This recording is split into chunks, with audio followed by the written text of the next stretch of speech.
Chapter 194. The Reward of Capturing a Turkic Spy and Immediately Being Promoted to a Brigade Commander made every guard fervent. When they arrived at the Daoguang market, they immediately split up and began their search. Perhaps it was because the reward Wu Yui had promised was too great, but there was only one position for a brigade commander. If the two of them managed to capture the assassin at the same time, who would get the credit? Even if it was spread out, it was still not worth it for each person to fish up an entire team. Thus, as the search area expanded, the guards began to quietly distance themselves from their companions and search in different directions. Each of them believed that luck would be on their side. Halt! Who's there? It was already past the curfew time.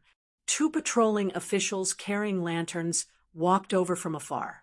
Suddenly seeing Yang Fan holding a steel saber in his hand, they couldn't help but nervously reach for the saber at their waist. When they saw clearly that Yang Fan was wearing the attire of an imperial guard, they couldn't help but be startled.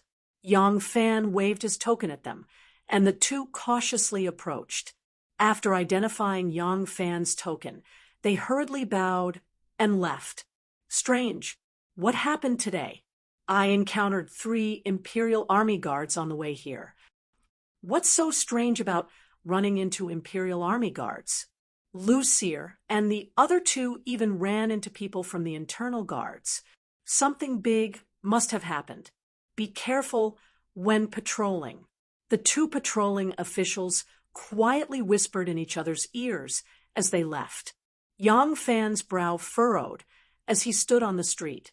Scanning the quiet night, he began to ponder the possible locations of the 2 Turkic spies. Once important information such as military deployment and weaponry was grasped by the enemy, the consequences would be unimaginable. Moreover, if the enemy were to grasp this information, it would be very difficult to change it. Could the entire army be changed? The number of soldiers stationed there was closely related to the strategic intentions of the army, as well as the geography. It wasn't something that could be changed at will. The weapons of the army were also closely related to their daily training. How could they be changed at will? How much combat power would they be able to display if they were to change? Fortresses built over many years were built according to the number of troops needed to be stationed, the role they played in the war, and the geographical location of the military. Once the troops and weapons were changed, they would lose most of their functions. And building a new fortress, not to mention the huge expenditure of money and resources, even if one wanted to build one, it would not be done in a day. The Turks and Tubo armies by the borders were no weaker than the Tang dynasty. Due to the instability of the Tang dynasty, their current power was even greater than that of the Tang dynasty.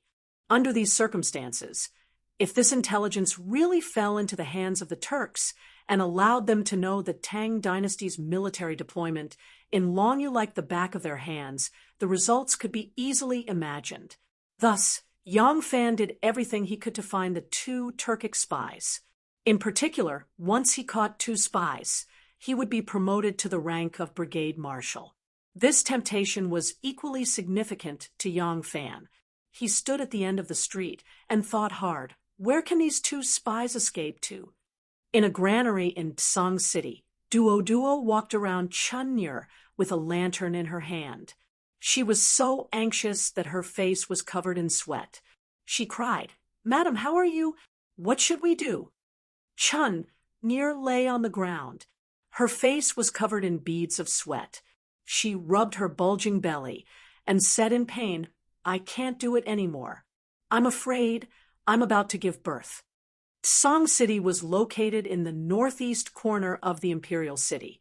It was a large granary of Luoyang. The city was divided into 2 parts, the granary area and the administrative area. They were currently in an underground granary in the granary area. The granaries here were arranged in an orderly manner. Each granary was in the shape of an inverted trapezoid, with a large mouth and a small bottom. The walls were smooth and hard after being baked. The bottom was covered with wooden planks and was a certain distance from the ground to prevent moisture. The granary they were in was empty because of the frequent wars in the western region, coupled with the drought and flood disasters in several places that needed relief. A large amount of grain was transferred, so several granaries were empty. Now it was the end of spring, and the new grain had not been harvested, so these empty granaries were idle, and there was no one to guard them. It was a coincidence that they were able to escape the pursuit of the inner guards. When the inner guards split up to search for their whereabouts, Duo and Chun-Nir, who had heard the news of her husband's death, hugged each other and cried bitterly. With great difficulty, they stopped crying and calmed Chun-Nir down. Duo wiped away her tears and went out to buy some food. At this moment, Lan Yiqing, the inner guard, was showing his waist token to a neighbor and asking for information about a woman with similar characteristics to Duo. Duo heard everything clearly from the food stall next door. She saw that the woman was wearing an official's robe and had a sharp blade at her waist. She felt that something was wrong. Fortunately, she didn't chase after them and continue to investigate. Otherwise, Lan Yiqing would have detected her. When Lan Yiqing asked the question, he didn't think that the person she was looking for was actually in the other shop behind them. Due to a freak combination of factors, Duo escaped this calamity. Duo rushed back to tell Chun-Nir, and Chun-Nir immediately sensed danger. She was the daughter of a large Turkic family, and she had followed Blacktooth Changji for several years. Her knowledge and experience were far greater than Duod was. She immediately asked Duo to pack up and helped her escape from the residence. By the time Lan Yiqing found out where they lived and came to investigate, the two had already escaped. Both master and servant fled in a panic. Because it was evening, all the shops had begun to close. The two of them felt danger when they saw people, so they fled to the edge of Song City. This place was already remote, and because the curfew was approaching, there were no pedestrians on the streets. It would be too conspicuous if they tried to escape to another shop. However, if they stayed on the streets, they would definitely be discovered by the night patrol. The two fled along Song City and found a dangerous wall. There was a triangular vertical wall built diagonally to block it. With no other choice, the woman who was about to give birth climbed up the wall and hid inside Song City. This way, the two were temporarily safe. However, Chun-Nir, who was about to give birth, had affected the fetus and unexpectedly went into premature labor. At this moment, a lot of amniotic fluid was already flowing out from her crotch. What should we do? What should we do? Duo, who had no experience in delivering babies, was so anxious that she ran around in circles. She found a lantern in the old guard's room above the warehouse, as well as a set of shabby military clothes. Thinking that it was a bit cold in Song City, she brought it with her to keep her mistress warm. However, as a girl, this was all she could do. Seeing her mistress in unbearable pain, she could only run around in circles helplessly. Unexpectedly, she found that her mistress was about to give birth. This made her anxious. Chun-Nir was a girl who grew up in a grassland tribe. Not only had she delivered cows and horses, but she had also served as the tribe's midwife's assistant several times out of curiosity. She had also given birth before, and although she had a miscarriage, she had far more experience in this area than Duo. She knew that after her long journey and emotional ups and downs, as well as climbing over the wall and shaking her body, she was about to give birth. However, she was not as flustered as Duo. Duo, you go get some water. We need to boil some hot water for the child to use when it's born. Go, don't worry about me. You can't help me here anyway. Go and be careful. Oh, Duo wiped away her tears and looked at Chun-Nir in bewilderment, gripping the dagger at her waist. She rushed out. Chun near leaned against the wall and looked at her crotch. The amniotic fluid had already moistened the ground, and the pain in her abdomen was unbearable. However, there were still no signs that the child was about to be born. Clenching her teeth, she tore off a piece of cloth and bit it in her mouth. Using the method that the tribe's midwives had taught other women, she took short and rapid breaths. Enduring the intense pain, she exerted strength in her waist and abdomen, wanting to give birth. Her tribe had originally been a Sogdian, but ever since the Sui dynasty, their entire tribe had been assimilated into the Turks and brought under the rule of the Western Turks. During the civil war between the Eastern and Western Turks, their tribe had suffered great losses.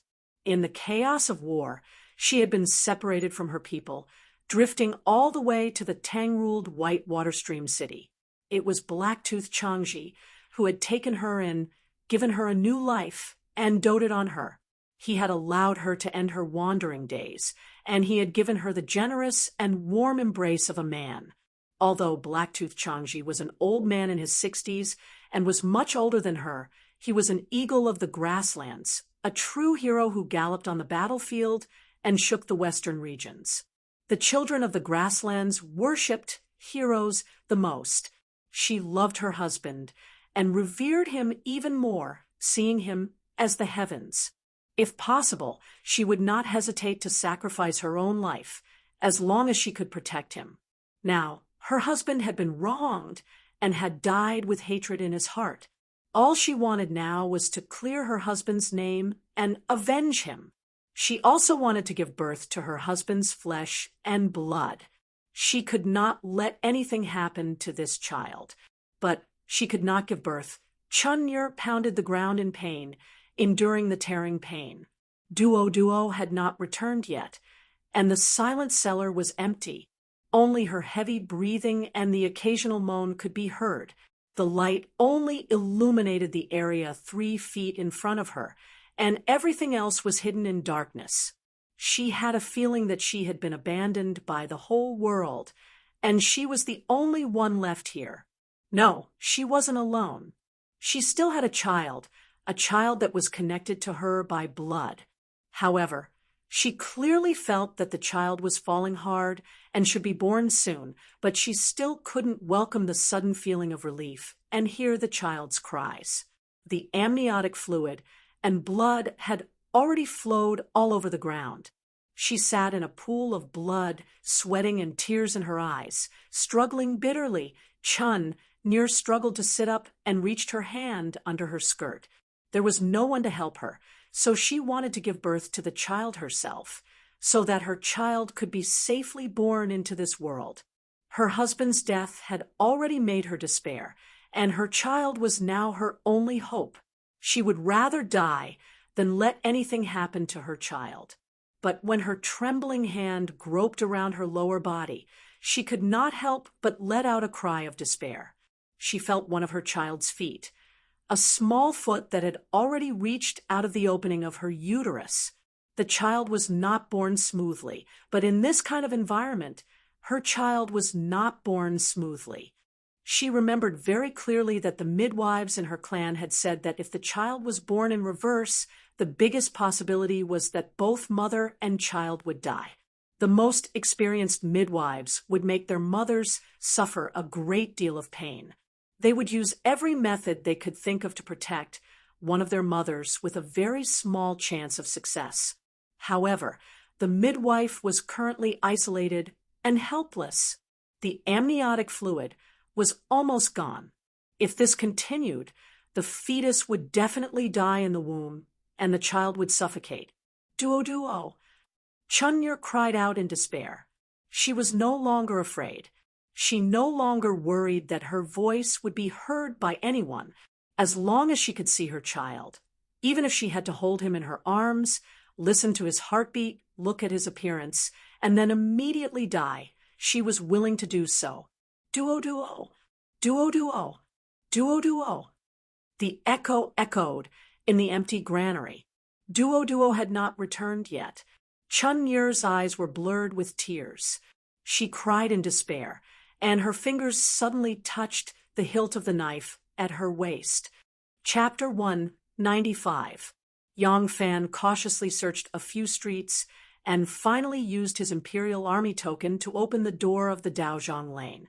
Accompanied by Basho, they searched a few households that had rooms for rent. By the time he walked out of the Daozhong Lane, the sky was filled with twinkling stars, and it was already the fourth watch period. Yang Fan carried the lantern and wanted to give up on the night search.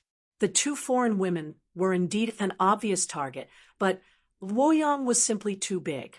Fortunately, the two Turkic women had already closed the city gates when they escaped, and the bridges connecting the north and south cities were also heavily guarded.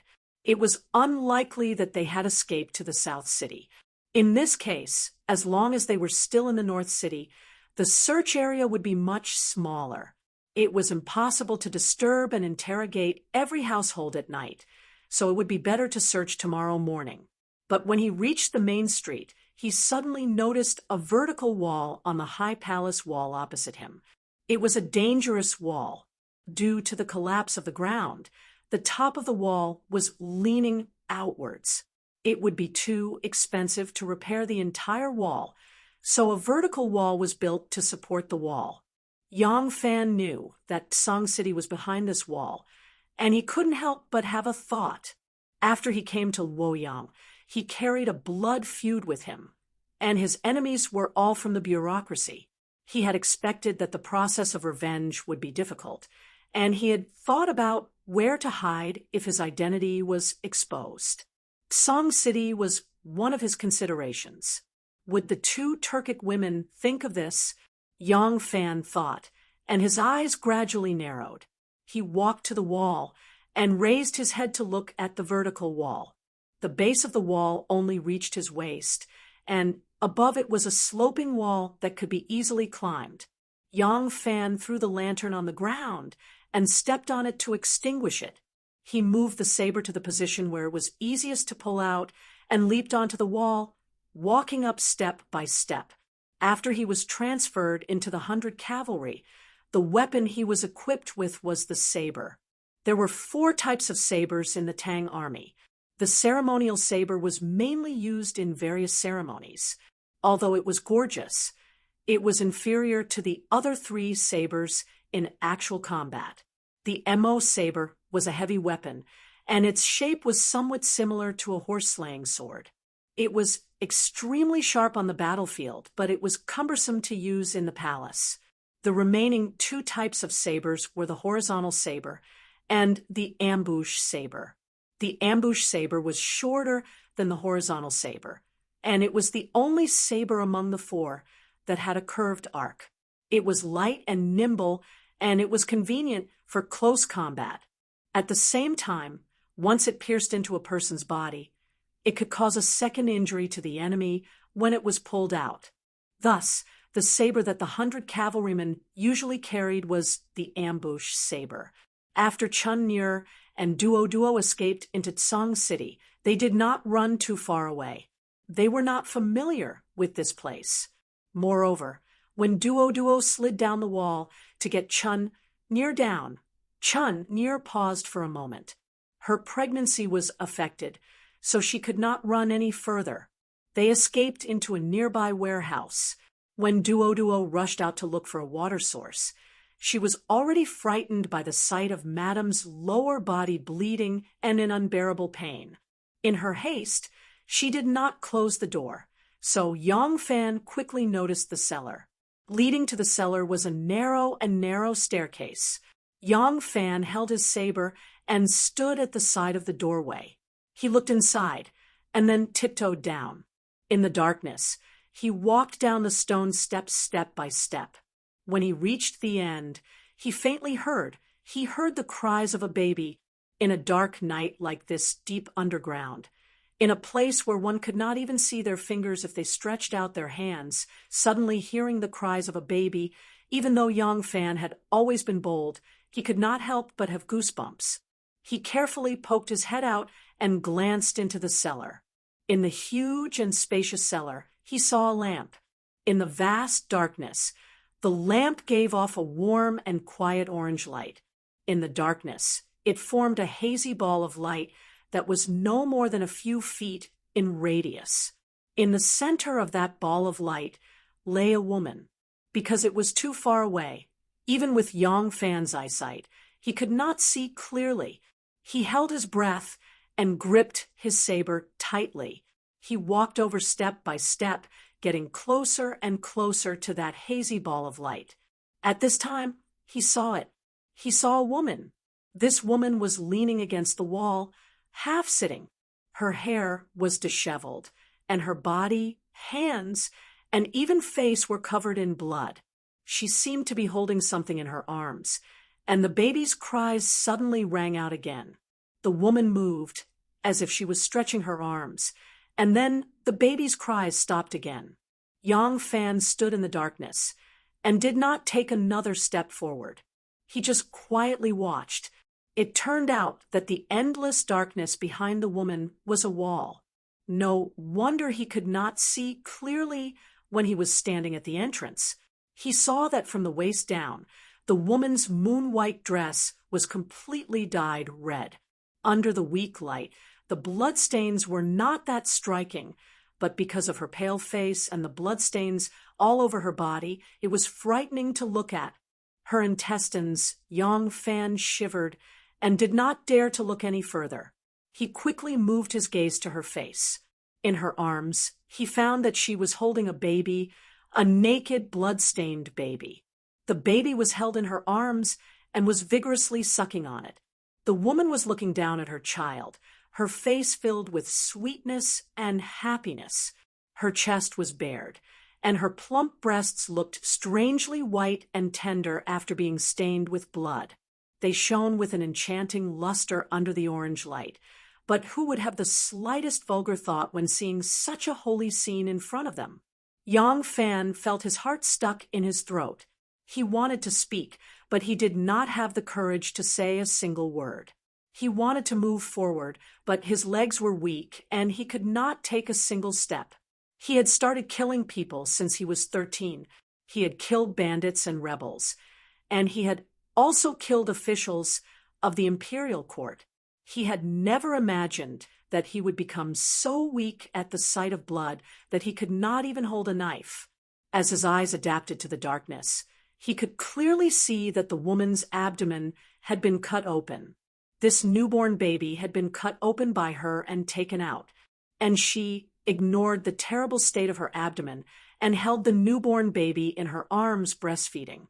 Breastfeeding was a very warm matter, but in this kind of situation, it was horrifying. Thump!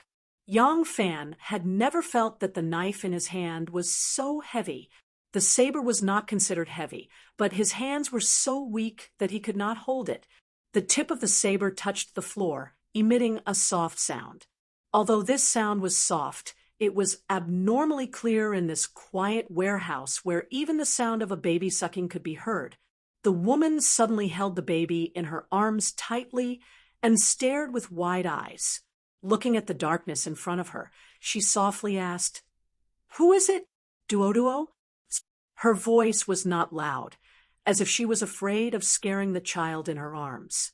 Yang Fan took a deep breath. Using a great deal of strength, he lifted the knife in his hand and slowly walked forward. Under the light, the figure of Yang Fan gradually appeared. He was wearing a folded scarf on his head and a red handkerchief on the outside. He was wearing a short robe, a wide leather belt, a half-moon wrapped around his stomach, tight military trousers, and a pair of short leather boots. In his hand was a shining knife that flashed with a cold light under the light. Chun Niuer's eyes flashed with despair. She lowered her head and sadly looked at the child who was trying his best to suck on her nipple, completely unaware of what his mother was going through. 2 teardrops fell onto his blood-stained face. Chun Niuer slowly raised her head and looked at Yang Fan with pleading eyes. She softly said, "I beg you, let me stay with my child a little longer. Let him eat a few more mouthfuls." Tears rolled down her face. Chun Niuer choked with sobs and said, "He is my son." We are mother and son in this life. For me, this life is only this night. This moment is so short, so short. I know that there is no way for me to survive. My newborn son is the same. When I decided to go to the capital, someone told me this would happen. I am not afraid of death. I only beg you, let me stay with my son a little longer. He has just been born. Yang Fan's throat tightened. He swallowed a mouthful of saliva and said with difficulty, "You are bleeding," Chun Niuer sadly said. "I know, I am already hopeless. I know, I am going to die." Yang Fan stared at her and suddenly asked, "You are not a Turkic spy?" Chun Niuer looked at him with some surprise and asked, "Turkic spy? Is that what the person who sent you told you?" Without waiting for Yang Fan's reply, Chun Niuer raised her voice with pride and arrogance, loudly declared, "I am not a Turkic spy. I am the woman of great General He Changji, wife of He Changji." Yang Fan's pupils suddenly shrank. He believed Chun Niuer's words. She had no need to lie. At this time, there was no need for her to lie. In addition, He Changji inexplicably hanged himself today, and the deep love she showed for her son at this moment. It was not easy to believe that the Turkic Turks sent a woman to be a spy, let alone a woman who was pregnant. Yang Fan said in a deep voice, "I don't have any medicine on me, but I can help you bandage your wound. Or, I can find a doctor." Chun Niuer looked at the soldier in front of her in surprise. In her husband's army, she only saw that military orders were like mountains. She had never seen a soldier who dared to disobey orders. But this soldier in front of her, Chun Niuer asked in surprise, "You want to save me?" Yang Fan said, "If what you said is true, I will never hand you over. I will save you." Chun Niuer's eyes lit up. Her face became even paler, and her voice became even weaker, but her eyes that were full of despair suddenly burst out with a brilliance that was even brighter than the light from the lamp. It was so bright that Yang Fan did not dare to look directly at her. "Thank you, I can't do it. I know, I am going to die soon. If possible, please save my son. I beg you, I only want him to live. As long as he lives, it's fine." In the end, Chun Niuer did not say that she still had a mate here. Perhaps she still had a trace of doubt about the soldier's words. But this soldier was her only hope before her death. Whether she lived or died, it was impossible for the soldier in front of her to leave her body and child here. She could only hope that what Yang Fan said was sincere. Only then could she leave in peace. She looked at Yang Fan with eyes full of gratitude. She wanted to send the child over, but she just held her child, bent her arms, and stopped moving. The brilliance in her eyes gradually disappeared. She was dead. Yang Fan slowly walked to her side and knelt down on one knee. In his eyes, women had always been weak. He never knew that a woman's courage could make him feel such awe, as if he had seen a god. He carefully took the child from Chun Niuer's arms. The naked baby with the umbilical cord tied in a knot and the bloodstains all over his body didn't know that his mother had already left this world. He was eating happily when he was suddenly hugged away. He couldn't help but burst into tears. Yang Fan held the child in front of his chest and looked at the great woman who had already passed away. Her eyes were not closed.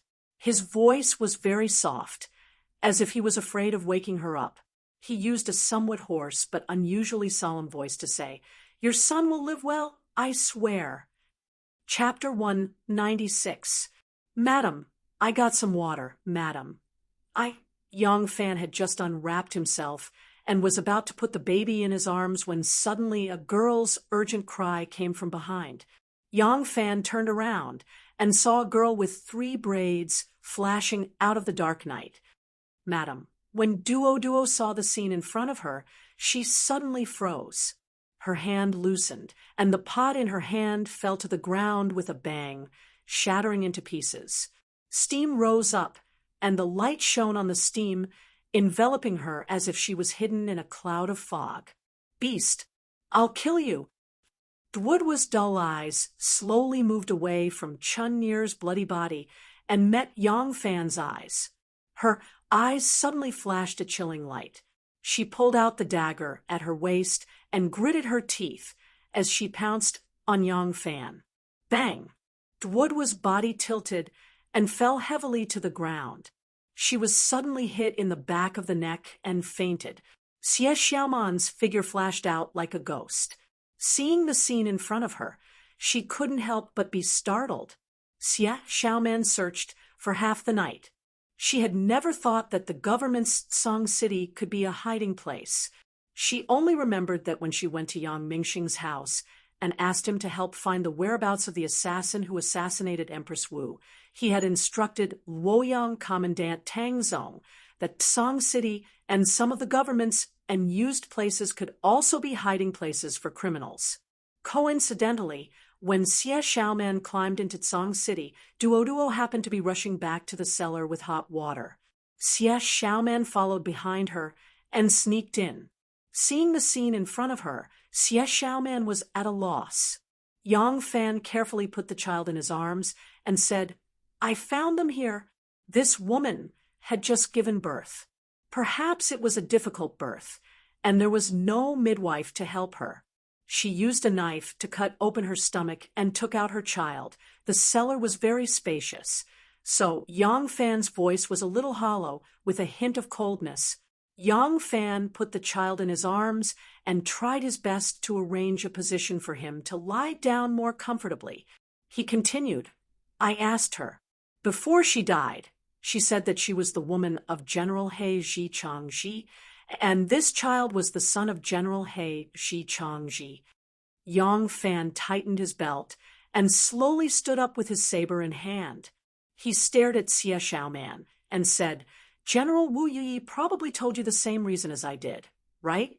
I believe her when she says that they are Turkic spies."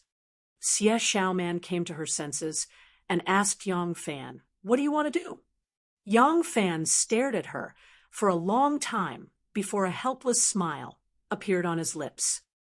"Xiaoman, do you still remember that night at the Dragon Gate? That day, because of the death of Crown Prince Zhang Huai's 2 sons. You were drinking in the tree. You asked me if I could remain indifferent, if I was the one who experienced it. I said, I could, because it is my duty. Even if I don't do it, someone else will." Yongfan's eyes shone brightly as he stared into Xie Xiaoman's eyes. He said seriously, "I didn't lie to you. Really, that was what I thought at the time. But when I really experienced it myself, I realized that sometimes people don't follow their logic. People who always follow their logic are not human." The child in his arms suddenly burst into tears again. His cries echoed in the empty cellar. Yongfan gently patted him and turned to look at the bloody corpse on the ground. Her eyes were still open. Yongfan held his saber horizontally in front of his chest. His fingertips gently stroked the blade inch by inch. His eyes also flashed with a sharp light. "I thought that I could do anything for myself, but in the end, I can't do it. I have to save him." Xiaoman was a little sad. When Yongfan pointed his saber at her, she suddenly realized that she really thought of him as her own family. Xiaoman had never invested a shred of emotion in the opposite sex, but she didn't know when it started. But Yongfan's figure gradually entered her heart. Although he was far from being able to shake the position of elder brother in her heart, he was the only person after elder brother that she wanted to be close to. And at this moment, he was pointing his saber at her. Xiaoman wanted to ask him, "If I don't let you go, will you really kill me?" But she didn't ask. She saw the child in Yongfan's arms shaking his head slightly, as if he was still looking for a nipple. She suddenly wanted to cry. She thought of her mother. When her mother was dying, the only person she couldn't bear to part with was her. That was her mother's only concern before she died. Her mother entrusted her to her elder brother before she died. It was so similar to the current situation. Although she really wanted to know if Yang Fan would turn against her for this child, she couldn't ask because there was a great mother next to her. Xiaoman slowly took a step back and put away the saber in her hand. She suppressed the waves in her heart and said in a calm tone, "Do you need my help?" Yang Fan looked at her. A warm smile slowly appeared at the corner of Xiaoman's mouth. She said softly, "Wu Huing can fall to his death. Of course, Xie Xiaoman can also never appear here." The night was dark, and the sky was faintly white, but it had not yet released the first rays of dawn. Yang Fan, Xie Xiaoman, and Duo walked out of the grain cellar with the child. After Duo woke up, Yang Fan told her what had happened. Everything at the scene was enough to prove it to Yang Fan. Duo could only cry. Alang was dead. Her wife was dead. She was like a helpless child. She didn't know what to do. In the end, she could only listen to Yang Fan's arrangements and follow them out. "Is it appropriate for her to be buried here?" Xie Xiaoman asked Yang Fan softly. Yang Fan said, "Right now, we really can't take one. Let's bury it here first. I'll find a way to move it later. Just remember the location of this cellar first." His eyes were fixed on the top of the doorframe of the cellar. There was a big red 7 character. This was the 7th cellar. Yang Fan said to Duo, "This is the 7th cellar. Remember it." Duo wiped her tears and nodded. The child wriggled in Yang Fan's arms. Yang Fan gently patted his, and said, "Let's call the little guy Xiao Qi. Duo, I'll arrange a place for you to stay with Xiao Qi. I'll think of a way to redress the grievances with Di Gong later. Let's go." Duo was dressed like an old soldier and looked like a thin soldier. With the help of Yang Fan and Xie Xiaoman, Duo easily followed them over the high wall and walked on the dark street before dawn. Along the way, they encountered 3 groups of marquis Wu patrolling at night, but they were all blown away by Yang Fan. Later, they encountered 2 imperial guards, but Xie Xiaoman appeared and led them away. Yang Fan led Duo to his house in Yanfu Lane near Nan City and used the imperial guard's waist tag to open the door. Yang Fan brought Duo and the child into the house and found a room with a well-prepared bed and mattress. He then boiled the water from the well and gave the child a bath. The child was clean after the bath. His white and tender skin was very cute. Neither of them knew how to wrap the baby. Yang Fan took out some soft cloth and tore it open. The 2 of them hastily wrapped the baby up. The newborn baby didn't have enough energy and fell asleep after being tossed around by them. Duo held the child and asked Yang Fan with a pair of frightened eyes, "Brother Yang, what should I do now? The child needs to eat." Yang Fan frowned and thought for a long time, then sighed and said, "I can't hire a nanny for him. You stay here first. This house is big enough. Even if the child cries, you don't have to worry about the neighbors hearing. But when I leave in a while, I will lock the door. You must not go out." He thought for a moment and said, "Later, I will go to Nan City to buy some rice and vegetables. Oh, yes, I will try to buy some cooked food for you and send it back every 2 days. However, the child must eat some hot porridge. You must be careful to cook at night and not let people see the smoke." Duo was at a loss and could only rely on him now. She could only nod repeatedly and remember every word he said. Yang Fan said again, "I'm afraid the child can't always eat rice porridge. How about this? I will buy a milk goat from Nan City." At that time, the most popular drink in the Tang Dynasty was dairy products. Among the various dairy products, cow's milk and horse's milk were not much. Sheep's milk was the mainstream, so it was easy to buy milk goats on the market. The house that Xue Huai gave him was filled with flowers and plants. Now, it could only be used as a pasture. Duo listened to everything Yang Fan said and nodded vigorously. This girl had been scared silly by the series of unforeseen events. Now, she regarded Yang Fan as her only support, her backbone. Naturally, she would listen to him. Yang Fan told her everything he could think of and finally said, "Is it this bag?" The bag was placed on the edge of the bed, and there were some bloodstains on it.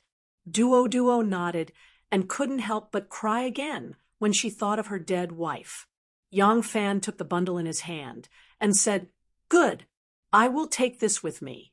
Since it was Wu Yi who sent us, then it must be the Wu clan who dealt with General Blacktooth Chong. Gee, Grandpa D and the Wu clan don't get along and had thought of rescuing General Blacktooth, but he was too late. I will find a way to send this evidence to Grandpa D. Benefactor, Brother Yang." Duodwa's gratitude was hard to express. She suddenly bent her knees and knelt on the ground with a thud. She hugged the child and kowtowed heavily to him. Yang Fan quickly helped her up and said, "What are you doing? Get up quickly. Don't worry. Everyone here knows that this is Master Shue's house and doesn't know that it has been transferred to me. No one will dare to break in. You can live here in peace. It's getting late, so I have to leave first. I'll visit you in the afternoon." Yang Fan hurriedly left. When he locked the door and walked to the crossroads, the bell above the heavenly gate began to ring. Chapter 197. When the bell on the gate of heaven rang, the bells and drums throughout the city rang in unison, forming a majestic symphony that reverberated in the sky above Luoyang. Yang Fan did not return to the palace, but instead headed towards Di Renjia's home in the southern part of the city. He welcomed the rising sun, accompanied by the sound of the drums, and his emotions surged. There were many things that one would not be able to understand if they had not seen it with their own eyes or experienced it for themselves.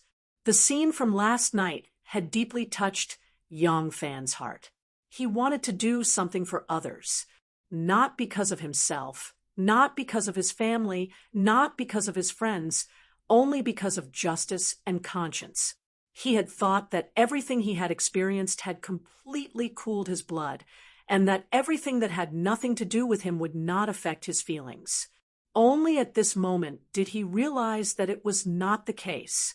He could not be cold-blooded and heartless, and he could not be completely void of worldly desires. Even if that person's misfortune had nothing to do with him, they had one thing in common, and that was human nature. What was human nature? Miao Shinka said, human nature was something uglier than beasts. Perhaps the desires and feelings of humans were more complicated than beasts, and there would be some people who were crueler than beasts for their own benefits. However, humans were not humans because of these beasts in human skin. If they were the standard to distinguish humans from beasts, then humans were the cruelest of beasts. Humans were humans because of their human nature and love. Yang Fan believed that Di Renjia was a trustworthy person, not only because of Di Renjia's usual reputation, but also because he knew that Di Renjia was incompatible with the Wu clan in this short period of time. He knew that Di Renjia sympathized with Blacktooth Changji's misfortune and wanted to save this great general. The people who persecuted Blacktooth Changji were undoubtedly the Wu clan's party. This powerful force was not something he could deal with. He was willing to face it, but it did not mean that he had to do a hopeless battle like a mantis trying to stop a chariot. He needed an important official of the imperial court like Di Renjia. In the Di residence, the Luoyang prefecture had sent over the investigation of Miao Shinka's case early in the morning. Di Renjia was already sitting in the study. Hearing Shu Ashing's report, he waved his hand and said, "Leave it there." After Blacktooth Tsuneoki's death, the position of great general that he had vacated was bound to cause a fight. The people who were most likely to succeed were the ones who framed Blacktooth Tsuneoki. They were the most well-prepared, and if they didn't have a certain degree of confidence in seizing this power, there was no need for them to deal with Blacktooth Tsuneoki. In this way, It would be even more difficult for Di Rengia to turn the tide and take back the military authority. He had to use all the forces he could, not just those who were anti-martial, neutral, and hidden in the court. Even the conflicts between the different factions of the Wu clan had to be fully exploited in order to have a chance of success. If that was the case, he needed to first confirm who it was that coveted Blacktooth Everlasting's position of great general. Was it Wu Sansi or Wu Qingxi? As for the death of Miao Shinka, it was not even worth mentioning compared to this matter. Even though this matter was personally ordered by Empress Wu, he did not have the leisure to care about it. Wait a minute. Xu Asheng gently put down the documents sent by the Luoyang prefecture. Just as he was about to leave, Di Renjie suddenly called out to him. He handed over the things he had just written in his hand and ordered, "Send these invitations as soon as possible. This old man wants to invite Princess Taiping and the Prime Minister's back. Also, if Shenmu comes, bring him to see me." Xu Asheng complied and took the invitations that Di Renjie had personally written and left. Di Renjie slowly stood up and paced around the room. He clenched his right hand into a fist and repeatedly knocked it on his left palm. He was repeatedly thinking about who would benefit more from Blacktooth Tsunioki's death.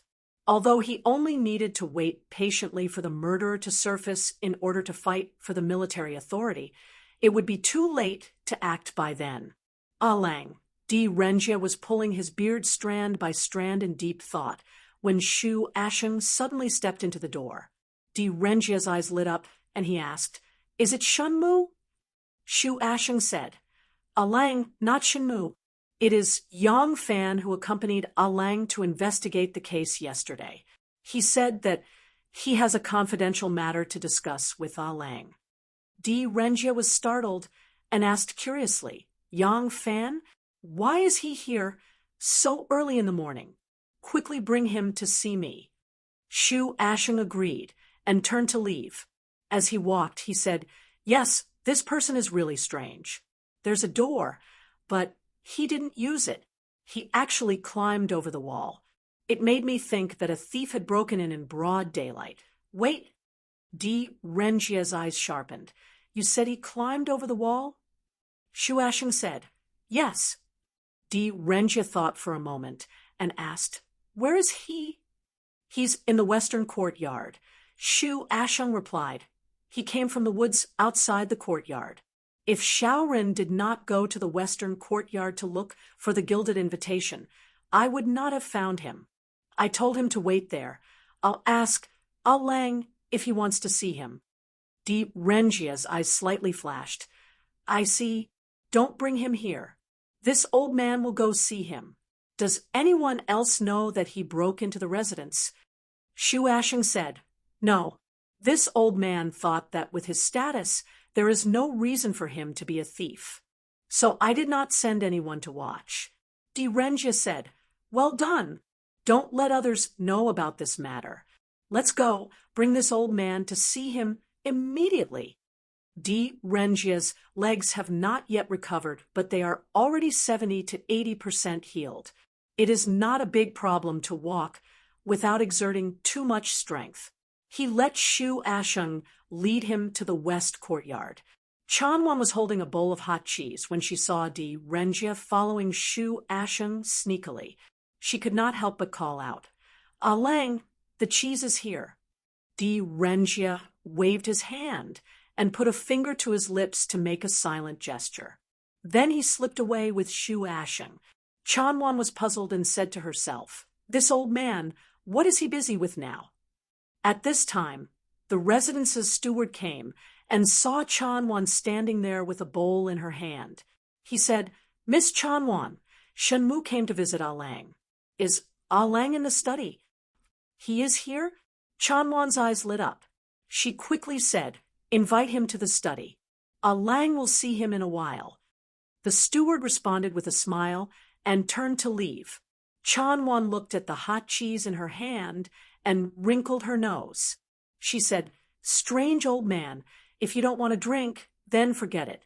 If you don't want a drink, give it to my third brother." In the west courtyard, Yang Fan saw Di Renjia and solemnly said, "Uncle, this nephew took the liberty to visit because I have an important matter to inform Uncle." Di Renjia said, "Is there any important clue about Miaoshinka's case?" Yang Fan said, "No, this nephew has a grievance regarding Great General He Chi-chang-ji.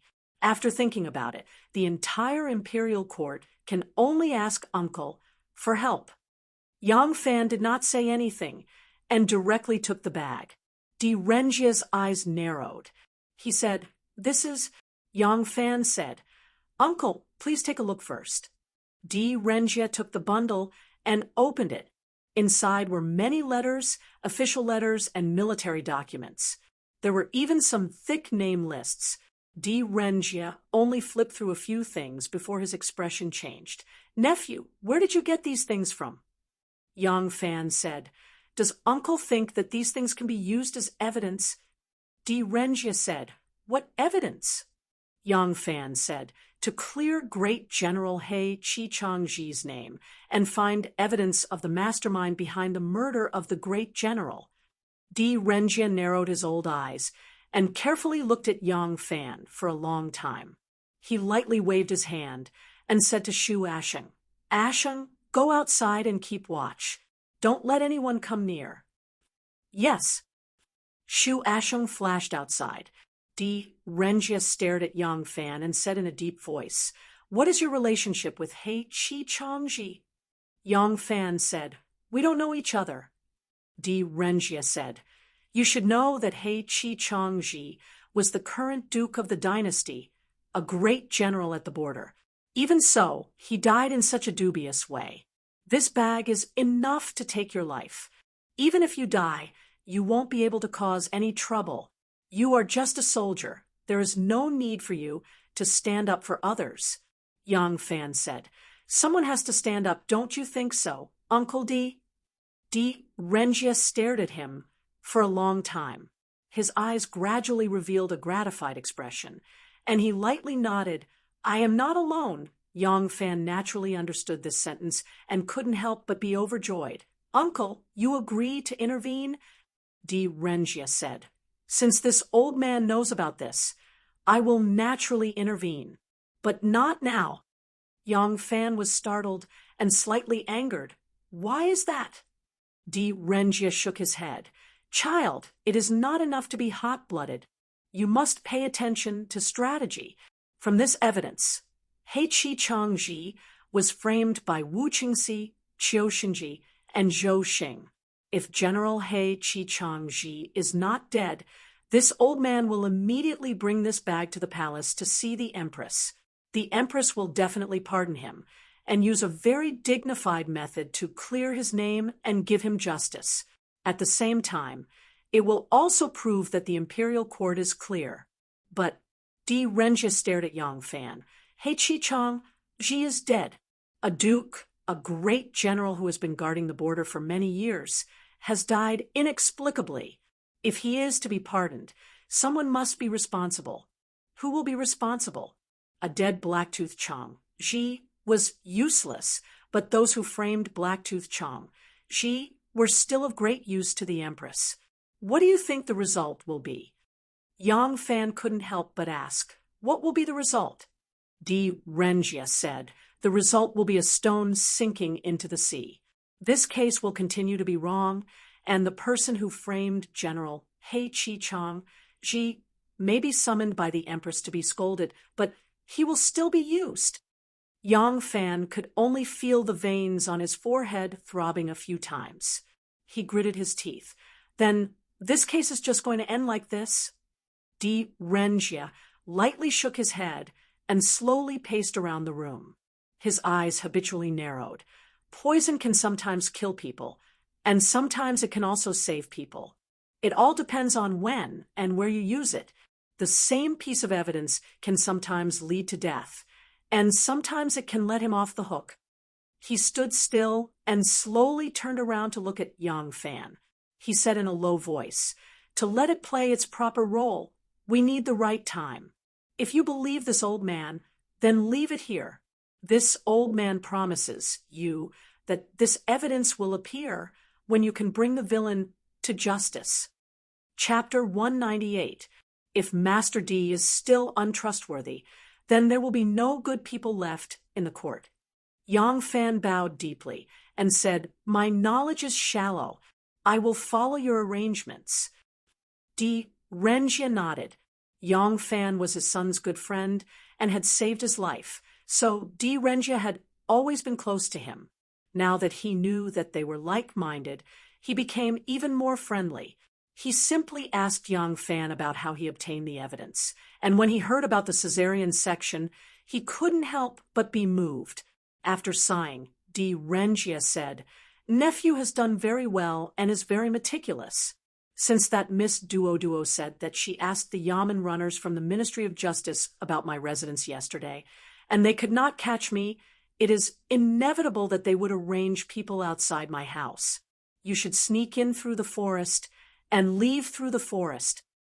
Yang Fan said, "Nephew has the same intention. Nephew still has some things to arrange, and will leave these things to uncle. Nephew will take his leave."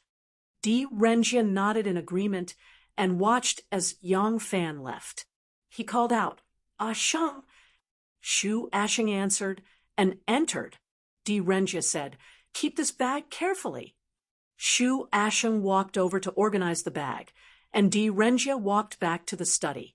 Now that he knew that the real mastermind behind Blacktooth Chang, she was Wu Qingxi, it was easy to handle. He only needed to subtly reveal this information to Wu Sanxi, and he would jump out to cause trouble for Wu Qingxi. However, Empress Wu's ascension to the throne was currently the most important matter in the imperial court. Everything else had to give way to this matter. Now that they had presented the evidence of their crimes, Empress Wu would definitely reduce the matter to a small one for the sake of stability. Similarly, the battle between Wu Sanxi and Wu Qingxi would not be too intense. They would definitely work together to ensure that Empress Wu ascended to the throne. He had to ensure that Longyou's military power did not fall into Wu Qingxi's hands, and he had to rely on other forces, such as Princess Taiping and Shenmu. When Di Renjia walked into the study, he saw Shenmu sitting there eating hot cheese. The beautiful little girl with bright eyes and white teeth snuggled up to his side, smiling sweetly as she said something. The two of them looked extremely intimate. Di Renjia coughed and walked in. Lady Chan, one had a pretty appearance. Even though she was dressed as a maid and did not dress up too much, it could not hide her extraordinary beauty. It was said that she was originally a famous courtesan in Chang, and later on, she was bought by Shenmu and sent to his side to serve him as a maid. Di Renjia only vaguely knew about it and did not inquire about it in detail. He also knew that this Lady Chanwan was the person that Shenmu had left by his side to be in charge of contacting and communicating with. He had never really treated her as his maidservant. Ah Lang. Seeing Di Renjia come in, Chanwan hurriedly curtsied. Di Renjia said, "Okay, go out for a while and guard the door. I have something to discuss with Shenmu." "Yes." Chanwan's pair of beautiful eyes looked at Shenmu's face, and then she retreated. Shenmu put down the small porcelain bowl and stood up. "Master Di." Di Renjia waved his hand and said, "Sit down. I have something to discuss with you." After the time it takes for a joss stick to burn, the study room quietened down. Di Renjia sat behind the desk, stroking his beard and frowning slightly. Shenmu sat beside him, and his eyes were in a daze. After a long time, Shenmu slowly said, "If you want to ensure that you do not lose your military power, I will encourage young Master Jiang to take action in the imperial court and let some ministers support you. Of course, it will still depend on you, Master D. As for me, I can think of a way to create a conflict at the river source. In this way, Lu Shurta, the deputy envoy, will temporarily take over the position of ambassador and command the three armies. Once General Liu temporarily takes over He Chi-chang Ji's military position and has made military achievements, it will not be easy to remove him from the position of ambassador. In addition to the efforts of the imperial court, I'm afraid Wu Qingxi's efforts will be in vain. Di Renjie frowned and said, "You want to create a conflict? Won't there be casualties?" Shenmu sneered. "Master Di, do you have a foolproof plan? The Tubo and Turkic Khaganate will invade the borders whenever they have the chance. Do you think they will not launch another attack on Longyu after knowing that their archenemy, He Chi-chang-ji, is dead? If I'm not wrong, I'm afraid they are already planning to cooperate. Provoking a conflict in advance and winning a great battle will only bring benefits to the Tang dynasty. If you want to achieve great things, don't bother about trifles. If you are such a soft-hearted person who wants perfection in everything, why don't you shave your hair and become a monk who doesn't care about anything? When blood flows like a river outside, you only need to chant Amitabha twice and your conscience will be at ease." Di Renjie heaved a sigh. Shunmu continued, "If we wait until they have completed their plan and are fully prepared, the two sides will join forces and attack again. If the imperial court were to send a muddle-headed and incompetent general, that would truly be the end of the trend. At that time, I'm afraid the losses would be more than 10 times what we have now." Di Renjie gritted his teeth and nodded heavily. He said in a deep voice, "All right, go and do it. We will coordinate from the inside and outside to ensure that Longyu's military power does not fall into the hands of the Wu family." Shenmu said, "All right, I will arrange it immediately. I have almost settled the matters in Luoyang. In a few days, I will personally go to Longyu." Di Renjie asked curiously, "What are you going to do?" Shenmu said, "Master Di, how much do you think I will have to pay to provoke a conflict, restrain the Turkic Khaganate, prevent the conflict from expanding, and ensure that Lu Shirta's side wins? I don't know how many of the arrangements I have made in Longyu will be destroyed because of this battle. How can I not go?" Yang Fan left the Di residence and wandered around the city for a while. After making sure that no one was following him, he went to Nan City. At this time, Nan City had just opened for business. Yang Fan casually ate something in the shop and went to buy a set of casual clothes to change into. He then bought a wheelbarrow. He bought a few sets of women's clothes and some daily necessities. He also bought some rice, flour, oil, and salt. He thought that Duo might be able to endure not eating for a day, but it would be troublesome for the child, so he bought a lot of high-quality charcoal. In the end, Yang Fan chose a milk goat. Other than the goat, the rest of the things were placed on the wheelbarrow. He turned into Yanfu Workshop like a hawker on the street. Yang Fan wandered around the workshop casually and arrived at the side door of his house. While there was no one around, he opened the corner door and entered the courtyard. Yang Fan sent food and clothes to Duo. Seeing that the child was crying from hunger, he quickly asked Duo to milk some goat's milk. He then lit some high-quality charcoal that did not like to emit smoke. Duo was a woman from the border, so she was very skilled at milking cows. After a while, she squeezed out a bowl of goat's milk and boiled it in the charcoal pot. After warming it up, she fed it to the extremely hungry Xiaoqi.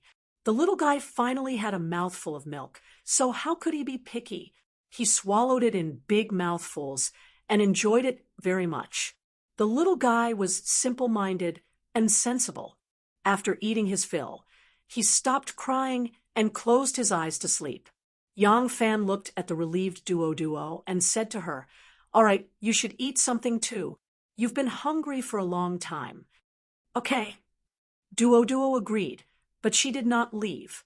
Suddenly, her beautiful big eyes flashed as she looked at Yang Fan. Yang Fan asked, "What's the matter? Is there anything else?" Duo stammered. "That matter," Yang Fan said. "Oh, I've already handed it over to an official. It's just that the people who framed Blacktooth General Changji are now in hot demand. They can't make a move now. They have to wait for 2 hours." Oh, Dwidwa's eyes darkened, and she was slightly disappointed. Seeing that she was still not leaving, Yang Fan asked again, "What else is there?" Duo bit her lip and asked again, "What about me and the young master?" Yang Fan said, "You can live here in peace. No one will disturb you. One day, the injustice of Blacktooth General Chang, she will be cleared, and his young master will also be rewarded by the imperial court." Duo wanted to say something, but hesitated. She said timidly, "Then I'm going to eat." Yang Fan nodded and watched her walk out. He then lowered his head to look at the child sleeping soundly and let out a soft sigh. In the evening, Yang Fan rushed back to the palace. He thought that he was the last one to return, but when he arrived at the Black Tortoise Gate, he found out that there were still more than 1,000 cavalry guards who had yet to report back. It seemed that the position of brigade commander was really attractive. Wu Yi was very annoyed. Ever since the internal guards found nothing at the rented place of the two Turkic women, they had completely lost all news of them. The people he sent to the outskirts of D. Renjia's mansion also did not find any news of the two Turkic women. In the afternoon, D. Renjia actually leisurely went out to the Golden Hairpin drunkenness to entertain Princess Taiping and several prime ministers. It seemed that he knew nothing about this matter. Now that the internal guards and the 100 cavalry guards had returned one after another, there was still no trace of the two women. Could they still fly to the sky? Because he was in a bad mood. Wu Yi did not speak too warmly to Yang Fan, who was his little uncle. He asked a few simple questions and let him go back to rest. Wu Yi continued to wait for news on the city gate tower. Yang Fan returned to the dormitory, took a bath, and changed his clothes. He went to have dinner and continued to exercise in the Jia City area to relax. When the sky turned dark, he wanted to go back to rest. He had been busy all night yesterday and had not slept yet. Unexpectedly, when he returned to the front of the barracks, he saw Xie Xiaoman waiting for him there. In the early morning, Xie Xiaoman pretended to find something and ran away to distract the two imperial guards who were searching for him. She acted as a cover for him. It was not until now that they met again. Xie Xiaoman didn't say anything. She only glanced sideways with her big, expressive eyes, and Yang Fan followed her away. "Come sit down. I have something to talk to you." As Xie Xiaoman spoke, she sat down on one of the stone dumbbells in the martial arts arena. Perhaps it was because the two of them knew each other's secrets, but the way she spoke became even more intimate. Yang Fan stretched out his leg and hooked a stone dumbbell in front of him. He also sat down naturally. This stone dumbbell weighed 120 kilograms. It was the heaviest stone dumbbell in the entire martial arts practice field. With a light hook of his foot, he lifted it as if it was weightless. Xie Xiaoman's pupils shrank as she saw this. Chapter 199. Yang Fan sat down on the stone dumbbell, not noticing that there was anything wrong with his actions just now. Perhaps in his subconscious mind, he had already completely trusted Xie Xiaoman and was no longer vigilant against her, so he was completely unguarded.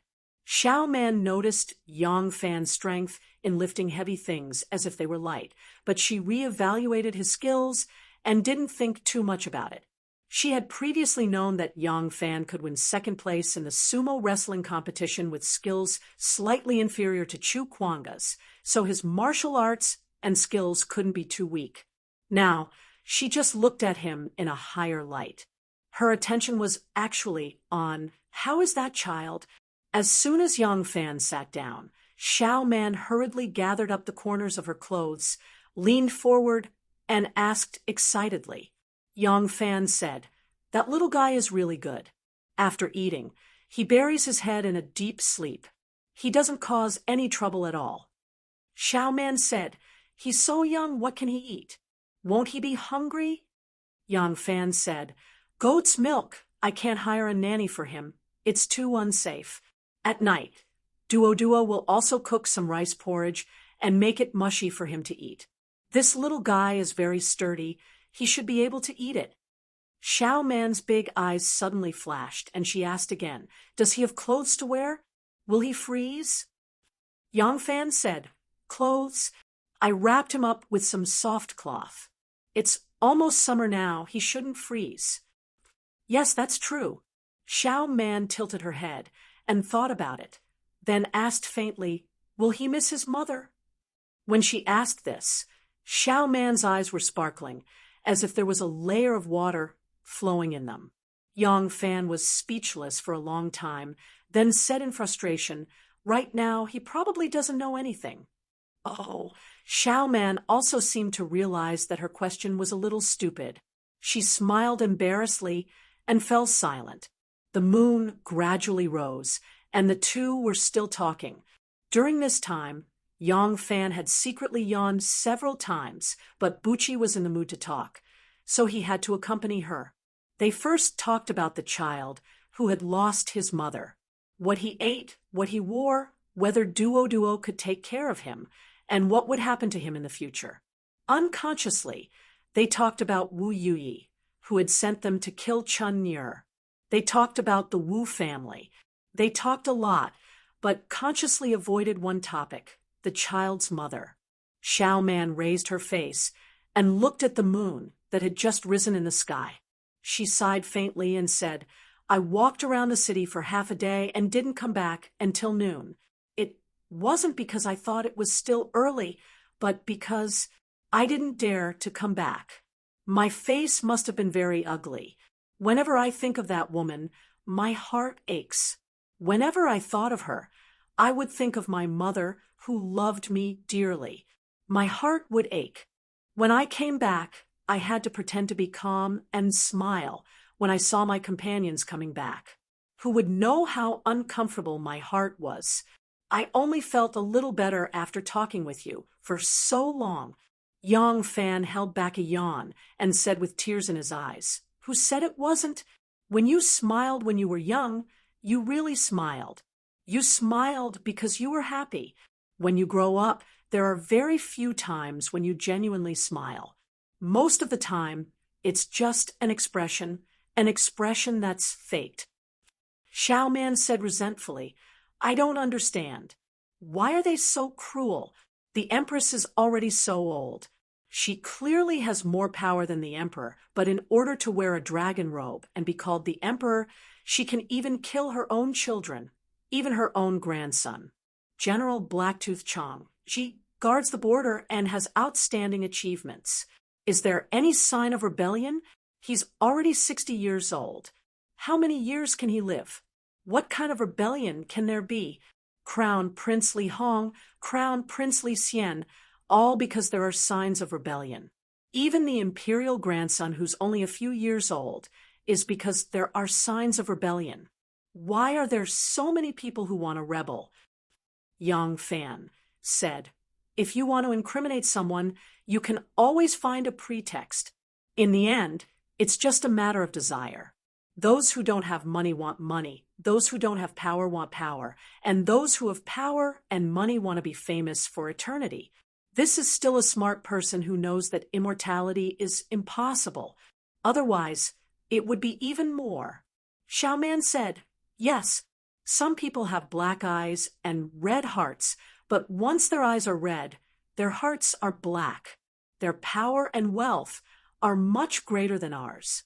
Why don't they know how to be content?" Xiao Man raised her face. The moon had already climbed over the treetops. Xiao Man looked at the moon and said with fascination, "Like me, I never think so much. What I want is actually very, very little. I just want to find—" Yang Fan yawned again and said with tears in his eyes, "Big sister, I can't take it anymore. I really have to sleep. Do you want to sleep with me? Get lost. You get sleepy when I talk about serious things. Xiao Man, who was expressing her emotions, glared at him hatefully. She stood up and patted her, but saying, I'm also sleepy. Then I'll go back to sleep. Yang Fan hurriedly stood up and said, and rest well. I didn't sleep well last night. Xiao Man walked a few steps and suddenly stopped. She turned her head and said, I want to see that little guy. Can I? Yang Fan thought for a moment and said, Of course you can, but try to be careful. You can't leave any traces. Of course. Then, can I go tomorrow? Tomorrow? Yes. I don't always have the chance to leave the palace. The great general hasn't given up, and we'll search again tomorrow. We can. Yang Fan thought for a moment and reluctantly nodded. Okay, let's go together tomorrow. Be careful.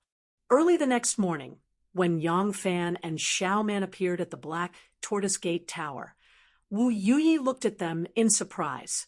You two, why are you dressed like this? Both of them had changed into casual clothes. Xiao Man was wearing a green cotton skirt.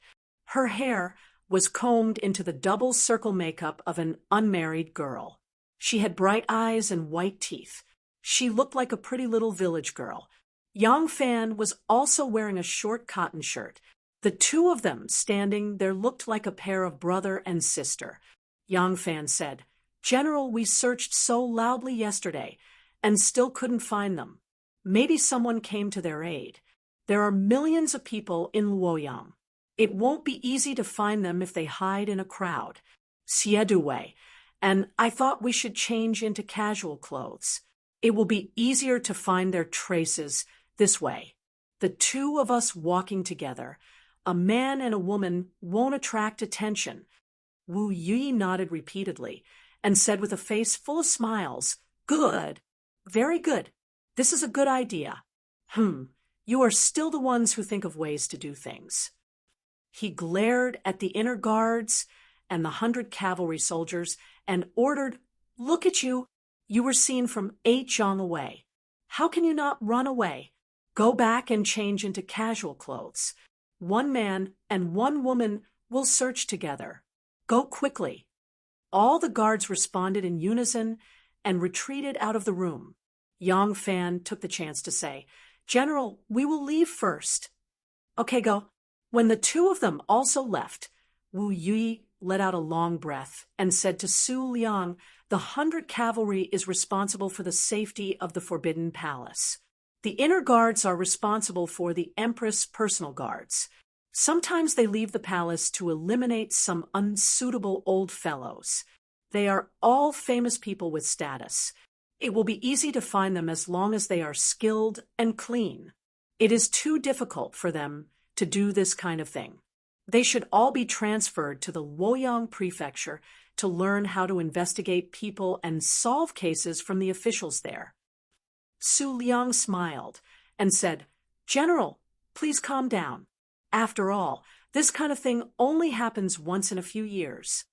Wu Yi glared at him and snorted heavily. Yang Fan and Xie Xiaoman walked side by side to the Black Tortoise Gate. When the guard saw the two of them, he quickly greeted Xie Xiaoman. Good morning, Xie Duwei. He then greeted Yang Fan. Oh, I finally see you. Yang Heir, when I was on duty yesterday morning, a soldier of the Dragon Force Guard named Ma Qiao came by and entrusted me with a message for you. He wants you to return to the Xiuwen workshop if you have time in the next 2 days. Look, I forgot about it last night. Ma Qiao? Yang Fan was startled. This message did not sound like it was urgent. Why did Ma Qiao want him to go to the workshop? He was also in the army. Did he have time to stay at home all day? Did he cause some trouble and get kicked out of the army? Yang Fan pondered, thanked the guard, and left the palace with Xie Xiaoman. The two of them came out early. The other guards had gone back to change their clothes. The two of them did not have to worry about being followed. so they directly crossed the Tianjin Bridge and rushed to the southern city. The two of them crossed the Tianjin Bridge and first turned into Tiangong Temple. They wandered around inside and left through the side door, passing through the streets and alleys before rushing to Yanfu Square. Along the way, the two of them bought some cooked and hot food from various shops. When they arrived at Yang Fan's house in Yanfu Square, they sneaked in through a secluded corner door. The child would wake up from time to time at night. From time to time, he needed to change his diaper and feed him some food. Duo did not sleep well the first night. After such a toss and turn, she was a little tired. When the two of them arrived, she had just coaxed the child to sleep. The child was lying on the Kong bed, dozing off with disheveled hair. Seeing the two of them arrive, Duo hurriedly got up again. Xiaoman originally wanted to come and see the child because she was worried about the child, but when she saw that she had disturbed the child's rest, she felt a little embarrassed.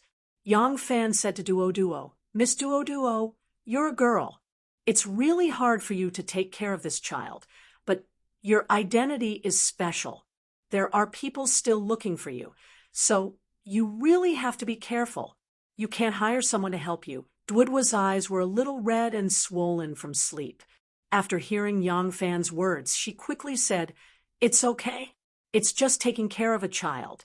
How tired can it be? I have nothing else to do here, so I have plenty of time to rest.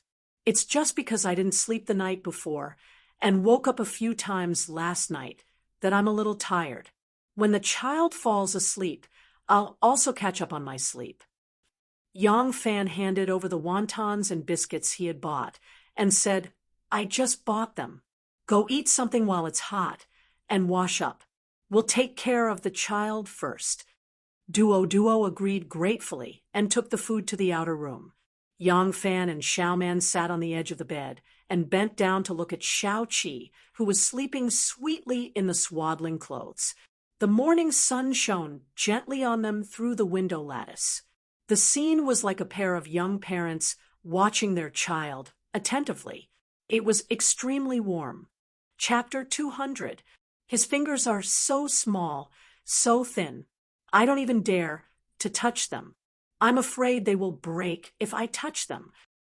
Look, his eyelashes are so beautiful. Xiaoman's usually fierce and proud demeanor was completely gone. She looked with curiosity at the little guy lying there and commented on him. There was never a time when she did not find it interesting. She had rarely seen such a small child, and it was the first time she was able to observe him so closely. Is he a boy or a girl? Xiaoman's mouth did not stop. After chattering for a while, she suddenly asked. Yang Fan couldn't help but laugh. "Won't you know when you see for yourself?" Xiaoman rolled her eyes at him and ignored his crazy words. She lowered her head and carefully reached out a finger to lightly touch Xiaoqi's palm. Feeling the warm and tender little hand, she smiled happily. The two stayed here for more than an hour. Yang Fan bid farewell to Duo.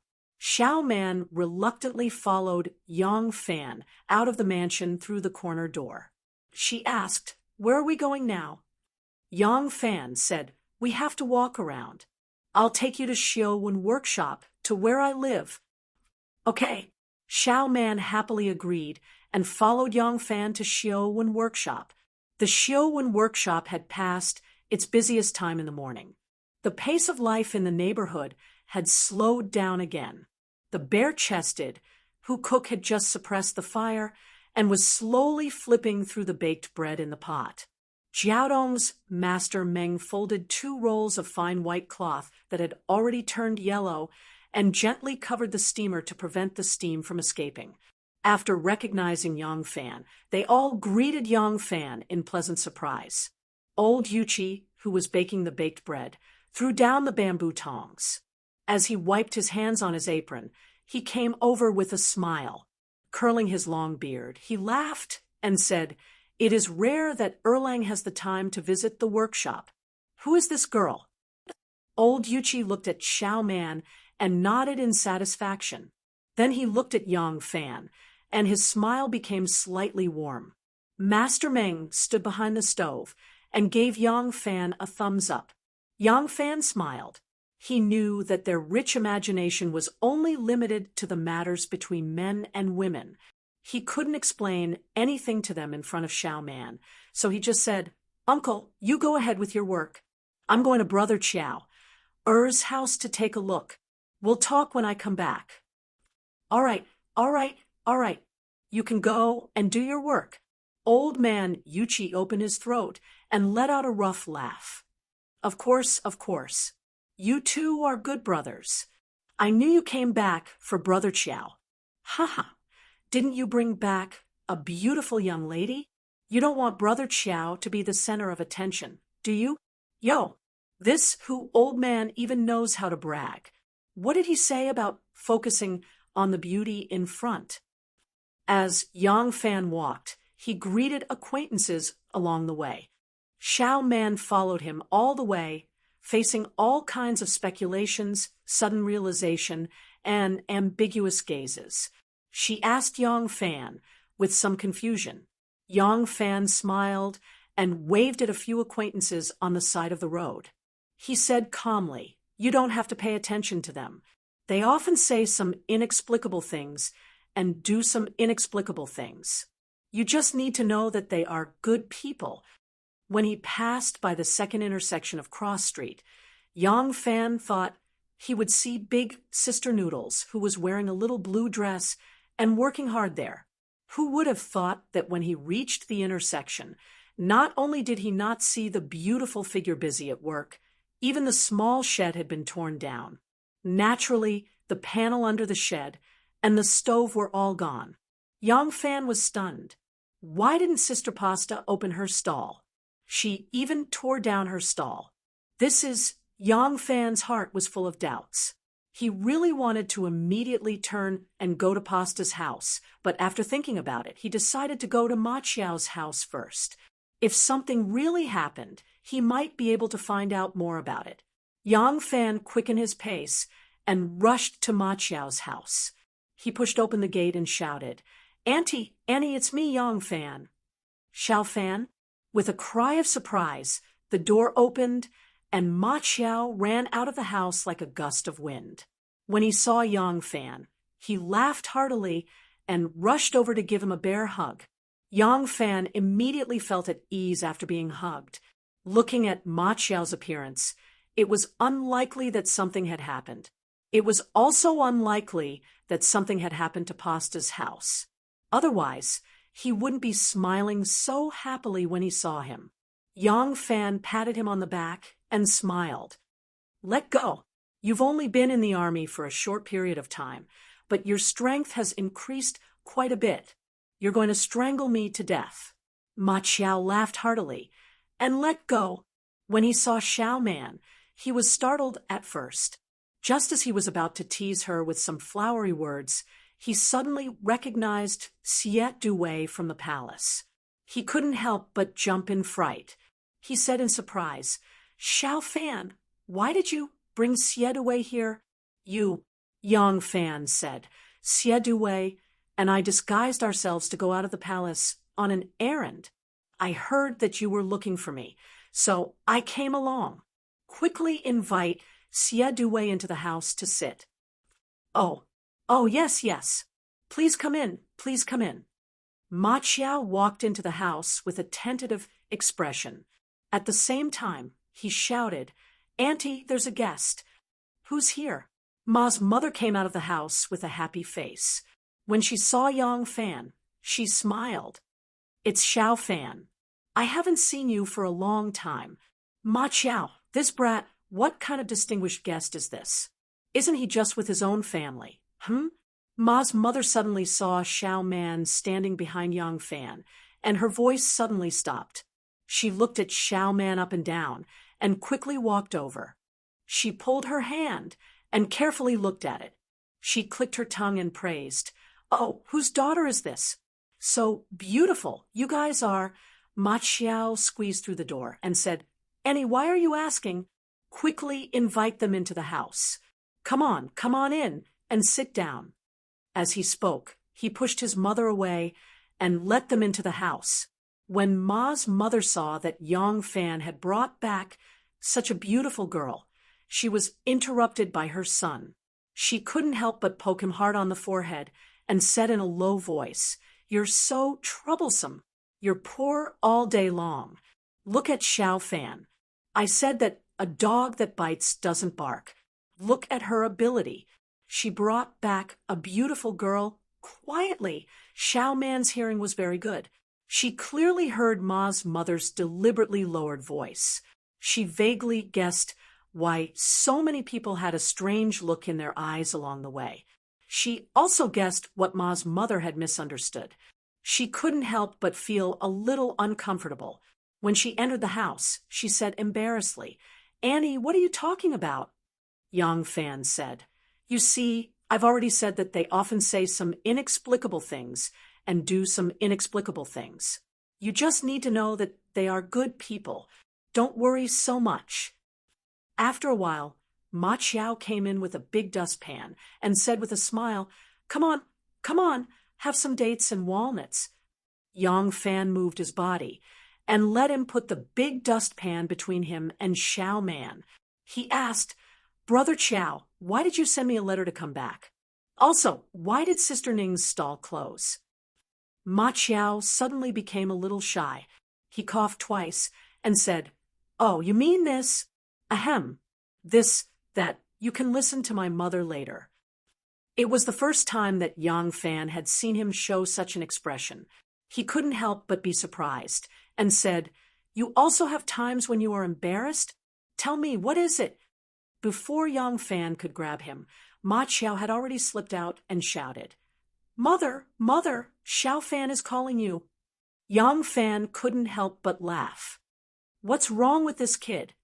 After a while, Ma's mother came in and said with a smile, "Xiao Fan, why did you call Auntie?" Yang Fan said, "Auntie, why did Ma Chiao send a letter to ask me to come back?" Ma's mother smiled and said, "Good news." Auntie checked the almanac. The 9th of next month is an auspicious day, suitable for holding a happy event. Xiao is about to get married. You are his good brother. When the time comes, you must come back to attend the wedding." Yang Fan said curiously, "Brother Xiao is about to get married. Who is the bride?" A thought suddenly flashed through his mind. Yang Fan couldn't help but call out, "Sister Ning?" The noble princess was dressed splendidly, followed by 2 palace maids, walking towards the hall of martial accomplishment. The 2 palace maids behind the noble princess were carrying a carved and elegant flat box. No one knew what was inside. "My daughter is here, call her in." Wu Zetian had just finished dealing with the memorials and had just given a few instructions to Shanghai Wanner. Hearing that the noble princess wanted to see her, she said with a smile. The noble princess entered the hall of martial accomplishment. Seeing Empress Wu, she quickly walked forward and curtsied. "My daughter greets the Empress." Wu Zetian said, My daughter, how did you find the time to visit me today?" The noble princess said respectfully, "I obtained a few hundred years old ginseng. Thinking of how the Empress has been working day and night, I quickly sent it to the palace for the Empress to nourish her body." After the noble princess finished speaking, she moved to the side. 2 palace maids carried the wooden box forward, as if they were holding a plaque, and showed it to Empress Wu. The noble princess waited for them to stand still, then quickly moved forward and gently opened the lid of the box. Inside was a black velvet cushion, and on top of it was an old ginseng. This ginseng wasn't a carrot. Although it was a few hundred years old, it didn't look thick or long. Instead, its roots were very fine. Although the trunk of the ginseng wasn't big, the long roots spread to every corner of the box. The density of the roots was like a beautiful painting. When Wu Zetian saw this, she couldn't help but praise, "It really is a good ginseng." "My daughter, It's rare to see your kind intentions." Wu Zetian turned to Wanner and said, "Wanner, send someone to bring some of my motherwort face cream and give it to my daughter." Wanner agreed and stepped forward. Just as she was about to give the order, the noble princess suddenly had tears in her eyes. She knelt down in front of Wu Zetian. Wanner was startled and quickly moved to the side to avoid arousing suspicion. The noble princess excitedly said, "The Empress really cares for my daughter. She is as kind as a real mother. My daughter has lost her support at a young age. Although she lives a luxurious life, it is difficult for her to enjoy the happiness of being at the feet of her parents. I have a presumptuous request. I would like to kneel before the Empress and recognize the Empress as my mother. I hope the Empress will agree to it." "What?" Wanner's eyes widened in surprise. She looked at the wrinkled, white-haired, and old noble princess. She was the daughter of a great ancestor. Speaking of which, Empress Wu had to call her aunt. She wanted Empress Wu to be her godmother? Wanner couldn't believe her ears. Chapter 201. Didn't hear wrong. The princess was 5 years younger than Empress Wu and 1 generation older than Empress Wu. In Wan'er's view, there was no reason for the princess to take Empress Wu as her adoptive mother. However, in the eyes of the noble princess, there was another way to calculate it. It was from power and influence. Today, the princess brought this old ginseng into the palace to take her as her adoptive mother. The princess had accepted a bribe from Wu Qingxi and helped him arrange the marriage. In the end, although the marriage between the Wu and Li families became a reality, Wu Qingxi didn't become the emperor's son-in-law. Not only did she have to return the gift, but she also offended Wu Qingxi. If that was all, it would have been fine. Wu Qingxi only thought she was incompetent and didn't hate her. However, Princess Taiping had been severely offended by her. These past 2 days, the noble princess had discovered that the housekeeper of Taiping Mansion had frequent contact with the housekeeper of her mansion. The noble princess, who had a guilty conscience, immediately became suspicious. She called the housekeeper over and used both carrot and stick to interrogate him. When she found out that Princess Taiping was inquiring about her mansion, she couldn't help but panic. Wu Yuji married a beautiful princess, but because of this, his wife died, and his 2 sons were removed from the genealogy and had to leave their homes. Wu Yuji couldn't accept her kindness. Although Princess Taiping married into the Wu family, how could Wu Yuji subdue such a woman? If she wanted to make trouble for him, who could stop her? The princess was in a panic. Taizong Shimen's 9th daughter, Princess Dongyang, had happened, which made her even more afraid. 2 days ago, some gossip about Princess Dongyang had reached the palace. Wu Zetian was very displeased and immediately decreed that Princess Dongyang's fief was greatly reduced. Her 2 sons were also exiled to Wuzhou on a random charge. A few days ago, it was only the princes of the Li family who were unlucky, but now even the princesses were beginning to be unlucky. The women of the imperial family were in a great panic. Among these princesses, the noble princess was the one who put the most effort into currying favor with the empress. If it was a normal time, she might not be too afraid, but now that she had offended Wu Qingxi and Princess Taiping, she could not guarantee that she would be safe and sound. In a moment of desperation, the noble princess finally came up with a solution that wasn't really a solution. Acknowledge her as her godmother. Hearing the princess' words, Wu Zetian was also stunned. Looking at the princess kneeling in front of her with tears and mucus flowing down her face, Wu Zetian had a surprised smile on her face. It seemed that the princess also felt that this matter was too absurd. Wu Zetian thought for a moment and hesitantly said, "This princess, you and I are about the same age." When the noble princess heard this, she immediately stopped crying and laughed. So this is what the Heavenly Empress is worried about. In the past, King Kaoshan Yanglin had 13 foster sons, and the oldest one was not much younger than him. As long as the Heavenly Empress doesn't despise me, what does age matter? Dear mother, young Miss kowtows to you. As soon as the noble princess finished speaking, she did not allow Wu Zetian to say anything to stop her. She prostrated herself on the ground and kowtowed 3 times. This. Ha ha ha ha. Good, good, good. If that's the case, then we will acknowledge you as my daughter. Wu Zetian thought for a moment and immediately thought of the benefits of having Princess Li Tang as her daughter. She was the daughter of the founding emperor of the Tang dynasty, Li Yuan. As soon as she thought of this, Wu Zetian immediately asked someone to help her up with a smile on her face. She said in a pleasant manner, "Good, since you have acknowledged me as your mother. This title of princess should also change. Ha! Among all the princesses under me, you are the oldest, so I will confer you the title of Great Elder Princess. And I will add the title of Yen, and Great Elder Princess of Yen, and this child thanks mother." The noble princess happily kowtowed. Shanghai Wanner saw her deliberately acting like a spoiled child and couldn't help but feel nauseous. The eunuchs and palace maids who were waiting on the side did not dare to show any expression, but their gazes were a little strange. The noble princess seemed to be completely unaware of this. She kowtowed again and happily snuggled up to Wu Zetian's side to receive pleasure.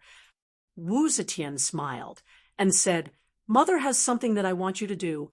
Now that you have become my daughter, you are even more duty-bound to do this." The noble princess hurriedly said, "Mother, if you have any orders, I will do my best." Wu Zetian said, "I have asked the imperial astronomer to take a look. The 9th of next month is a good day to welcome the bride. Taiping and Yuji's marriage should also be arranged. You were originally their matchmaker. Now that you are Taiping's elder sister and busy with national affairs, you have to help me worry about this marriage." The noble princess quickly replied, "Mother, rest assured. I will definitely make this marriage a lively and glorious one. Next month, Brother Qiao and Sister Ning will get married." "Ha! Good, very good." Yang Fan pulled Ma Qiao over and punched him on the shoulder. He laughed and said, "Well done. Such a good woman like Sister Ning has finally become your wife." Ma Qiao, who had always been carefree, actually blushed. Yang Fan happily said, "Brother Qiao, let me tell you first. Although I am your brother, once Sister Ning marries, I will be considered part of her family. If you dare to mistreat Sister Ning, I will not forgive you." Ma Qiao scratched the back of his head and said, "Look at what you are saying. She is so fierce. How would I dare to bully her? It would be good enough if she doesn't bully me." Ma Qiao's mother said, "Nonsense. Xiao Ning's daughter is virtuous and sensible. How could she be fierce? Xiao Fan, don't worry. Auntie is watching. If Qiao dares to bully Xiao Ning, Annie will be the first to punish him." Yang Fan was overjoyed when he heard about Ma Qiao and Pasta's wedding. He spent the whole morning in the Ma family trying to make fun of Ma Qiao. At first, Ma Qiao was a little embarrassed, but later on, he became thick-skinned and only grinned foolishly. Only then did Yang Fan lose interest in making fun of him. Yang Fan then asked about Ma Qiao's situation in the army. After all, Ma Qiao was from the White Horse Temple. The generals looked up to him. Moreover, he was willing to endure hardships during training. His swordsmanship was also outstanding among the soldiers. Therefore, he was recognized by Fei Hui, the commander of the Dragon Guards. Now he was transferred to be Fei Hui's bodyguard. These days, Ma Qiao has been diligently practicing his horsemanship and archery skills. His horse riding and archery skills have improved greatly, and he has gained the favor of General Fei. The reason why he was able to return a few days earlier to prepare for the betrothal was because General Fei had opened the door for him. Hearing that Ma Qiao had a promising future in the army, Yang Fan was also happy for him. After having lunch at the Ma family, Yang Fan and Xie Xiaoman declined Ma's mother's invitation to stay. The two then went to the Jiang family. Jiang Suning originally had a lively and cheerful temperament, but seeing that he was about to become a bride, he unknowingly became a lot more docile and gentle. When he spoke to Yang Fan, he also spoke in a soft and gentle voice, which made Yang Fan click his tongue in wonder. He didn't know if a man or a woman would never grow up if they never had a partner of the opposite sex, but he had seen the magic of marriage with his own eyes. Ma Qiao and Jiang Suning were the people he was most familiar with. Therefore, he felt the changes in the two the most. Xie Xiaoman had always been by her side. Ever since she left her elder brother when she was a child, she practiced martial arts under the strict supervision of her adoptive mother. Perhaps only Shangguan Lanji had a sisterly relationship with her. Later, Aunt Pei moved to Chang, and she entered the palace. Although she got along well with Gaoing, Lan Yiqing, and the others, was that family love? No matter how good their friendship was, it couldn't make up for the regret of the lack of family love. Xiaoman silently looked at them as if they were a family. Her heart was full of envy.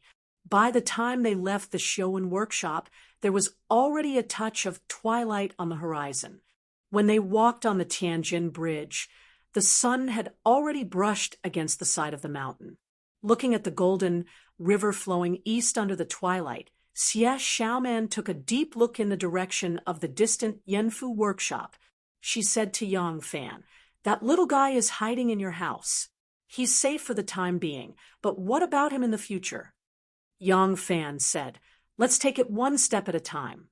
Although I saved him, I have no right to decide how he should live in the future.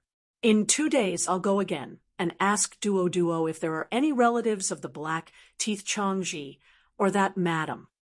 He also turned to look at the leisurely river and said with emotion, "Orphans don't have a good life.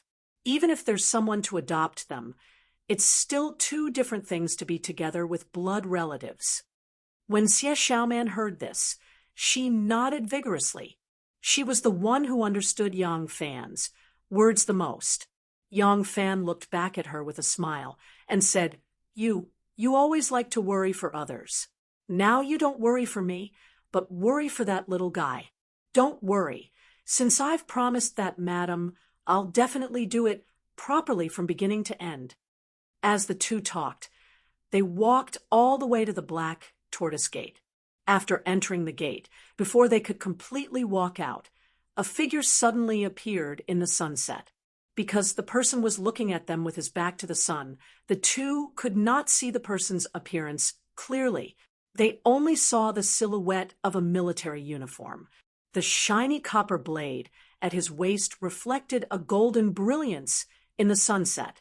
Yang Fan and Xie Xiaoman subconsciously moved to the left and right. The person laughed and said, "Erlang, why did you come back so late? I've been waiting for you for a long time."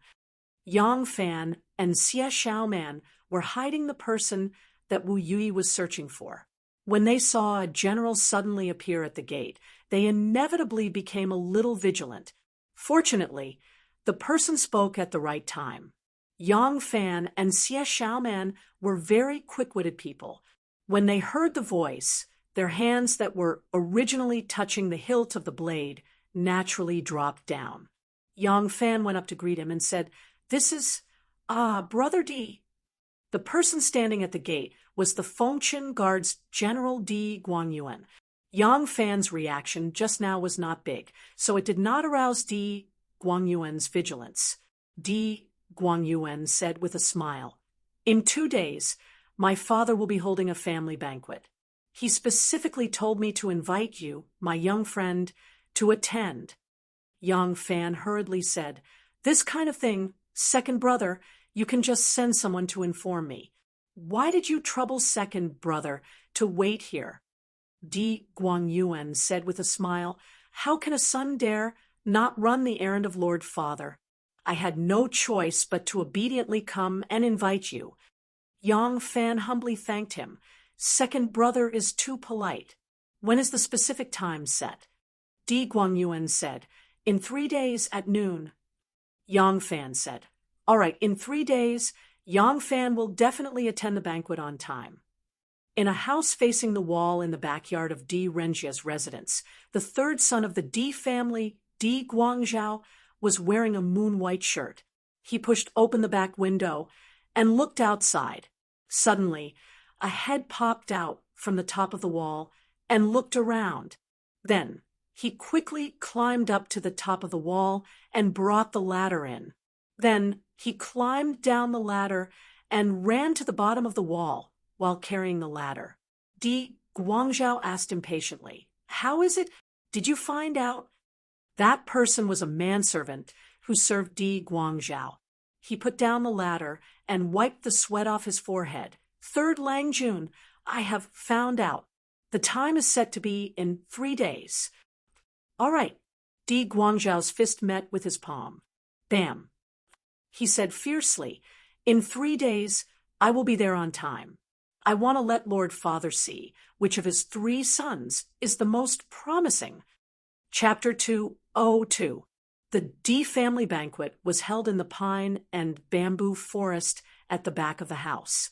It was early summer, and the forest was cool and pleasant. It was a good place to have a feast and relax.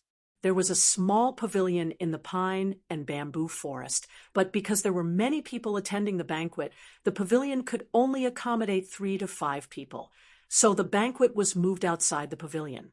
The ground in the forest was covered with bamboo mats, on which there were more than 10 single beds. There was a low table in front of each bed for everyone to eat. Family banquets were usually only attended by relatives, but if the host's whole family and a few close friends attended the banquet, it could also be considered a family banquet.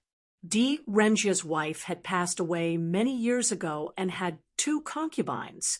Now, they were all women in their 50s, and they were accompanying A Lang to the banquet, Di Renjia's eldest son, Di Guangxi, his wife, and his children, his second son, Di Guangyuan, his wife and his children, and a nephew and his family who worked in the capital. As an outsider, Yang Fan was invited to the banquet, which showed how courteous Di Renjia was to him. Yang Fan thought that it was because he had saved Di Renjia in the Shangshan Square, but he didn't know that the reason why Di Renjia was so close to him was because he had saved the son of Blacktooth Changji. To Yang Fan's surprise, he was not the only outsider attending the banquet. There was also a guest with the surname Shen. Di Renjia waited for Yang Fan to greet him and said with a smile, Come, let me introduce you. This is Shen Mu, a junior of mine from Chang. And Shen Mu, this young friend is Yang Fan, whom I have mentioned to you before. You can call him Erlang since you are older. Brother Shun, Erlang. Yang Fan and Shen Mu looked at each other and smiled, then cupped their fists. Shen Mu turned sideways and said, This is my wife. Yang Fan looked over and saw a woman standing up from behind the table and nodding at him with a smile. Just one look, and he felt a sense of enchantment. Among all the women he had seen so far, only Princess Taiping taking off her clothes under the lantern and meeting him naked could compare to this kind of feeling. What a natural beauty! Yang Fan's heart jumped and glanced at her figure that was not very delicate, but had an indescribable charm. He cupped his fists and bowed. Beta Persei greets eldest sister-in-law of Shun family. Di Renjia laughed and said, All right, don't be so polite. Come, sit down. At this time, Shu Asheng walked over and whispered a few words in Di Renjia's ear.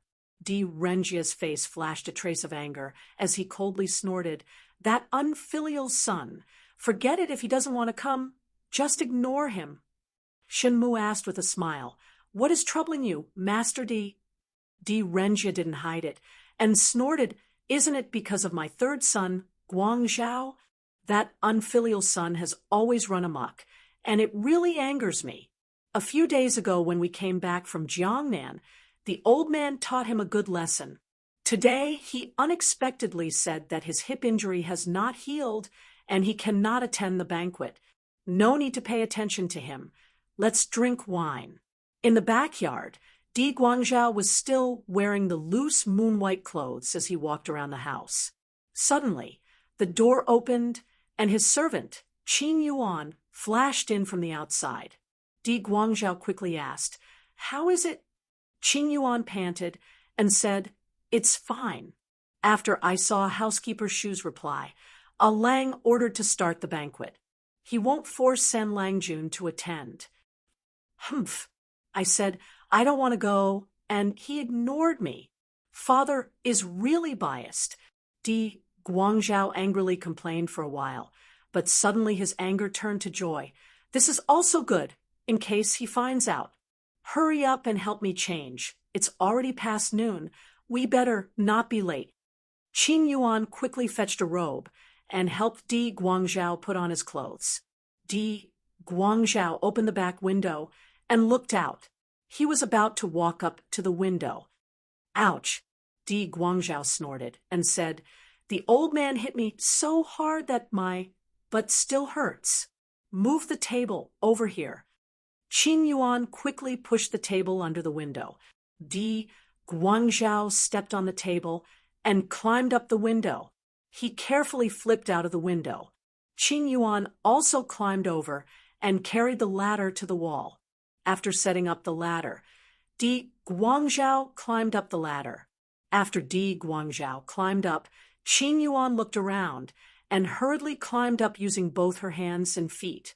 Soon, both of them squatted on the wall and pulled the ladder up to the outside of the wall. Di Guangzhou climbed down the ladder and said, You go back to your room. If anyone comes looking for me, just say that I'm asleep.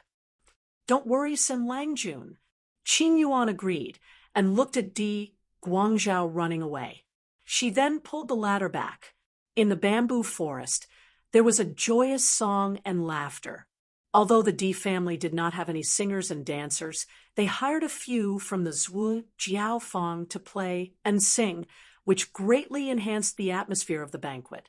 Di Renjia talked and laughed. Shenmu answered his questions skillfully, and the Di family's eldest son, Guangxi, and second son, Guangyuan, were also cheerful and eloquent people, so the atmosphere of the banquet was very lively.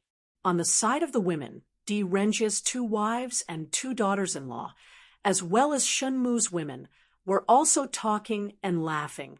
After 30 minutes of drinking, Di Renjia's 2 granddaughters walked to the front of the banquet and sang a song for their grandfather. It was a popular song, Dancing Charming Lady. Although the tune was the same, the lyrics were obviously not about Empress Wu's ascension to the throne. Di Renjia listened and clapped his hands and laughed. Then, his grandsons went on stage one by one.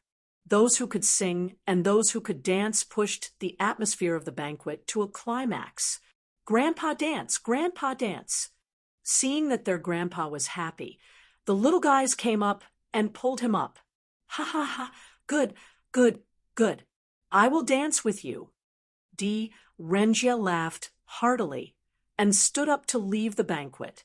He walked to the center of the banquet with his grandsons and granddaughters. The music had already changed to a very cheerful dance song. The crisp and melodious sound of the drums rang out. Di Renjia twisted his body and raised his arms. His sleeves swayed, and he spun and jumped up. There was actually a kind of elegant feeling. Although he was old and his movements were slow, his dance movements were completely 2 beats slower than the sound of the drums. Because he was fat, it was harder for him to show his elegant posture. However, his every movement had a kind of elegant feeling. Di Renjia was the son of an official family, so he was familiar with this dance since he was young. It was very beautiful, when he danced. How could the son still sit there and watch when the father was on the stage? Di Guangxi and Di Guangyuan also excitedly got off the stage and accompanied Di Renjie to sing and dance. Di Guangxi and Di Guangyuan danced a few times, then waved their arms and turned towards Yang Fan and Shenmu. Yang Fan had never danced this kind of dance where the sons of nobles indulged in singing and dancing in front of the banquet. He was watching with relish when Di Guangyuan suddenly turned to his side. His two hands kept making dance gestures, and he smiled and asked him to dance with him. Yang Fan saw this and couldn't help but feel embarrassed. He really didn't know how to dance in the Central Plains. He only knew some very simple dance movements, which he learned from the local boys and girls at the bonfire party in Nanyang. At that time, when he danced together, he felt that it was very dynamic. However, when he saw the hundreds of people dancing on Ding Ding Street during the Lantern Festival this year, he felt that it was much inferior to this dance. Now, compared to the dance of Di Renjie and his father, it looked even more ugly. While Yang Fan was hesitating, Shenmu had already been happily pulled onto the stage by Di Guangxi. This kind of invitation by Di Guangxi and Di Guangyuan was called dance invitation. In a more elegant way, it was called dance invitation. When inviting a guest to dance with them, it didn't matter if the guest danced well or not, but not accepting the invitation was very impolite behavior. Of course, Shenmu understood this custom, so when Di Guangxi invited him, he happily stood up. Hee, ha. When Shenmu started to dance, Yang Fan almost spat out a mouthful of wine. He saw Shenmu excitedly beating the beat. 1, 2, 3, patting the shoulder. 1, 2, 3, beating the chest. 1, 2, 3, patting the leg. 1, 2, 3, patting the shoulder, and so on. It was extremely simple. His movements were so clumsy and ridiculous that he was like a gorilla, but no one was surprised. The women were still clapping their hands and watching with great interest. This was because this kind of dance at a banquet was originally an impromptu program. As long as it was in tune, it was fine. As long as it was happy, it was fine. No one was picky. Di Guangyuan was still waving at Yang Fan. When Yang Fan saw that no one found it funny when Shenmu danced like a gorilla, he thought that it was no big deal if he danced like a monkey. So he mustered up his courage and stood up. When Di Guangyuan saw him stand up, he moved his dance steps back. Yang Fan minded his own business and danced according to his own dance movements. The gorilla looked at the monkey, and the monkey looked at the gorilla. Suddenly, the monkey and the gorilla were both confident. In front of Tiangong Temple, Abbot Yuan Shu stood on the steps, accompanied by Imperial Messenger Fu Yuyi. Fu Yuyi tiptoed and asked loudly, "Where are the people from Chang? And have the people from Chang arrived yet?" "They're here. They're all here." A few men with Guangzhou accents waved at him. "Where are the people from all the shops? Have they all arrived yet?" "They're here. They're here." A few shopkeepers and people dressed as shop assistants also answered loudly. "Where are the people from Sherlin? Have the people from the Imperial Academy and the other academies arrived yet?" Fu Yuyi named them one by one. When he named the children of the officials, someone answered loudly, "Di Guangzhou has not arrived yet." Fu Yuyi frowned when he heard this. Many children of the officials' families had also arrived. Looking at the people present, there were no less than 800 or 900 people from all walks of life. Di Guangzhou's presence was not a big deal, but Di Guangzhou was not a big deal. The person behind him was Di Renjie. If Di Guangzhou participated in the persuasion, who would know that it was Di Guangzhou's idea? They would definitely think that this was Di Renjie's approval of his son's action. At that time, Di Renjie would not be able to explain himself even if he had a lot of mouths. In addition, with the Empress Dowager's appreciation of him, he would have no choice but to admit that he was part of the Wu family's party. Therefore, Fu Yuyi was quite unhappy that Di Guangzhou had not arrived yet. Just as he was thinking, someone suddenly shouted, "He's here! He's here! Di Sanling is here!" From afar, Di Guangzhou covered his buttocks and jogged over. He panted and said, "I'm here! I'm here!" Fu Yuyi wanted to reprimand him, but after thinking about it, he held back. He raised his voice and said to the crowd, "All right, everyone is here. Everyone, let's go to the gate of heaven to petition the Empress and persuade her to ascend the throne. Everyone, be alert, and let's go." Chapter 203. Erlang's accent is a little foreign. He doesn't seem to be from Luoyang. After the song and dance ended, everyone returned to their seats. After drinking a cup of wine, Shun Mu took advantage of the warm atmosphere and started to get closer to Yang Fan. Yang Fan smiled. "Brother Shin has good ears. I grew up in Jiaoji and only arrived in Luoyang at the end of last year." "Jiaoji? That's not near." Shin Mu's eyes flashed and asked, "May I know why Erlang left his hometown and traveled thousands of miles to Luoyang?" "Little brother," before Yang Fan could finish, Di Renjie suddenly slammed the table and shouted, "Where did this unfilial son go? Get Qing Yuan here." Yang Fan and Shun Mu looked at Di Renjie and saw him glaring angrily. Shu Asheng was standing at the side and waving at the outside of the forest. After a while, two servants escorted a handsome manservant into the bamboo forest. When the manservant saw Di Renjie, he called out timidly, "Ah Lang." Di Renjie said angrily, "I'm asking you, where did Sam Lang go?" Qing Yuan stammered, I really don't know." Di Renjie slapped the table with a bang, causing the cups and plates to clatter. "Bastard, you still want to fool me. I'm not dead yet, and you want Di Guangzhou to be the head of the household? You don't even dare to answer my questions." Qing Yuan was so scared that she knelt on the ground and said, "Ah Lang, please don't be angry. Ah Lang, please don't be angry." As it turned out, although Di Renjie was unhappy that Di Guangzhou was not able to attend the banquet, he was no longer angry after the two-side Shiforan quietly consoled him. After all, Di Guangzhou was his son and the youngest. Once his anger subsided, he couldn't help but feel pity for him. He asked Shu Asheng to prepare a table of food and wine for Di Guangzhou. Qing Yuan was thinking that if someone outside asked, she would say that San Langjun was resting. She didn't expect Shu Asheng to bring a table of food and wine. Qing Yuan mumbled something in her room. She only said that San Langjun was asleep, but her voice sounded a little timid because it was her steward who asked the question. How could Shu Asheng believe him? He also knew that Ah Lang bestowed this table of noodles to show his tender affection toward his youngest son. How could he not deliver this kind intention? So he asked Qing Yuan to open the door and bring the food and wine inside. This time, Qing Yuan panicked and revealed a flaw in her words, causing Shu Asheng to become suspicious. Seeing that the door didn't open, Shu Asheng called someone to go around to the back window to take a look.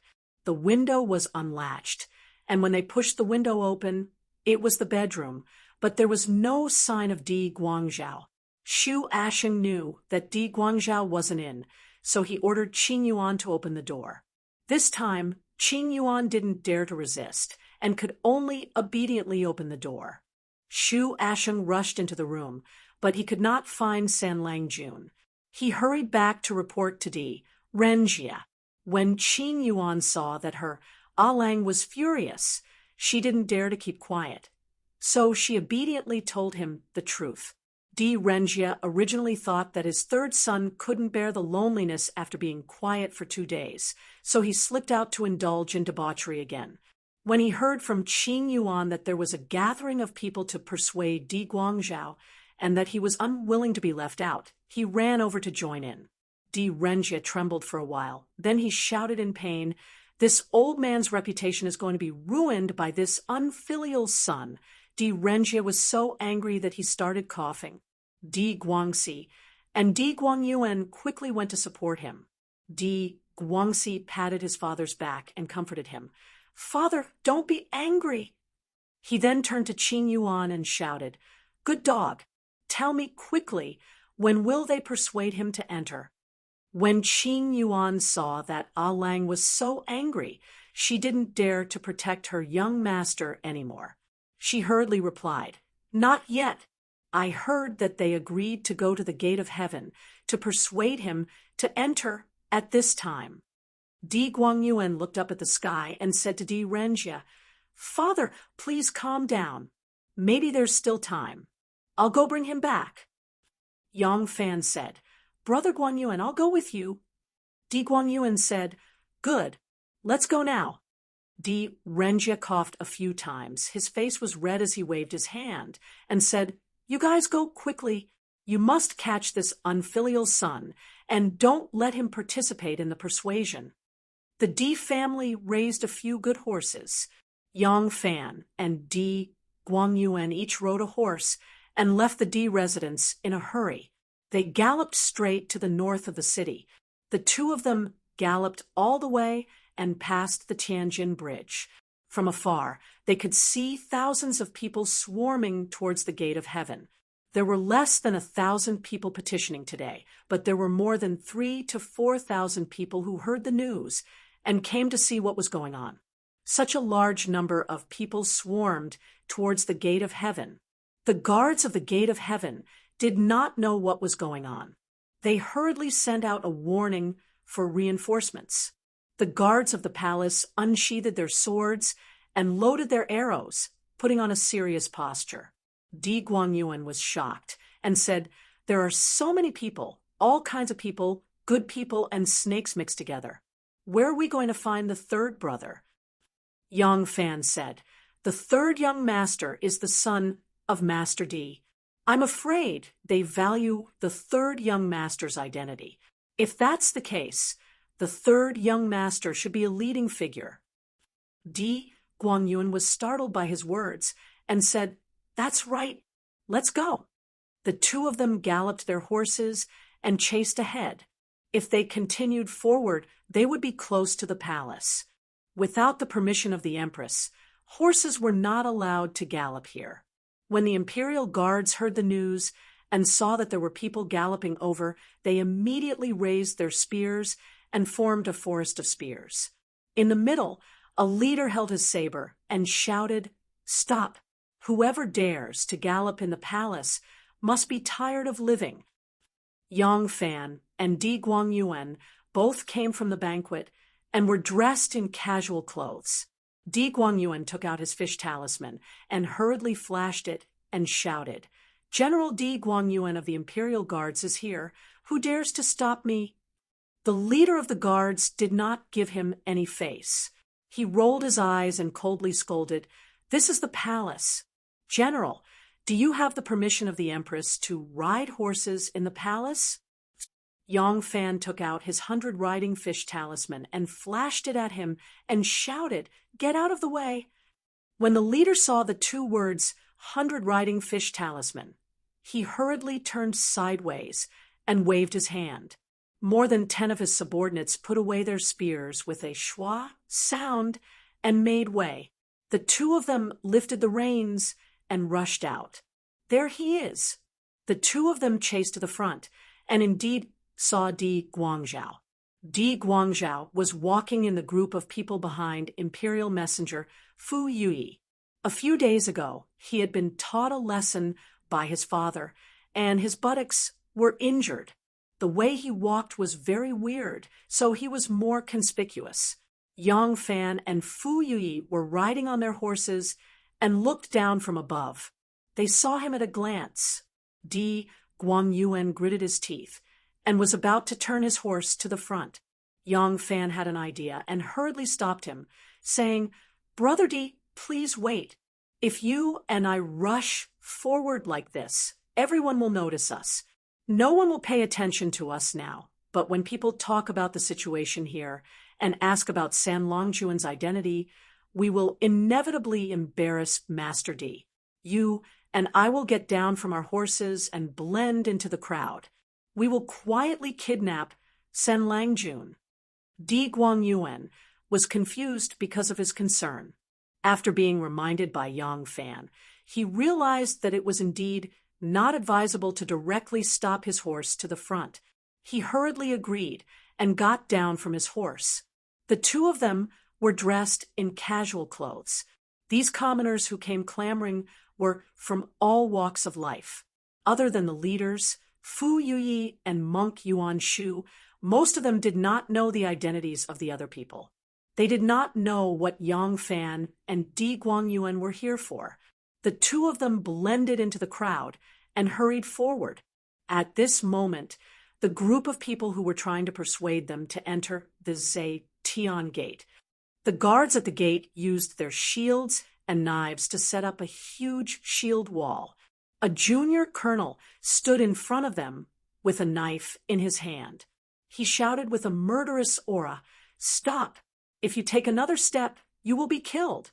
Fu Yuyi raised both of his hands and stopped the advancing crowd. He took 3 steps forward alone. His face was red with excitement, and his voice trembled as he said, "I, Imperial Messenger Fu Yuyi, together with the officials and people of Luoyang and the people of various places, have jointly written a petition. We respectfully ask the Empress to follow the will of heaven and the will of the people to ascend the throne." Di Guangzhou stood in the crowd and looked at him. He was so envious that his eyes were red. Although he was one of the leading figures in the persuasion, there was a world of difference between one and the only one. Fu Yuyi held the name list and stood at the front. He was the initiator. Once the Empress Dowager ascended the throne, his contribution, just as Di Guangyuan was thinking this jealously, 2 people suddenly appeared on his left and right. The one on the left came close to him, put one hand around his waist and the other on his shoulder as if they were acquaintances, and took a step back with a grin on his face. Di Guangzhou only felt that his waist was being held by an arm that was like an iron hoop. His shoulder was being held and half of his body was numb. He was dragged into the crowd. He could not help but be shocked and angry. He was about to open his mouth to shout when the person on the right had already turned in front of him. His eyes were spitting fire as he shouted in a low voice, "San Lang, if you want to end your life in the Di family, then shout." When Di Guangzhou saw the look in his second brother's eyes, he was so scared that his heart turned cold. He did not dare to respond. After a moment of hesitation, he was quickly dragged to the back of the crowd by the 2 people. Fu Yuyi stood at the front, completely unaware of what was happening behind him. He held a thick stack of names, handprints, and a cross high above his head. He took 3 steady steps forward. His knees bent, and he knelt straight on the ground. Using all the strength in his body, he shouted, respectfully inviting the Empress to ascend the throne and become the Emperor. The people at the back all stretched their necks to see his movements. When they heard him shout, they immediately knelt down and shouted, respectfully inviting the Empress to ascend the throne and become the Emperor. It was just that these people had not practiced before. When the people at the front knelt down, they shouted. When the people at the back saw the people at the front knelt down, they only started to kneel down. So the shouting did not have the slightest bit of grandeur. The officer holding the saber saw the situation and took 2 steps back. He suddenly waved his hand and shouted, "You all wait, do not act rashly." When he finished, he suddenly turned around and shouted, "Quickly report to the Empress." At this moment, Yang Fan and Di Guangyuan had already dragged Di Guangzhou out of the crowd of petitioners. They passed through the crowd of onlookers and found their 2 horses. With their backs facing the gate of heaven, they headed into the distance. In the hall of martial accomplishment, Wu Qingxi and Wu Sanxi, who had been waiting for news in the palace, appeared. They were excitedly reporting to Wu Zetian the news of the people urging the empress to ascend the throne and become the emperor. Haha, ridiculous, really ridiculous. I am a woman and also the Empress Dowager of the Tang dynasty. Why would I become the emperor? Could it be that I would steal my son's country? Wu Zetian laughed and said to Wan, don't you think these people are completely muddle-headed? Wan chuckled and said, the people are simple. They only want the empress to treat them well and hope that the empress will be the rightful ruler of the world. Wu Zetian's face cleared up. Wu Qingxi quickly said, yes, the empress is right. There are also people from far away who came from Chang, and to persuade the empress. The empress becoming the emperor is what the people want. Wu Qingxi did not want to be left behind, so he quickly added, Abbot Yuan Shu of the Heavenly Temple has also brought many monks here. Yuan Shu said that the Empress of Heaven is the reincarnation of Maitreya, so you should be the Jambu tea master and unite the world. Wu Zetian said with a faint smile, the Jambu Bodhi, to unify the world. Haha, this old monk also came to join in the fun. Wu Zetian waved her hand and said, lightly, let the Empress Dowager stay in the palace. Tell them to go back to their own fields and do their work well. Don't listen to people and come to the palace to cause trouble. Wu Sanxi was stunned and said in surprise, the Empress, this is what the people want. If the Empress refuses the people's request, the people will be disappointed. Shanghai Wan glanced at him, and a trace of contempt flashed in her eyes. Idiot! Even if the previous emperor passed away, the crown prince appointed by the edict would still need hundreds of requests from the officials before he is willing to ascend to the throne. If the empress agreed so eagerly, wouldn't you be belittling your own status? You don't even understand this. Sure enough, Wu Zetian's expression became colder, and she ordered, do as I say. Wu Sanxi did not dare to persuade her anymore, and quickly replied, yes. Wu Sanxi turned around and was about to leave when Wu Zetian continued, although that Fu Yi is a troublemaker, his thoughts are for the country and the people. Go and pass the edict. Fu Yi will be promoted by 1 level and promoted to rank 5. Tell him to do his work well in the future. Father, Di Guangzhou was brought back to the Di residence by Di Guangyuan and Yang Fan. When he saw his angry father, his face turned pale. Di Guangyuan briefly explained to his father how he had brought Di Guangzhou back. Di Renjie glared at Di Guangzhou for a long time after listening to the story. However, he could only shake his head in the end. He waved his hand dejectedly and said, take him away and guard him. Tomorrow, send him back to his hometown in Taiyuan to guard the ancestral shrine. Di Guangzhou turned pale with fright and quickly begged, Father, I know I was wrong. Father, please spare me. Di Renjie painfully said, take him away. Di Guangyuan saw his father like this and quickly pulled his third brother away. Di Renjie looked up to the sky and sighed. He then bowed to Yang Fan and said, Nephew, this old man is indebted to you today. Yang Fan quickly dodged to the side and said, Uncle, this is too much for Yang Fan. I don't deserve it. I really don't deserve it. Di Renjie said, you saved this old man's life. Although this old man is grateful, I don't take it to heart. But today, you saved this old man's reputation. This kindness is heavy. How can this old man not remember it? Di Renjie looked at Yang Fan and felt that he was young and promising. He was respectful and polite, and he was able to save Blacktooth Chang's youngest son. Compared to his San Lang, he couldn't help but feel sad. He sighed and said to Yang Fan, How old is Erling? Yang Fan said, This nephew has just turned 18. Di Renjie said gently, You will be considered an adult in another 2 years. You have no relatives or elders in Luoyang. This crowning ceremony, this old man will host it for you, okay? When he said this, it meant that he wanted to raise Yang Fan as his own nephew. Yang Fan was overjoyed and quickly bowed. This nephew can't ask for more. Good, very good.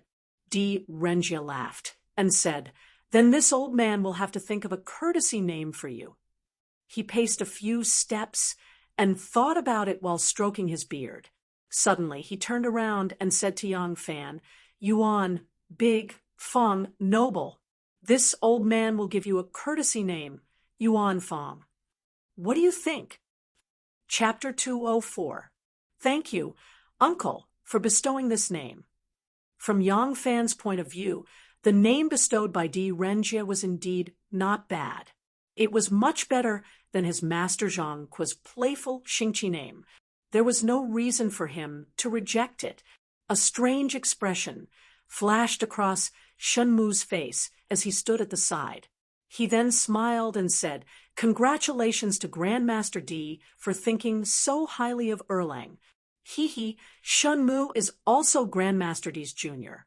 We will be even closer in the future and should visit each other more often. Yang Fan smiled and said, Little brother and brother Shen hit it off at first sight. We will visit each other often in the future. Di Renjia was unhappy with the Di family's incident. As guests, Yang Fan and Shenmu could not stay for long. They chatted for a while more before bidding farewell to Di Renjia. The eldest son of the Di family, Di Guangxi, sent the two out of the residence. Yang Fan and Shenmu asked each other. It turned out that Shenmu lived in Luoyang's south 5-mile village while Yang Fan was heading north. The two bade farewell by the roadside and went their separate ways. Shenmu boarded the carriage and said to Yang Xuerao, with a light smile, Old man Di must have noticed that I have the intention of recruiting Yang Fan. Bestowing a name? Humph. He is telling me that he has also taken a liking to Yang Fan and is telling me not to have any ideas about Yang Fan. Yang Xuerao said, Then why did you say in front of him that you want to date Yang Fan? He is just a bodyguard. Do you really want to compete with Grandmaster Di? Shenmu smiled and said, We really do not have any capable people in the army. Although Yang Fan is just a small bodyguard now, with the connections he has accumulated, it is fine if we do not give him a chance. As long as we give him a chance, it will not be difficult for him to soar to the sky in one go. We must compete for this person. He leaned back on the seat and leisurely said, Fu Yui has persuaded him. The Empress is about to ascend the throne. After she ascends the throne, I will personally make a trip to Longyu. Before that, I must find a chance to have a good talk with Yang Fan. Young people were all hot-blooded. How could they be as calm as Duke Di? Since Grandmaster Di gave him a courtesy name, I will give him a bright future. What do you think he will choose? The ox cart creaked as it traveled southward. He went out of the city gate, crossed the moat, walked along the official road for 3 miles, and turned onto the small road of 5 Miles Village. 900 people petitioned for the Empress to change the name of the country and change her name to Empress.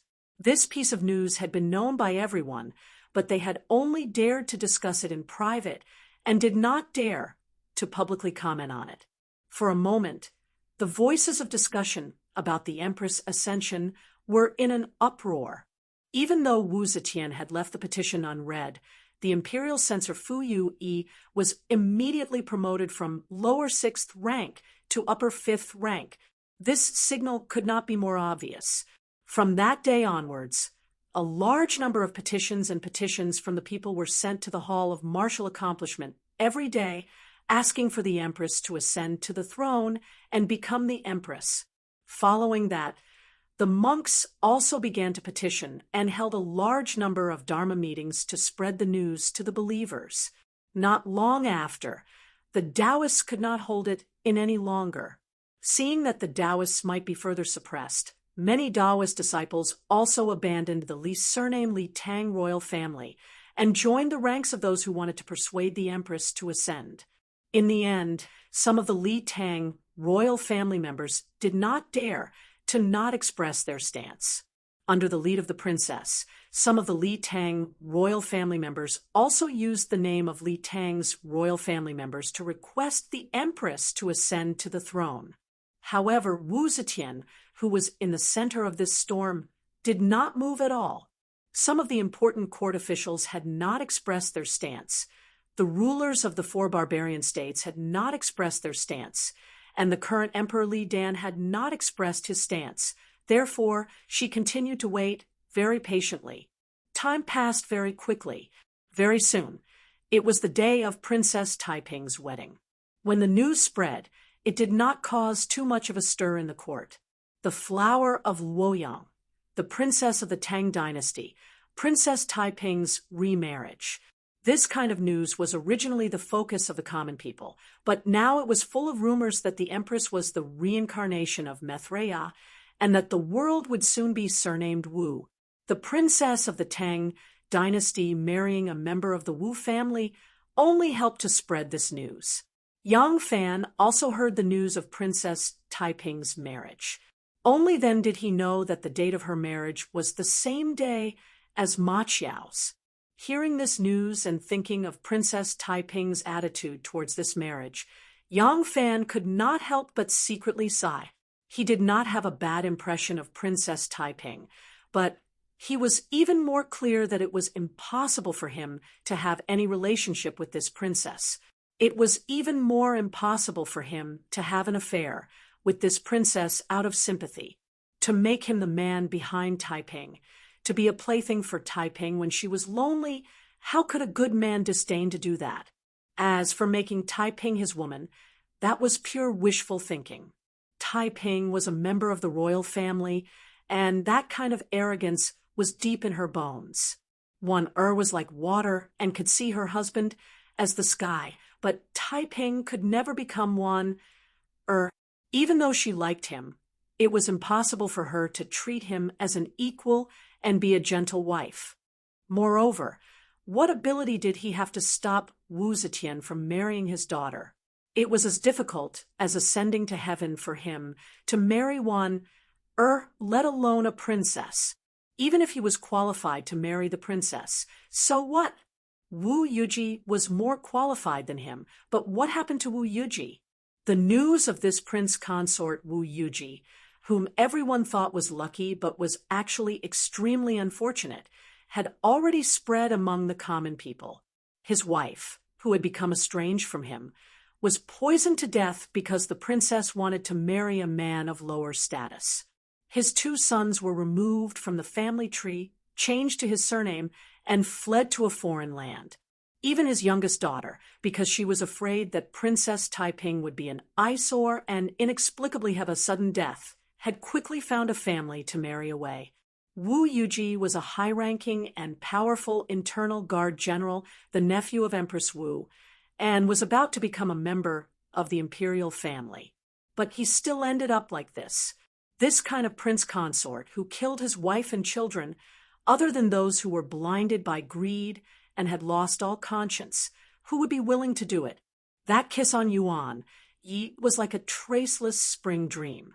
If it had caused a ripple in Yang Fan's heart, this ripple had already calmed on the 9th day. Because Princess Taiping was getting married, the entire imperial family had to attend this grand wedding. Therefore, the guard duty was especially heavy. All the guards had to be on duty on this day, not to mention that Yang Fan was supposed to be on duty on this day. However, he had already asked for leave from the brigade commander Su Liang. Yang Fan had originally been worried that Su Liang would not agree to leave. Who knew that as soon as he mentioned it, Su Liang would readily agree. This caused Yang Fan to have an especially good impression of Su Liang. What he did not know was that this was because of a clever hint from Shanghai. In Su Liang's heart, he did not see him as a guard at all. The wedding was officially held at dusk. Just after noon, Yang Fan returned to the barracks to change into casual clothes and prepared to leave the palace. When he passed by Luocheng Palace Hall, suddenly came over with two palace maids. Seeing Yang Fan at a glance, stopped and ordered the two palace maids, "You two go first." The two palace maids responded and flashed into Luocheng Palace Hall. From time to time, there were palace maids and eunuchs rushing back and forth on the royal road. Yang Fan could not show it. He could only act like an ordinary guard and bow to Shanghai, Only then did he call in a low voice, Shanghai said softly, "Lang Jun is going to Ma Chao's house now." 2 days ago when they met, Yang Fan had mentioned to her that he was going to the Ma family today to congratulate them. He did not expect that she was so busy that she actually remembered the matter of an insignificant person just because this person was related to him. Yang Fan's heart warmed, and he softly replied, "Yes." Shanghai Wana looked at his hands and asked, "Are you going empty-handed?" Yang Fan said, "You also know that I am not good at buying things. If I just casually take some things, it may not be suitable as a wedding gift. In any case, both sides of the wedding are not strangers to me. I only need to take some money, and that will be enough." Coquettishly said, "Men are careless. Marriage is a major event in one's life. How can it be so casual? Even if Ma Chiao is as carefree as you, Jiang Kai-shek is a girl. She sees you as her brother and will not blame you. But in the end, it will be a pity. Besides, if you're close to them, other people will think that you don't care about them. Has already prepared a gift for you. When you arrive at the Tianjin Bridge, go to the first hairdressing shop on the right to get it. Tell the shopkeeper that Madame Zheng's family sent you to pick up the package, and the shopkeeper will give it to you." Yang Fan was surprised and said, "You are so busy, yet you are still thinking about this matter for me." Wana rolled her eyes at him and said, "You and I are not strangers. Don't say such polite words. Didn't you say that Ma Chiao is like your brother and Jiang Kai-shek is like your sister? If that is the case, then Ma Chiao is Er's uncle and Jiang Kai-shek is Er's sister-in-law. How can not express my feelings?" When she said this, her soft and white face couldn't help but blush. Yang Fan was moved and said, "So, you were waiting for me here?" Wana said shyly, "Of course not. I was so busy today. I only told Xiao Man to help me keep an eye on you. I heard that you were coming out, so I came to greet you. You are a man. I thought that you would not think about these trivial things. These things should be Er's to worry about." She glanced into the distance and said to Yang Fan, "Well, I have too many things to do today. I won't talk to you anymore. Go, Lang Jun. Remember, don't get drunk." She glanced affectionately at Yang Fan and walked past him. The moment she brushed past him, she said something shameful in a small voice to Yang Fan's ears. Is looking forward to the day when I can buy my own dowry for my husband." Yang Fan turned around and looked at Er's beautiful figure as she flashed into Luocheng Palace Hall. His heart was full of love. He really wanted to hold tightly in his arms and proudly announce to everyone, "This is my woman." The palace was decorated with red ribbons. When he walked out of the palace gates, a grand wedding procession dressed in colorful clothes had already lined up neatly in front of the palace gates. Yang Fan bypassed the waiting procession and walked past the Tianjin Bridge. The first shop he saw was a jewelry and headwear shop. When the shopkeeper heard that he was sent by the Zheng Manor to pick up the items, he quickly took the package that the customer had left and asked the shopkeeper to check it in front of him. The gift that prepared for Yang Fan was very thoughtful. Based on Yang Fan's status and wealth, she carefully selected a few suitable gifts.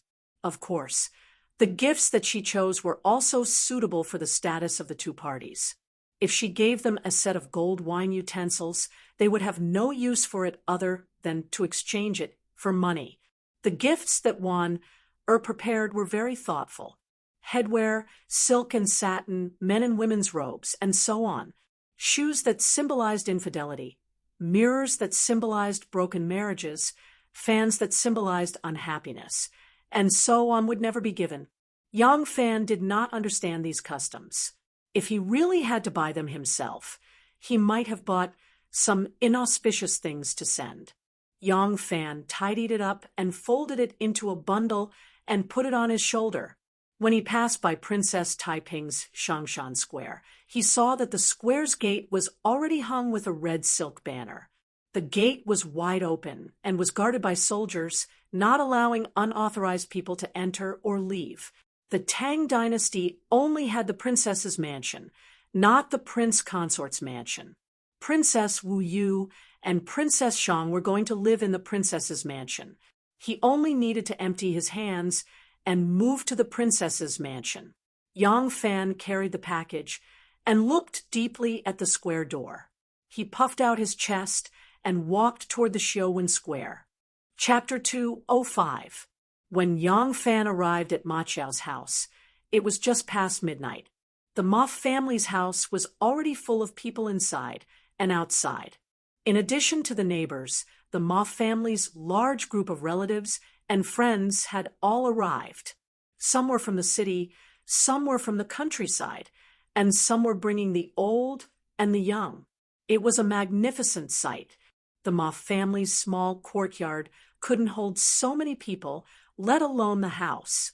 Therefore, they set up a water table outside the house. Because the banquet hadn't started, some of the guests were sitting, some were standing, and some were calling each other, whispering to each other as they chatted. A kitchen was set up in the east corner. The invited chef was busy there, and the smell of meat wafted over from time to time. The Ma family's house had 3 rooms. In the middle was the central room, and on the left and right were residences.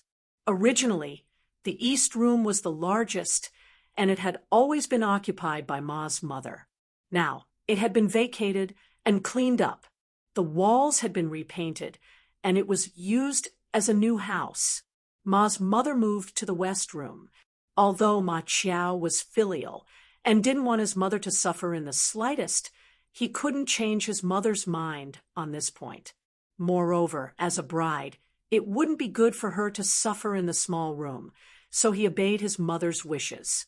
When Yang Fan arrived, Ma Qiao had already changed into a crimson official robe. He wore a crown on his head, and he was so nervous that his face was sweating.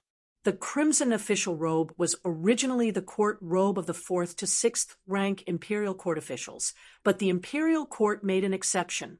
The bridegroom and bride could wear the official robe with a leather belt and a phoenix crown. Therefore, Ma Qiao could dress like this. Seeing Yang Fan rushing over, Ma Qiao grinned at him. His face was a little stiff. It seemed that this wedding really made him nervous. Fortunately, there was Su Fangzheng and a few enthusiastic and respectable people to help him manage the wedding. Everything was arranged by these people, so it was busy but not chaotic. In the afternoon, because it was early summer, the sky was still bright. Moreover, Pasta's house was not far from the Ma family. They lived in the same square, so there was no need to greet the bride so early. However, the relatives and friends had been waiting impatiently. After some noise, Su Fangzheng decided to greet the bride, so a large group of people clamored out of the Ma family. Yang Fan accompanied Ma Qiao out of the Ma family's courtyard. There was a hired carriage parked outside the door. The horse's neck was tied with a piece of red cloth, and it looked happy and energetic. Ma Qiao was the groom, and the groom had to greet the bride. So, Ma Qiao drove the carriage to Pasta's house. When they arrived, Xiang accompanied Ma Qiao into the courtyard. They greeted the mother-in-law and relatives, and then took them to the carriage. In Pasta's house, Annie Hua and a group of aunts were helping. Miss Xiaodong and a group of girls were accompanying Pasta in the house, according to the custom. At this time, the groom should read the make-up poem, but that was an elegant thing played by scholars. Many ordinary people could not even read, so how could they read the make-up poem? Therefore, Ma Qiao and a group of male companions knocked on the door and shouted Pasta's name outside. A group of girls inside laughed and refused to open the door, only asking some questions to make things difficult for them. If these girls deliberately made things difficult, Ma Qiao would have to stand in front of the door for more than half an hour to successfully take his wife out. After hearing a few words from the sisters, Pasta could not bear it and could not help but speak up for Ma Qiao, begging the sisters to let him go. Seeing this scene, the sisters teased Pasta for a while, opened the door, and hugged her out. Pasta was wearing a dark green dress. The groom wore red, and the bride wore green. This was the Tang people's wedding attire, and the idiom red man and green woman came from this. Pasta had big sleeves and a silk drape, looking grand and dignified. Her hair was decorated with gold and silver hairpins. Although they were not real gold and silver ornaments, there was no difference. Her hair was full of pearls and jade, making her look very noble. Unfortunately, Yang Fan stood on tiptoe and did not see what she looked like. Pasta did not wear a veil. Although veils had appeared since the Han Dynasty, veils were not popular in the Tang Dynasty. Most people used round fans when they got married. Pasta held a round fan in her hand. The fan was decorated with white feathers, and it covered her face completely. Only a little skin could be seen from the side. The bride's family also hired a carriage. Pasta was supported by Miss Xiaodong and another girl from the brothel. They slowly boarded the carriage. Ma Qiao acted as the coachman and drove the carriage forward. The wheels only rolled 3 times before he got off and boarded his own carriage. The coachman drove the carriage for the bride, while Ma Qiao whipped the horse and rushed home to prepare to pick up the bride. This kind of rule was called anti-horse. If the bride was found not to be a virgin or had any serious behavior during this period of time, the groom could send her back. This was the reason why the bride had to prepare her own carriage. Although she was married, she was still not a true member of the Ma family. When Ma Qiao drove away, Yang Fan did not accompany him. His identity was the most free. He could be considered as a member of the husband's family and also the in-laws' family. Yang Fan giggled as she followed a group of relatives from Mian Er's family who had come to send off the bride. They accompanied Mian Er's carriage all the way back to the Ma family's residence. She saw Ma Qiao standing at the door in his groom's attire, craning his neck as he waited for a long time. Next, they stepped on the brazier, straddled the saddle, straddled the rice bag, a series of complicated procedures to escort the bride. It was not easy to complete this set of procedures. The 2 golden boys and girls sprinkled grains on Ma Qiao and Pasta. The groom walked in front, and the bride half a step behind. They slowly walked into the central room under the cheers of everyone. After entering the central room, it was time for the fan-removing ceremony. The fan-removing ceremony was equivalent to the later lifting of the veil. However, at this time, the bride was not so restrained. She was not sent to the bridal chamber when she arrived at the wedding. In this era, the groom's parents were only responsible for chatting with friends and relatives of the same generation. The main characters of the wedding were the newlyweds, so the fan-removing ceremony was held in the hall. Ma Qiao did not know how to recite the fan-removing ceremony, so he only performed the fan-removing ceremony to Pasta. Only then did Pasta gently move the round fan in front of him. If the round fan was moved, she would still be her, but she would not be her. Pasta's eyes were bright, and she smiled shyly. Even Ma Qiao and Yang Fan, who were familiar with her, were stunned by her charming appearance. The bride was indeed the most beautiful woman at this moment. The horse's mother smiled and gently wiped away the tears at the corner of her eyes. The bridegroom and the bride bowed to each other.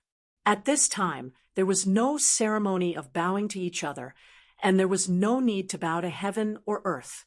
The husband and wife just stood facing each other. Pasta bent down and bowed to her husband. Ma Qiao stood straight and nervously accepted Pasta's bow, then bowed again. Pasta bowed again, and Ma Qiao bowed again. This went on for 4 times, and when the ceremony was complete, they were officially husband and wife. Only then did Pasta and Ma Qiao step forward together and bow to the mother-in-law as the bride. Yang Fan stood at the side and watched them cut off a strand of hair, tied it up with a red thread, and put it into a silk bag to complete the hair-tying ceremony. He watched them pick up chopsticks and eat a portion of stewed meat that had already been offered to the ancestors, completing the same prison offering. He watched them use a gourd that was divided into 2 and tied together with a red string to drink a cup of wine. His eyes were a little moist. It was a feeling of being connected by blood. He had long regarded Ma Qiao and Pasta as his own family. Seeing them complete the ceremony and finally become husband and wife, Yang Fan was sincerely happy for them. South of Luoyang, 5 miles village. It was quiet in the village. 2 old farmers with hoes in their hands were leisurely returning from the fields. In the courtyard of the first family in the village, a woman was holding a dustpan. She was calling the family's chickens and sprinkling the soaked rice over them. Under a big locust tree at the intersection, several village children were playing hide-and-seek. Suddenly, a dozen or so fast horses galloped over from afar. It had not rained for the past 2 days, so wherever they passed, they kicked up a cloud of dust like a yellow dragon. The riders quickly stopped in front of the outer courtyard of a village member surnamed Qiu. The riders were all dressed in the western region's Hu clothing. They all wore short robes with narrow sleeves and a leather belt around their waist. They wore deerskin boots and carried swords on their backs. They looked agile and heroic. They all wore light dew on their heads. Occasionally, the wind would lift up the curtain, revealing a trace of tender white skin. Obviously, they were all women. The courtyard door opened, and the round Qiu Yuanwei, ran out to welcome them.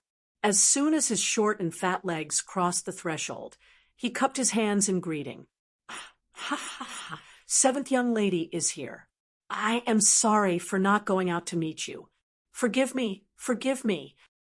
Qiu, I haven't seen you for 2 years. Why are you so fat?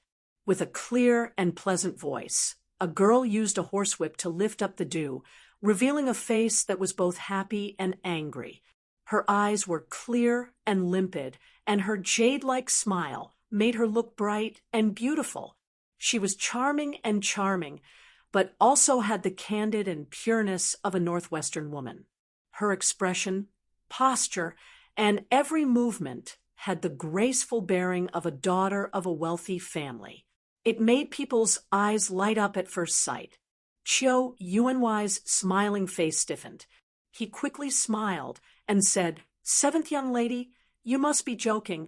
Ha ha ha. Qiu bent her ball-like belly with difficulty and asked, 7th young lady, why did you come all the way from Chang? And that 7th young lady did not answer, and only asked, I am looking for Shen Mu. Is he in the residence? Qiu said, this is not a coincidence. Young master went out just after noon and said that he will not be back tonight. 7th young lady's gaze froze. She bowed her head and asked, where did he go? Qiu shook her head like a rattle drum. Her fat face trembled as she said, young master will not tell me his whereabouts. 7th young lady, why don't you come to my residence and rest for a while? Even if young master did not come back today, he will come back tomorrow. Seventh young lady snorted and raised her chin. That vixen, did she go out with him, or is she in your residence? Cho did not answer directly. She only smiled and said, young master went out alone. Seventh young lady rolled her eyes and snorted, then I will find another place to stay. Humph, Shenmu must have heard some news and went out to hide from me. Let's go. Does he think that I will not be able to find him if he hides? This seventh young lady was an impatient person. She turned her horse and rushed into Luoyang City. A dozen fast horses followed behind her and rushed out. The hooves of the horses stirred up a cloud of dust. Chio's round body disappeared in an instant. In the cloud of dust, only half of a fat stump could be seen standing there, and coughing sounds could be heard. At this moment, Shenmu was carrying a box of wedding cakes and 2 rolls of good cotton cloth. He was smiling as he stepped into Ma Qiao's house. Chapter 206. Please come in. Please come in. A small table was placed at the entrance of the Ma family's courtyard. An accountant was doing the bookkeeping, and 2 servants were in charge of receiving the gifts. Upon seeing the green-robed young master, the accountant, who had just gotten free, quickly picked up his brush again. Shenmu smiled and said, I am Shenmu, a friend of Yang Fan. My relationship with the bridegroom is spiritual. Ha ha. Oh, Erling's friend. The accountant was also a worker of this place. Upon hearing this, he quickly wrote down his name and noted that he was Yang Fan's friend. This was a favor that should be returned. The servant beside him took the wedding cakes and cloth from Shenmu. Shenmu said, the bridegroom is busy. I will not disturb him. I wonder which table Yang Fan is at. I will sit with him. One of the servants pointed to the water mat by the wall and said, their Beta Persei is over there. Shenmu turned his head and saw Yang Fan sitting at the second table of the water banquet. The people at the same table were all strong men. Everyone was happily eating and drinking. Shenmu smiled faintly, thanked the man, and walked over to Yang Fan's side. Yang Fan was a junior, and the people sitting at the banquet in the courtyard were the elders of the Ma family and the Jiang family. Because the courtyard was too small, there were only 3 tables in total. Even the elders in the neighborhood couldn't sit down and had to eat outside. Naturally, he couldn't be special. Yang Fan was talking and laughing with the old servant, Marquis Wu. Suddenly, someone stood beside him and laughed. Erlang, long time no see. Yang Fan looked up and could not help but stand up in surprise. He said, Brother Shen, why are you here? Shenmu said, Haha, I happened to pass by and saw you. I asked around and found out that today is your good friend's wedding day. It is not good to come empty-handed. So I bought some small gifts in the market. Haha, may I sit with Erling? Quickly, please. Yang Fan quickly asked the people around him to make room for him and asked Shenmu to sit down with him. He also ordered someone to bring a bowl and chopsticks and filled it with water and wine for him. He said with a smile, Brother Shen, I'm afraid you won't like this cheap wine. Shenmu smiled. I have suffered in the past. I may not have suffered less than Erlang. Oh, Yang Fan looked at him in surprise, but Shenmu didn't say anything. He just picked up the bowl of wine, sniffed it lightly, and took a big gulp. Then he picked up his chopsticks and stuffed a piece of fat pork into his mouth. The first table near the door was occupied by the Ma family and some of the neighbors. For example, Annie Hua and her daughter Xiaodong, who were busy with the Jiang family's affairs, were also here to eat wine. Because the Jiang family had few people and few relatives once her daughter got married, she was the only one left in the family. She really could not afford a banquet. Therefore, when they were discussing the wedding, the mother of the noodles and the mother of the horses decided to hold the banquet together. This way, it would be more lively, especially since both of their families lived in the same place. If they held the banquet separately, many of the neighbors would not know which wedding banquet was suitable. They couldn't possibly bring two gifts, right? When the banquet was held together, Pasta's mother refused to take advantage of the in-laws. She also paid for the banquet.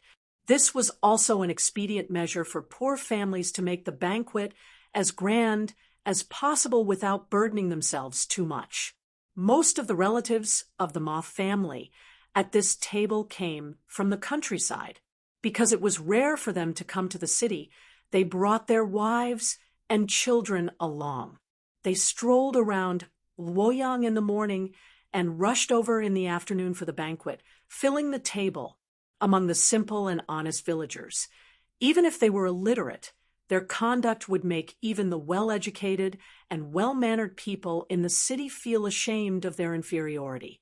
However, there were also some who liked to take advantage of others and were far worse than their counterparts in the city. Because even if those city people thought so in their hearts, they still had to take into account the opinions of others and their own face. But they came today to stay at their relatives' and friends' homes for the night. They would leave early in the morning tomorrow. They did not know these people and did not need to deal with them in the future, so they did not care about this. When the dishes were served, some of them stood up and moved the plates in front of them.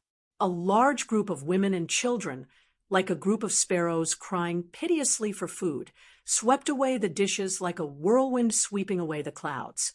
Annie Hua could not bring herself to fight with them, but she could not eat a few dishes in a row, so she became angry. Auntie Hua wanted to lose her temper, but although she was tough, today was the wedding day of her old sister's son. So she suppressed her anger and did not say anything. After a while, a few more dishes were served. Those unreasonable people still stood up and fought for the dishes. When they thought that their children were almost full and could not eat these things, one of the high-class women actually dug into her bosom and took out a leather bag. She poured most of the dishes into it, leaving only a little soup and leftovers on the table. Sitting next to that person was an old country woman.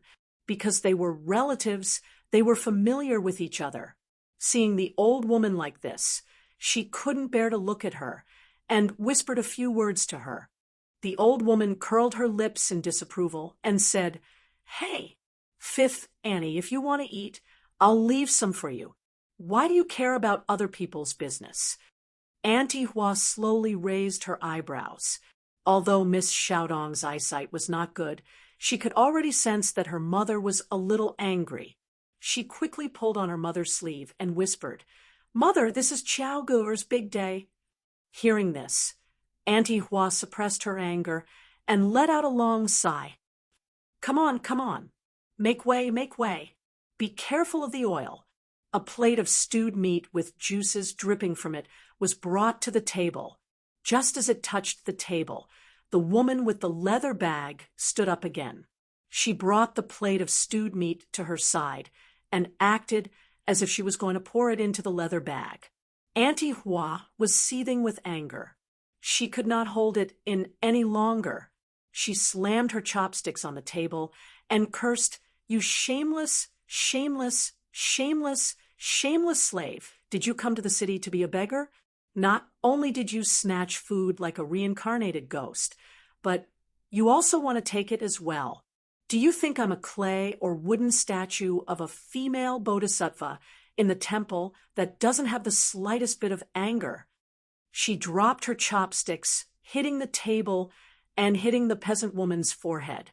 The peasant woman was furious and scolded her, "You are such an ignorant shrew of the marketplace. You are as fat as a black pig, yet you still want to eat. Aren't you afraid of being stuffed to death?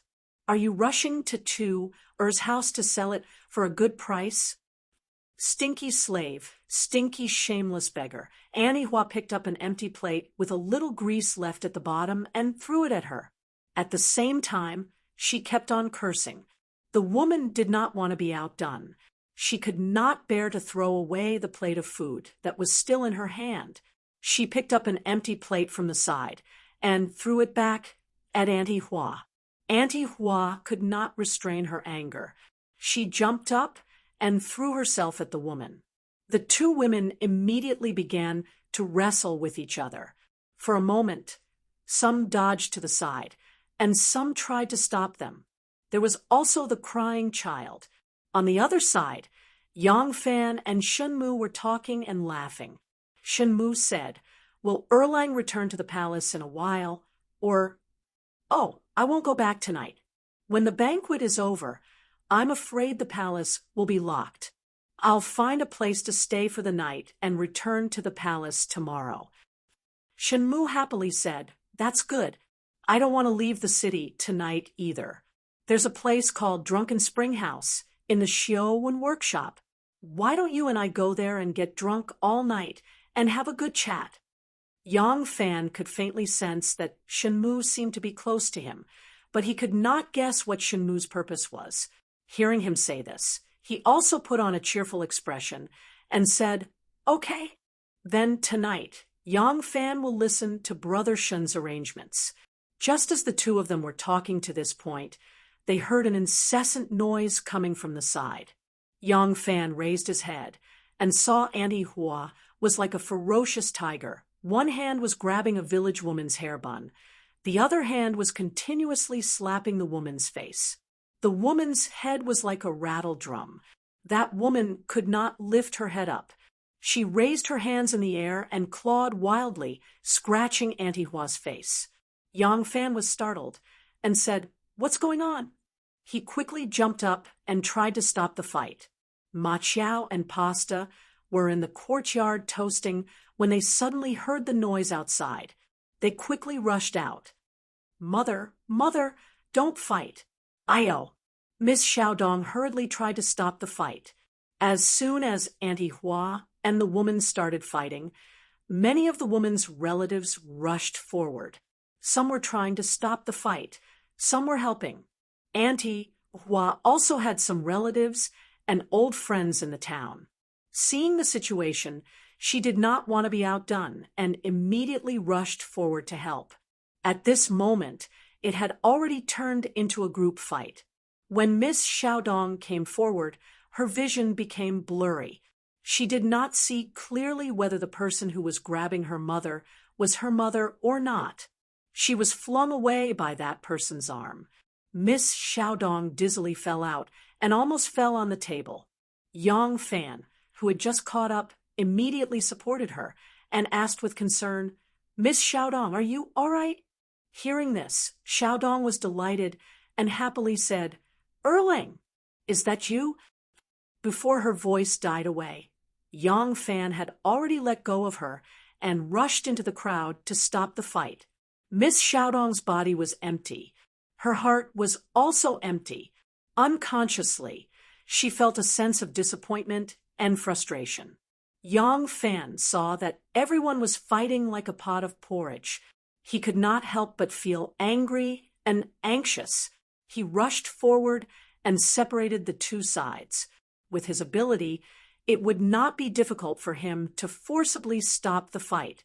However, most of the people fighting were women.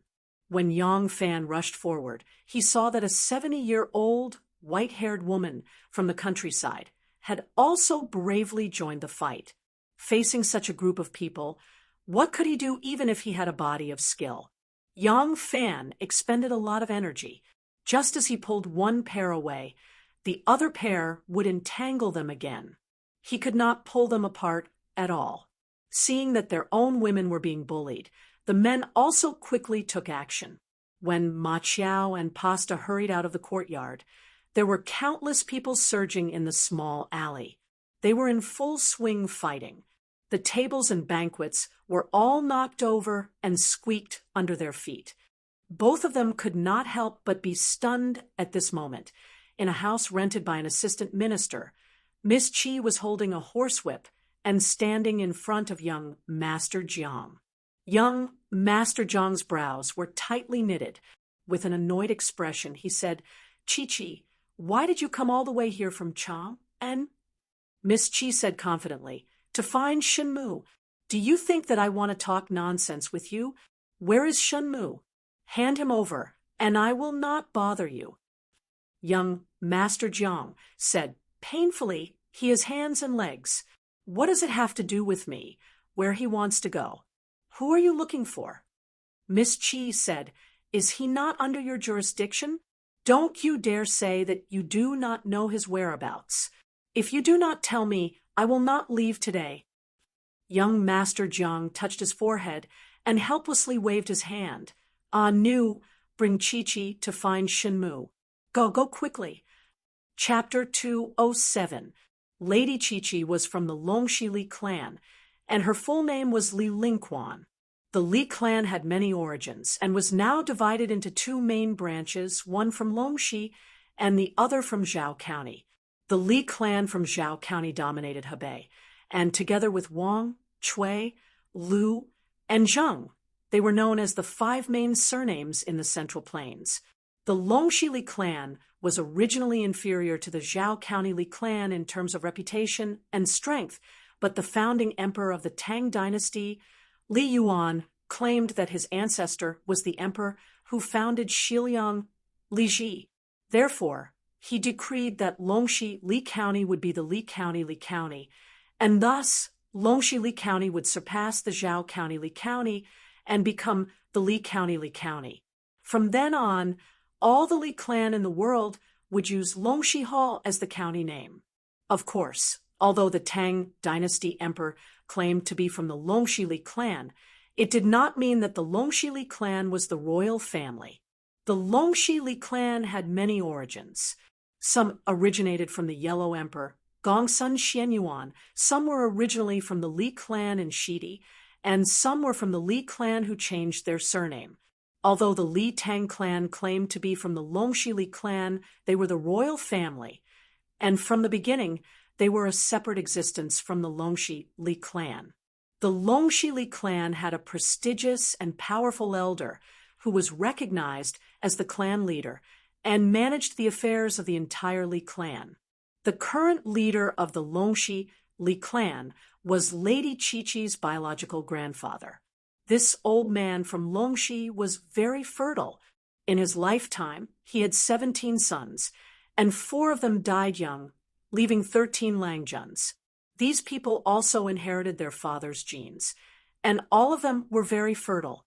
Just the eldest son of the first wife, Lady Chi-Chi's father, had 6 sons and 7 daughters. Therefore, Lady Chi-Chi had 6 brothers and 6 sisters, and naturally 6 brothers-in-law. Her 6 brothers were all influential figures in Longxi, and her 6 brothers-in-law were naturally not inferior. If it was not for the fact that Lady Chi-Chi had so many untouchable people behind her, the arrogant young Master Jiang would not have such a headache just by looking at her. Young Master Jiang shook his head helplessly when he finally managed to get rid of Miss Chi-Chi. It's always difficult for women to deal with villains. It was a mess in front of the Ma family's gate. Su Fangzheng and the other elders shouted loudly, asking the servants and Marquis Wu to intervene and stop the fight. Gradually, the situation was under control. Anihua's face was scratched until it looked like a cat's face. She was angrily pulled away by someone. The face of the village woman who fought with her was red and swollen like a pig's head. Her original appearance could no longer be seen.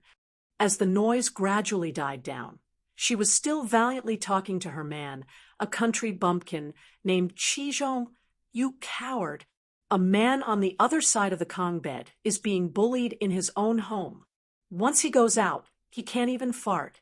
Are you just going to watch as your women are bullied? Enough! Su Fangzheng bellowed and stopped her cursing. He swept his cold gaze across the crowd and shouted, "Disperse! All of you go back to your homes. If you have the energy, go back home and use it. All of you get lost." When Su Fangzheng was angry, he really had that kind of attitude.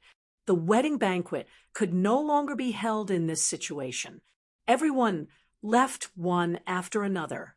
Su Fangzheng shouted again, All the servants of the house stay here and help tidy up. The wedding banquet ended on a bad note. Inside the house, in the east room, the new daughter-in-law Pasta was crying on the Kong bed. In the west room, Anima was sitting on the Kong bed and crying silently. Ma Chiao was squatting on the door-sill of the central room. His face was green and purple. He did not know who he should direct his anger at. Yang Fan looked at the servants who were still helping to tidy up the house. He went over to Ma Chiao and said, "Brother Chiao, you are a man. You should be more responsible. Who are you squatting here and sulking at? The old lady in the west room is crying, and the daughter-in-law in the east room is crying. Are you planning to spend the night with your family of 3? Ma Chiao raised his head and only said the word, "I." His eyes turned red, and tears welled up in his eyes. Shenmu also walked over. He lifted his robe and squatted down beside Ma Chiao. He comforted him. "Brother Ma, this is nothing, whether they are poor relatives or rich relatives. As long as there are a lot of relatives, there will always be those who are close to each other and help each other. There will also be those who are despicable. There will even be some who see that you are living a better life than them and deliberately cause trouble for you. This is really not a problem for you." Yang Fan squatted down on the other side and said, "Brother Shun is right. Today's matter is not about your wedding. If it is not a good idea and people laugh at you when the news spreads tomorrow, you will not be the one who is embarrassed. You should comfort Annie first. I will help you to comfort Sister Ning. As long as the 3 of you live a good life, today's matter at the wedding banquet is nothing." Yang Fan and Shunmu's words gradually eased the knot in Ma Chiao's heart. After thinking about it carefully, the 2 of them made sense. Ma Chiao nodded and said gratefully, "Yes, you are right. I am a man. Today I am married. I am the pillar of the family. My mother cries, my daughter-in-law cries. I cannot be like this." He wiped the tears from the corner of his eyes and said, "I will go and persuade Mother." Yang Fan nodded and watched him enter the west room. He turned to Shenmu and said, "Brother Shun." Shenmu smiled and said, "Go ahead. I will wait for you here." Yang Fan nodded and walked to the east room. By this time, the servants had worked together to clean up the broken things. The courtyard was clean inside and outside the courtyard, and the messy appearance of the cups and plates was no longer there. Su Fangzheng saw Shenmu, Yang Fan, and Ma Chiao talking together and thought that they were good friends in the army. He walked over with a frown and sighed. "Little brother," Shenmu cupped his hands and said, "Elder has worked hard, thanks to your help. It is nothing. It is inevitable that there will be some disputes when there are many relatives and friends." As Shenmu spoke, he took out 2 strings of money from his pocket and said, "Everyone has worked hard. Thank you, Elder." Su Fangzheng's face darkened and said, "What are you doing?" Shenmu smiled and said, "Elder, please don't take offense. How would this one dare to humiliate Elder? Just now, many brothers were only focused on helping and did not have the time to eat a hot dish or drink a mouthful of wine. This is a small token of appreciation from me on behalf of Ma Chiao. Elder is a person of virtue and prestige. I will have to trouble Elder for this matter." Hearing this, Workshop Master Su's face softened a little. He thought for a moment, then took the money and said, "If that's the case, I won't be polite with you. Try to persuade Brother Chiao not to take it to heart. I'll lead them away first." In the East Wing room, Myeoner covered her face with a blanket and lay on the bed, unwilling to get up. Today's farce had really made her lose all face. This was the most important day of a girl's life, and in the end, it passed just like that. She was really sad. Yang Fan stood for a long time before he slowly said, "Today is an auspicious day for marriage. I think it is not only in Luoyang. I am afraid there are many people all over the world who are marrying off their daughters and wives. Yang Fan's opening speech was very special. Pasta unconsciously stopped crying and pricked up her ears. Yang Fan said, "There is a class of people who marry honorably today. From now on, their families will be harmonious and they will live happily. There is also a class of people who don't marry honorably, but after they get married, their families will be harmonious and the husband and wife will love each other. There is also a class of people who marry happily and think they will live happily ever after. But in the end, they sleep in the same bed and dream different dreams. The fourth class of people who marry unwillingly, their happy day is actually a sad day, and they will not have a good day in the future, so on and so forth. Because of all the unhappy things that happen today, Ningjia, you definitely can't be the happiest person, but you can be the second happiest person. Don't you think so?" Pasta quietly wiped her tears. Yang Fan said, "In order to manage your marriage, Auntie worked very hard. If you are happy, she will be happier than if she lived a good life. I know Ningjia is a little sad, but these things are really nothing. Don't tell me you and Brother Chiao are the ones who are embarrassed. Some people don't care about the rules and cause you to feel upset on your happy day. But if you don't get over it yourself, what was originally a small unhappiness and an unhappiness caused by someone else will really become your unhappiness. Not only will you be unhappy today, but you will also need a long time to get over it in the future. Ningjia, you are a little older than me. Don't you think this is reasonable?" Pasta gently sat up and stared at Yang Fan. Yang Fan smiled and said, "Go and comfort your mother-in-law. She is even sadder than you are. Then, don't remember this unhappiness. Today is your big day. Tonight, you are the most beautiful bride." Pasta's pretty face blushed. The sadness and anger in her eyes unknowingly disappeared. After Yang Fan persuaded Pasta to change his mind, he went to the west room with Ma Chao and coaxed the horses until they stopped crying and laughed. When it was time to rest, Yang Fan and Shun Mu left the Ma family home. When they left the Ma family home, the moon had already risen above the trees. Many houses were quiet without a single light. However, there was one place in the Xiaowen workshop that was brightly lit. This place was quiet during the day and noisy at night. It was the Drunken Spring Brothel, the largest brothel in the Xiaowen workshop. Although there was a curfew in Luoyang, it did not mean that people had to go home at night. They were just not allowed to wander the streets. Therefore, many prostitutes would go to the brothel in the evening to eat and drink, enjoy the singing and dancing, and have fun with their friends. When it was late at night, they would stay at the brothel and find a beautiful woman to sleep with.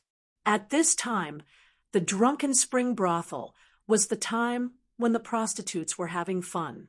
The red lights in front of the brothel were hung high, and decadent music drifted into one's ears. When Yang Fan listened to the gossip in the streets, he had heard them talk about the brothel more than once. However, the places that those vulgar men went to couldn't be considered a brothel. They could only be considered a half-closed brothel. They would go in, take off their pants, and leave after that. There was nothing interesting to speak of. To Yang Fan, such a truly elegant place to seek pleasure was a new and mysterious place. When the two of them stepped into the restaurant, there was no group of vulgar women coming to greet them with vulgar words of provocation. There was also no madam's big teapot shouting at the top of her lungs, "Ladies, come and greet the guests." There was only a wine scholar with a towel draped over his shoulder. He greeted them with a smile and was very polite. Shen Mu ordered in a very natural manner, "We want an elegant and quiet guest room where we can rest for the night, 7 or 8 simple dishes to go with the wine, and a jar of Jianan roasted spring. Also, Get 6 sisters who are eloquent, beautiful, and good at singing and dancing to accompany us for the wine." When the wine scholar heard this, he smiled cheerfully and bowed slightly. "My 2 guests, this way, please." At this time, because there were 6 families getting married in the Shiowen workshop, the 4 side doors were not closed yet.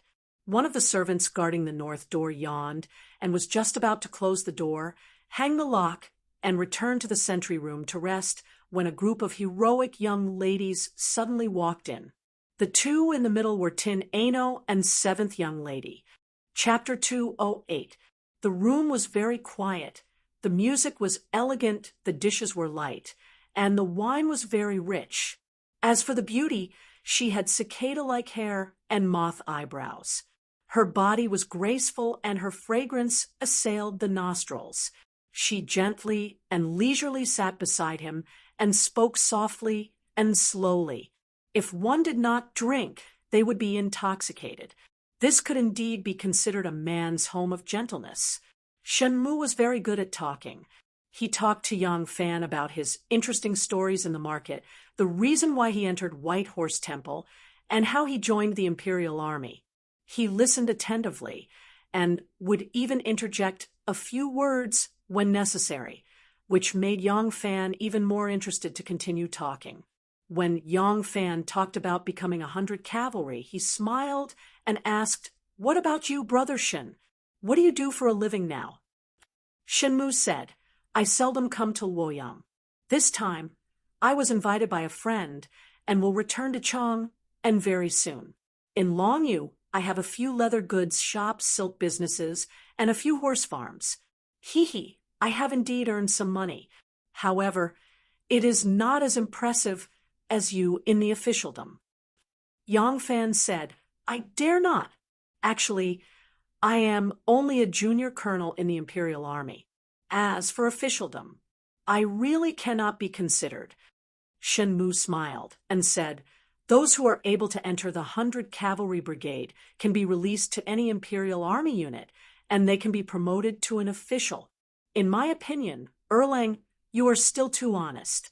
Actually, with your master-disciple relationship with Master Shui and great General Wu's appreciation of you, your future will be limitless if you manage it well." Shenmu laughed and poured another cup for Yang Fan. He said, "Of course, you are still young, and it is reasonable that you do not understand these things." However, Shenmu's gaze suddenly deepened. Those who can achieve great things, of course, are fated and lucky, but they are in the minority. Most people had been prepared since they were young. Every step of their future had been taken in accordance with the arrangements that had been made in advance. Most of these people are not ordinary people. Perhaps their fathers are important ministers in the court, or their families are rich and powerful. Only their fathers, brothers, and elders have the ability and vision to make arrangements for them step by step.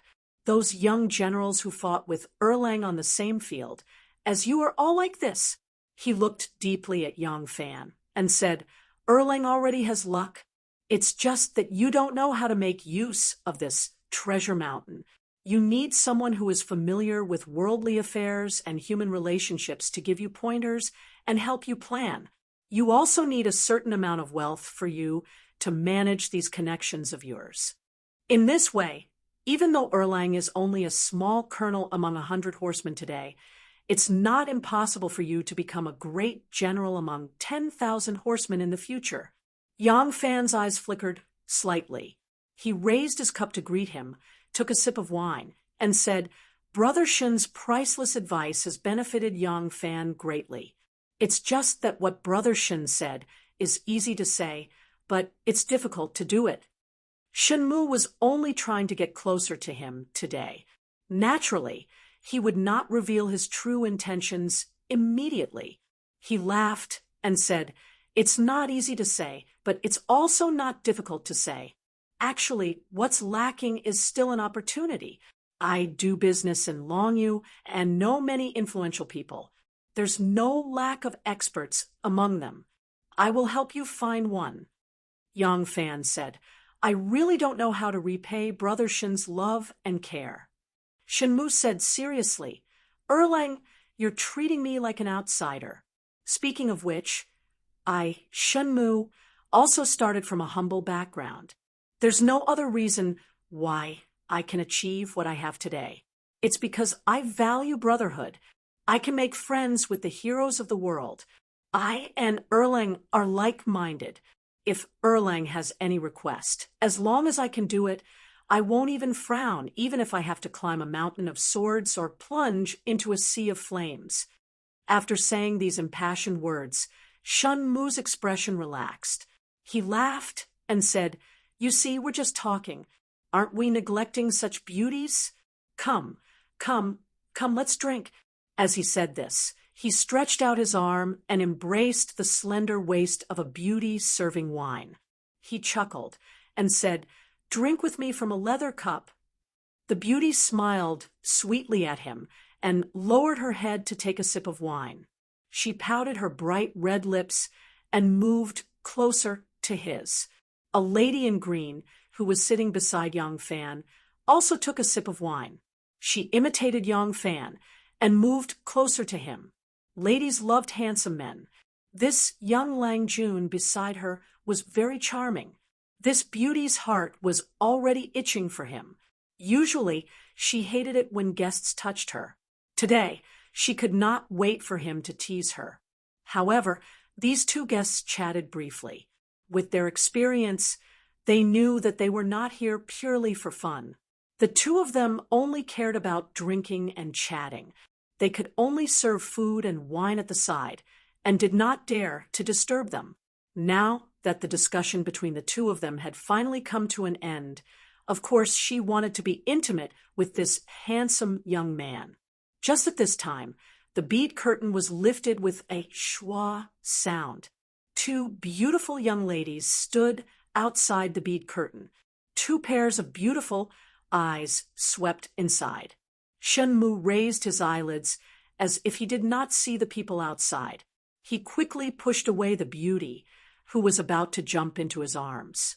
He frowned and said to Yang Fan sternly, Erlang, you and I got together today. It's fine to drink and chat. Why did you call these girls here? Yang Fan was stunned. Shenmu said with a righteous face, Ask them to come and play some music and sing some songs. It's fine if they help with the wine, but let's not do such boring things. How can a group of vulgar women be pleasing to the eye? After saying that, he shook his sleeves as if he was afraid of getting the smell of vulgar women on him. Yang Fan looked at this hero, who was easy to make friends with. As long as he had a request, he would climb a mountain of swords and plunge into a sea of flames without batting an eyelid. He was momentarily stunned. Outside the bead curtain, a girl snorted softly and said leisurely, Pretend. Continue pretending. Who is it? Ling Quan, why are you here? Shenmu sprang up from his seat, surprised and delighted as he walked forward to welcome them. Yang Fan's mouth was wide open in a daze. This guy is too good at pretending. Who is that girl under the curtain? Is she his wife? The person beside her is Nu. Yang Fan's eyes widened abruptly.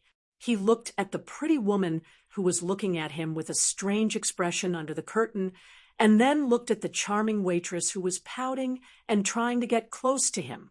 He quickly pushed her away and stood up. Nu, why are you here? Shenmu said something to Miss Chi-Chi in a low voice. Miss Chi-Chi glanced at Yang Fan coldly and said with disgust, You don't hang out with such a shameless and lecherous person like him. Shenmu was all smiles as he said, Yes. Aren't we discussing business? How did you find your way here? It's dirty to stand in a place like this. Come, let's talk in the courtyard. Shenmu said, and winked at Yang Fan. Looking apologetic and innocent, Miss Chi-Chi had barged in. Although Miss Chi-Chi had brought a bunch of women with her, men who were good at martial arts might not be better than them. Chi-Chi came from Longyu, the women of the Northwest Frontier Fortress.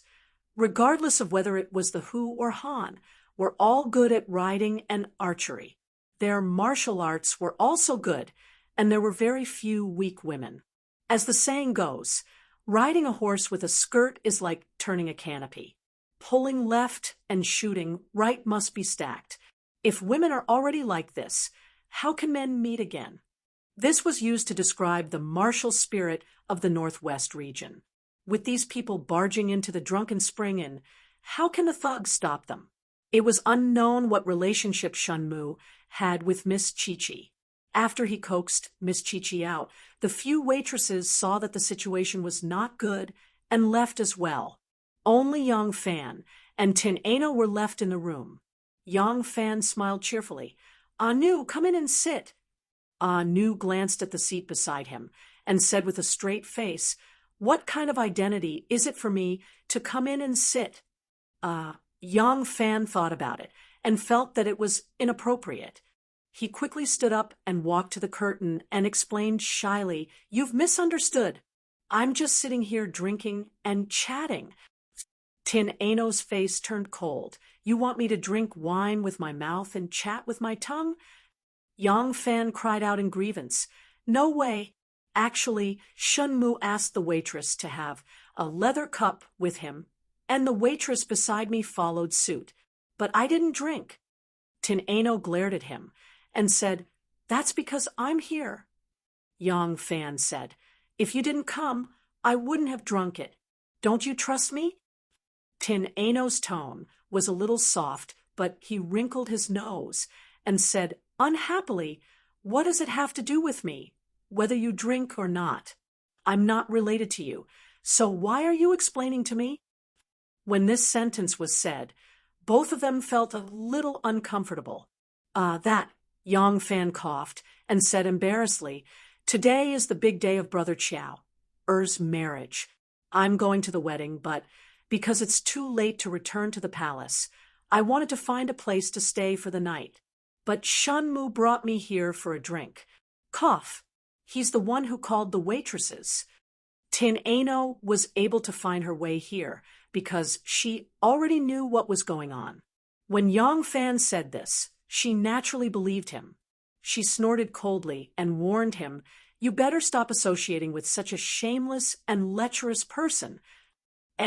This sentence was very familiar. It seemed like Miss Chi-Chi had said it just now.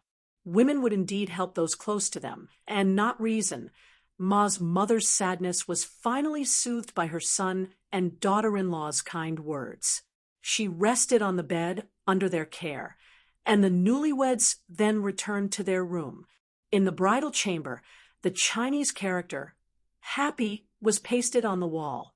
On the table, a pair of dragon and phoenix red candles were lit brightly. The quilt was also red, reflecting a joyous atmosphere in the room, slightly diluting the gloominess in the hearts of the two people. However, the shadow of the misfortune they encountered on their wedding day still shrouded their hearts, making them unable to lift their spirits. Pasta sat on the bed, quietly, while Ma Chiao sat beside her, quietly. At this moment, they should be hugging each other happily and being intimate, but looking at Pasta's indifferent expression, Ma Chiao did not have the courage to reach out his hand. After a long time, he sighed softly and said to Pasta, "It's late. My wife, let's rest." With that, Ma Chiao was about to stand up and blow out the red candles. Pasta looked up and shouted anxiously, "Stop! What are you doing?" Ma Chiao said blankly, "I'm blowing out the candles." Pasta quickly said, "No. My mother said that the candles on the wedding night must be lit until dawn. Only then will the days be prosperous and bright. The red candles on the wedding night must not be extinguished." "Is that so?" Ma Chiao suddenly remembered that his mother had also reminded him that, and he actually forgot about it. He scratched his head and looked at the red candles that were just inches away, and then looked at the blanket on the bed. He suddenly asked worriedly, "What if the wind is too strong and blows it out?" Pasta laughed, and her face instantly turned red. she could not help but scolded with shame and anger. "You idiot! What nonsense are you talking about?"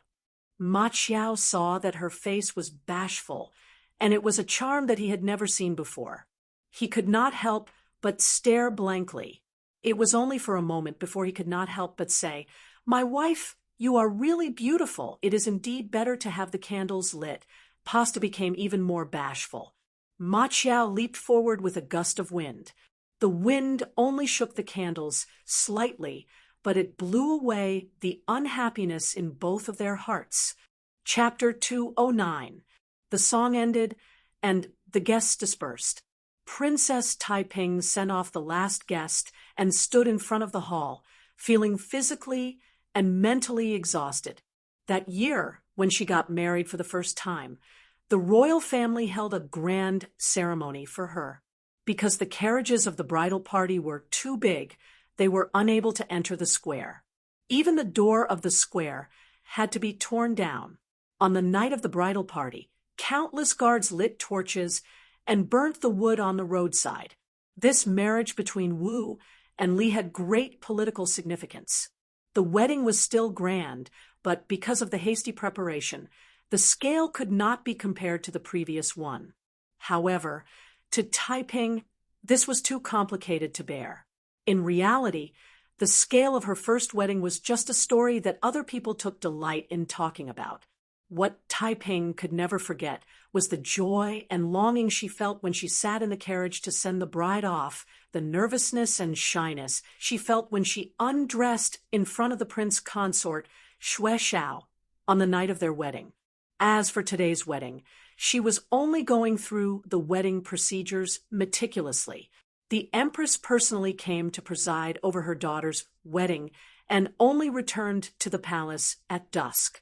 The newlyweds, civil and military officials, and relatives of the royal family took almost 2 hours to send off the empress. When they came back, they still held a banquet to celebrate. Until now, the guests had left, leaving the hall in a mess. The marriage system of the Tang dynasty had red men and green women. However, Princess Taiping was now wearing a black, crooked dress. This was a wedding according to the Zhou rites. The Zhou rites were black.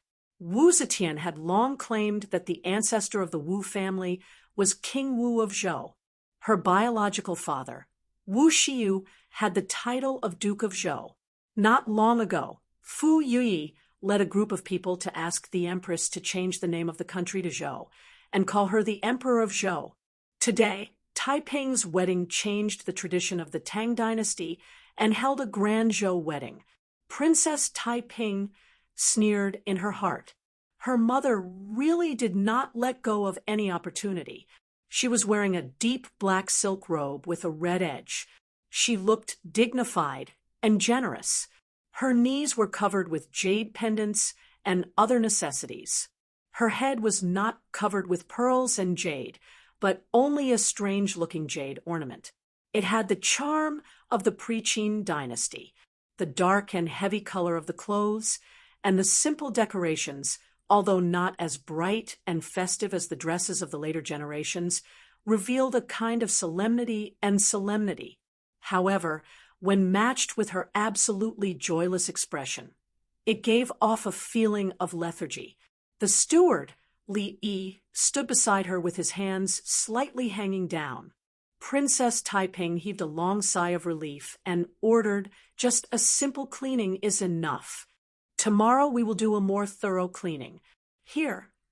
Seeing that Princess Taiping was about to turn around and leave, Li Yi hurriedly chased after her and whispered, "Princess, Prince Consort." Princess Taiping stopped and turned her head to take a look. Wu Yuji's face was as red as a pig's liver. His eyes were half closed as he leaned on a table, mumbling something to himself. Princess Taiping said in disgust, "Let him lie here." As soon as he entered the backyard, the housekeeper, Zhou Min, came to greet him. Princess Taiping asked, "Are Chong Sun and Chong Jian asleep?"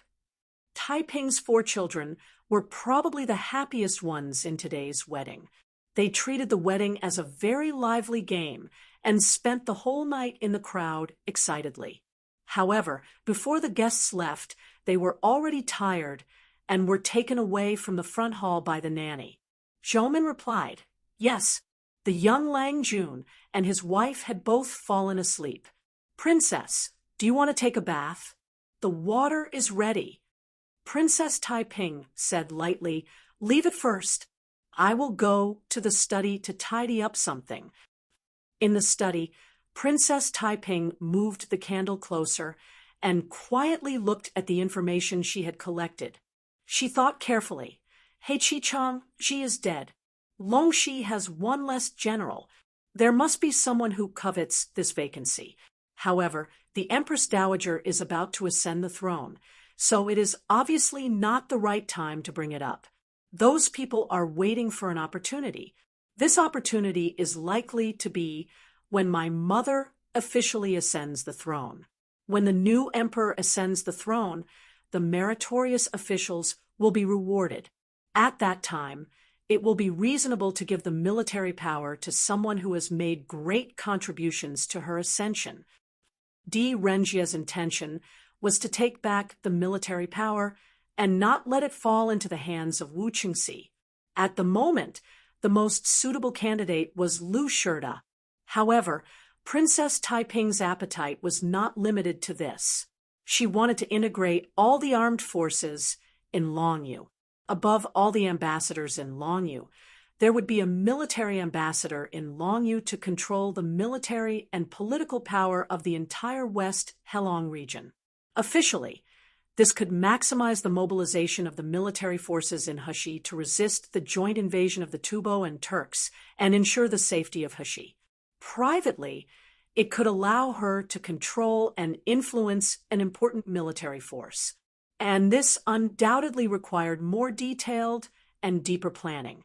At the same time, the mastermind behind the assassination of He Qichangji and the plot to seize the military power in Longyu was Wu Qingxi. The masterminds were his left and right-hand men, Zhou Xing and Qiu Xinji. The ones who proposed the marriage between her and Wu Qingxi were also these two lackeys. Whether it was from the perspective of seeking political power or personal vengeance, these two people must die. Whether it was the plot to seize the military power or the assassination of Zhou Xing and Qiu Xinji, although the contest was in the imperial court, the work still needed to be done in Longyu. Only there could the situation be stabilized, and she could kill two birds with one stone. Power, and the enemy would be beheaded. Thinking of this, Princess Taiping's eyes narrowed slightly. The light reflected in her eyes, like a Persian cat, shining with a treacherous light. Bang! The door to the study opened, and Wu Yuji appeared at the door, drunkenly. He stared at her with a pair of bloodshot eyes like a wolf. The two maids at the door were at a loss. The maids at Taiping's side were all highly skilled sumo masters. The problem was that Wu Yuji was Taiping's legitimate husband. Without the princess's orders, they would not dare to offend their superior. Princess Taiping frowned and asked coldly, "What are you doing here?" Wu Yuji rudely pushed aside a maid who was blocking his way and swayed as he walked in. He reeked of alcohol and said, Today is my big day. What do you think I want to do? I want to sleep." He spun around dizzily and said in a daze, This is the bridal chamber? Bed, where is it? Quick, help me sleep. Undress me. Princess Taiping suppressed her anger and said, "Fuma, you are drunk." Why can't I be drunk on my big day? I am happy. Ha ha ha. Wu Yuji laughed crazily with the help of the alcohol.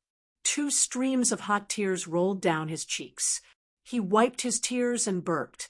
He bent over and got closer to Princess Taiping.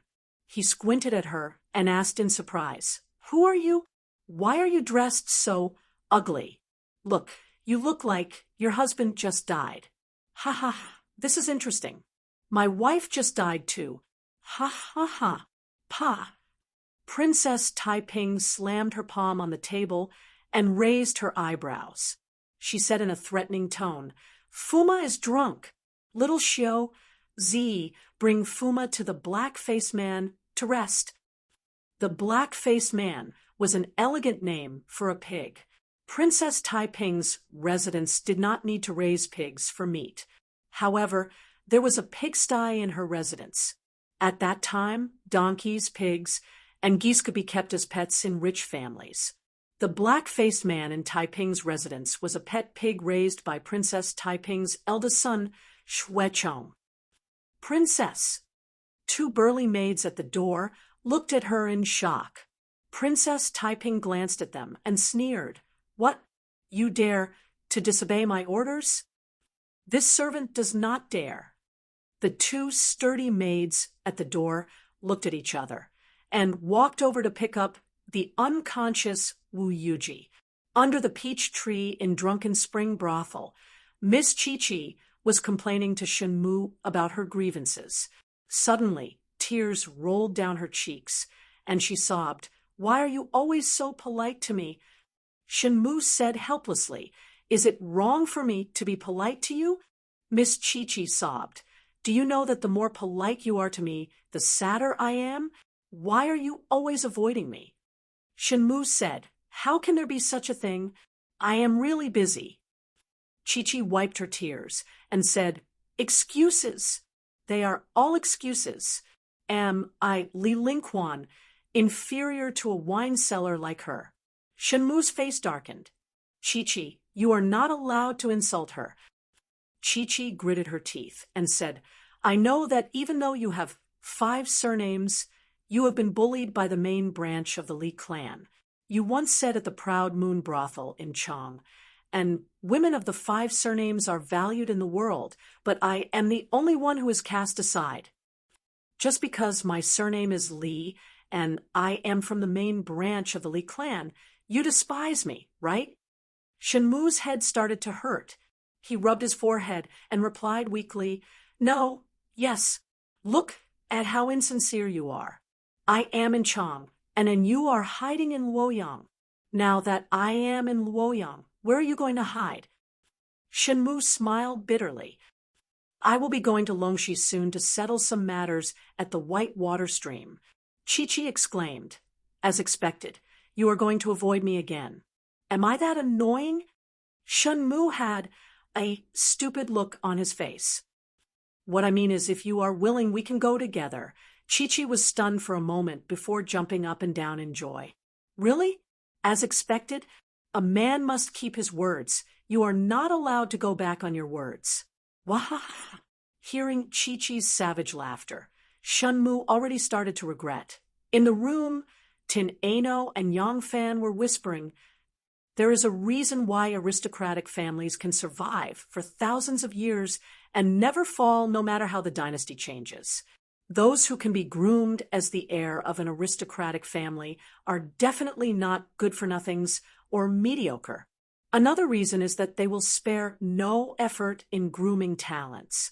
If they found someone with a bright future, or if this person was a promising talent, they would definitely not let him go. They will not suppress you because they are jealous of your ability, nor will they let you off because they think highly of themselves. They will use conditions that you cannot refuse to make you one of them. They will spare no effort in supporting and grooming you. This is the breadth of mind of an aristocratic family, and it is also the ability of an aristocratic family. Yang Fan's eyes flickered. I understand now. Shenmu is from an aristocratic family, and so is that young master of yours. Since his contact with me is beneficial to me, why did you break the rules and tell me about it? Hearing his question, Tin Ano could not help but feel a little lost. Her big eyes flickered for a while before she bit her red lips and said softly, I don't know either. Perhaps, although he has no ill intentions, I still don't like the feeling of him wanting to use you. Chapter 210. It was a long night. In the end, Lady Chi-Chi still left. She had no choice but to leave. Even though she had a tough temperament, it was enough for her to barge into a brothel at night. If she dared to spend the night in such a place, no matter how favored she was, her father and grandfather would definitely lock her up in the ancestral hall for ruining the family's reputation. However, she was overjoyed when she left because Shun Mu had promised to bring her along to Longxi. Tin Ano naturally had to leave with Chi-Chi. She was the only one who could find a place to stay since the door was closed. After Chi-Chi and Tin Ano left, Shun Mu and Yang Fan stayed in this quiet little building. Of course, Shun Mu did not dare to call in those girls. In fact, if it were not for his generous compensation, the manager of the Drunken Spring brothel would have chased them out a long time ago. Not only did Miss Chi-Chi's underlings beat up 6 thugs, broke a door, and broke 3 benches, there were even 2 customers who were doing business who were almost impotent after being frightened by them. There was nothing interesting for the 2 men to do living in the same small building. But they did not sleep early. The manager of the Drunken Spring brothel noticed that the lights were always on in the small building. They sat opposite each other in front of the window and chatted until very late. The manager took a nap and found that they had just turned off the lights when he woke up in the middle of the night. The next morning, at dawn, a roar came from the pigsty on the west wall of Princess Taiping's residence. Li Lingwei, how dare you humiliate me like this? I will kill you. I will kill you. Following this angry roar, the bell on the gate of heaven rang. The bell echoed throughout the city, and a new day had begun. Not long after Fu Yi submitted a petition to be promoted, and Princess Taiping married Wu, more and more people submitted petitions to persuade the empress to ascend to the throne. Officials of all levels, members of the royal family, representatives of the common people, monks and Taoists, all put forward their petitions to urge the empress to ascend to the throne. After more than a month, they launched the second persuasion. This time, there were also some chiefs of the sea who hurriedly sent envoys to pledge their loyalty to the Tang dynasty. However, Wu Zetian still rejected their requests. Li Dan knew that his mother was waiting for him to express his stance. The emperor was still living in the Eastern Palace. There was no place for him in the imperial palace. The emperor did not have any ministers to discuss with, so he could only find his empress and concubine Doda to discuss the matter of persuading. In the palace, the 38-year-old emperor of the Tang dynasty said uneasily, "Mother's ascension to the throne is an irresistible trend. Mother is waiting for me to persuade her. If I don't persuade him, I'm afraid a great disaster will befall us." He pointed at the stack of memorials on his desk and said, "Look, I never see memorials from the ministers here, but today," Li Dan let out a soft sigh and said, "These are memorials submitted to me by Assistant Minister Zhong Qinka of the Phoenix Pavilion, Great General of the Left Jade Seal Zhang Qianshuan, Great General of the Left Golden Wu Qiushinji, Inner Custodian Sin Changqian, the newly promoted Fu Yuyi, as well as Imperial Censor Lai Zixuan." Empress Lu asked, "What did they say?" Li Dan said bitterly, "They want me to abdicate the throne and give up the country." There was a moment of silence in the palace. After a long time, concubine Doda said, faintly, "Everyone, your majesty, why don't you abdicate? It's boring to be an emperor. If you don't take the initiative to persuade her, I'm afraid." Li Dan looked at Empress Lu again. Empress Lu was silent and only lowered her head slightly. Li Dan suddenly covered her face and cried, I'm ashamed to face my ancestors. Everyone be quiet. Don't let anyone hear." Empress Lu looked nervously at the door of the palace. Fortunately, the guards and the palace maids and eunuchs didn't seem to notice that their emperor was crying helplessly like a woman.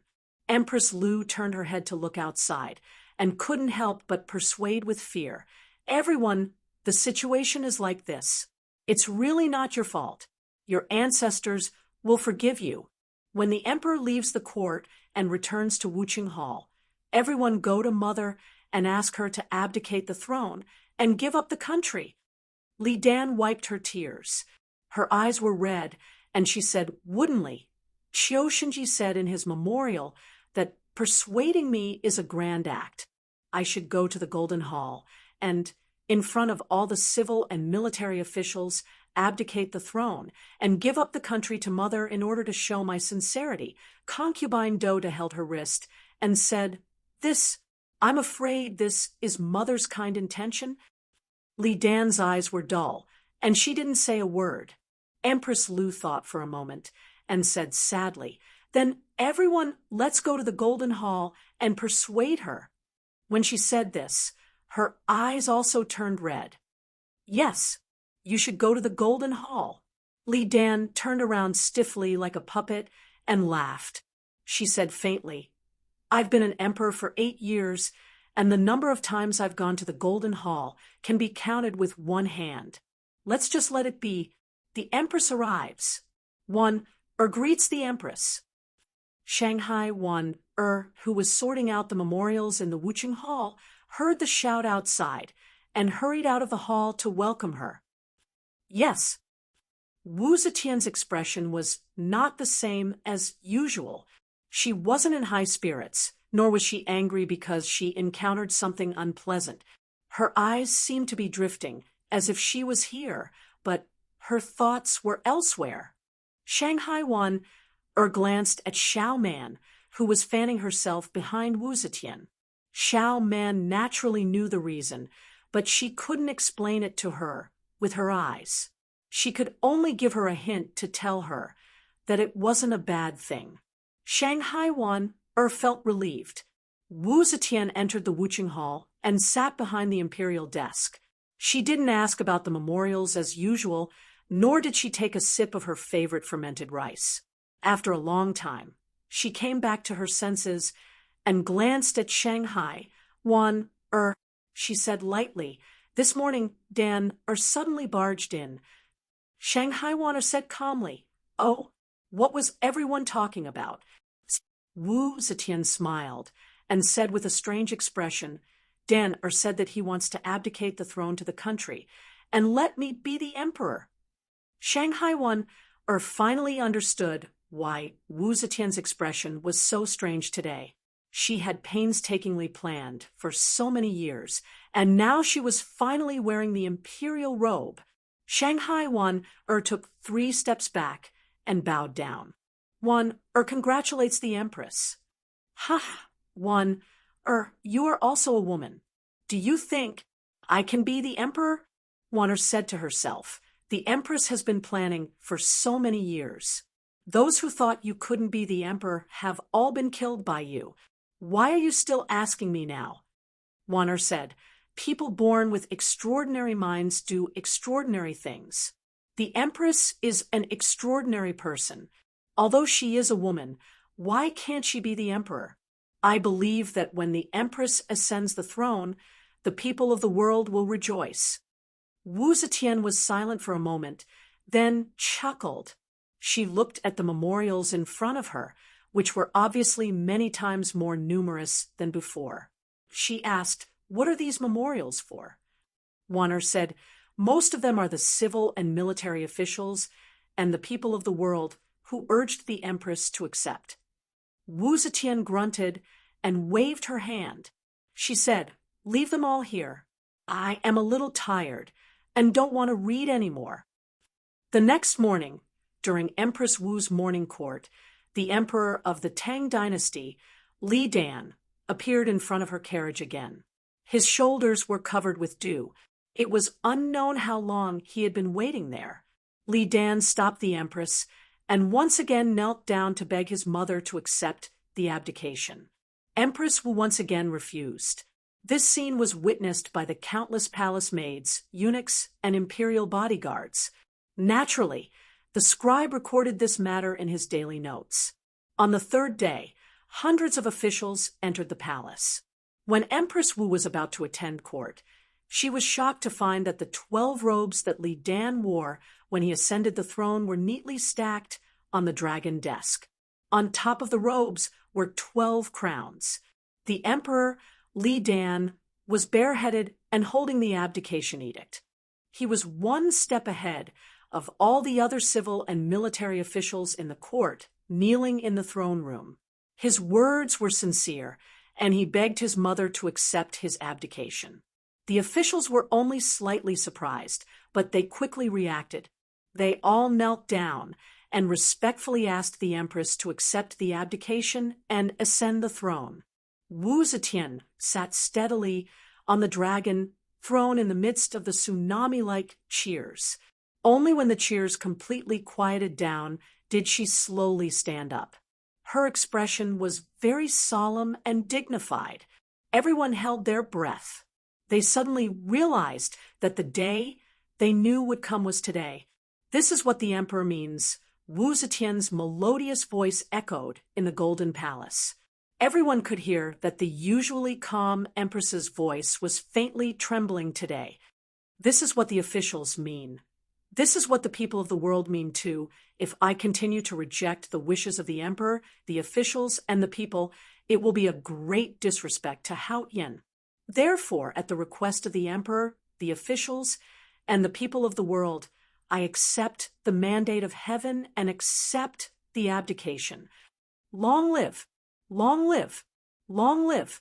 The sound of long live rippled out from the Golden Palace, like the morning bell above the gates of heaven, spreading its sound waves in all directions. Wu Zetian stood behind the royal desk, looking down at her son, and the officials who were kowtowing to her with the posture of a ruler. She had long accepted the worship of the entire world, but today's meaning was different. In the past, she had been managing the household for her son. Now, she was managing her own household. She was the emperor, an unprecedented female emperor. The name of the Tang dynasty was changed to the Great Zhou. 3 days later, Wu Zetian officially ascended the throne. Her reign was set as Tian's gift, and the founding emperor was given the honorific title of Great Zhou Divine Emperor. The emperor of the Tang dynasty, Li Dan, changed his mother's surname to Wu Dan and became the crown prince of the Great Zhou dynasty. Wu Zetian wore a ceremonial robe and held a grand coronation ceremony in the palace of Wanxiang. She offered sacrifices to the gods and accepted the worship of the officials. The Great Zhou Empire officially began, and she officially became the Great Zhou Divine Emperor. Li Tang's imperial flag was lowered from the tall flagpole, and the red flag of the Wu Zhou dynasty was raised. The divine capital, Luoyang, became the imperial capital of the Zhou dynasty, and Chang, and became the secondary capital.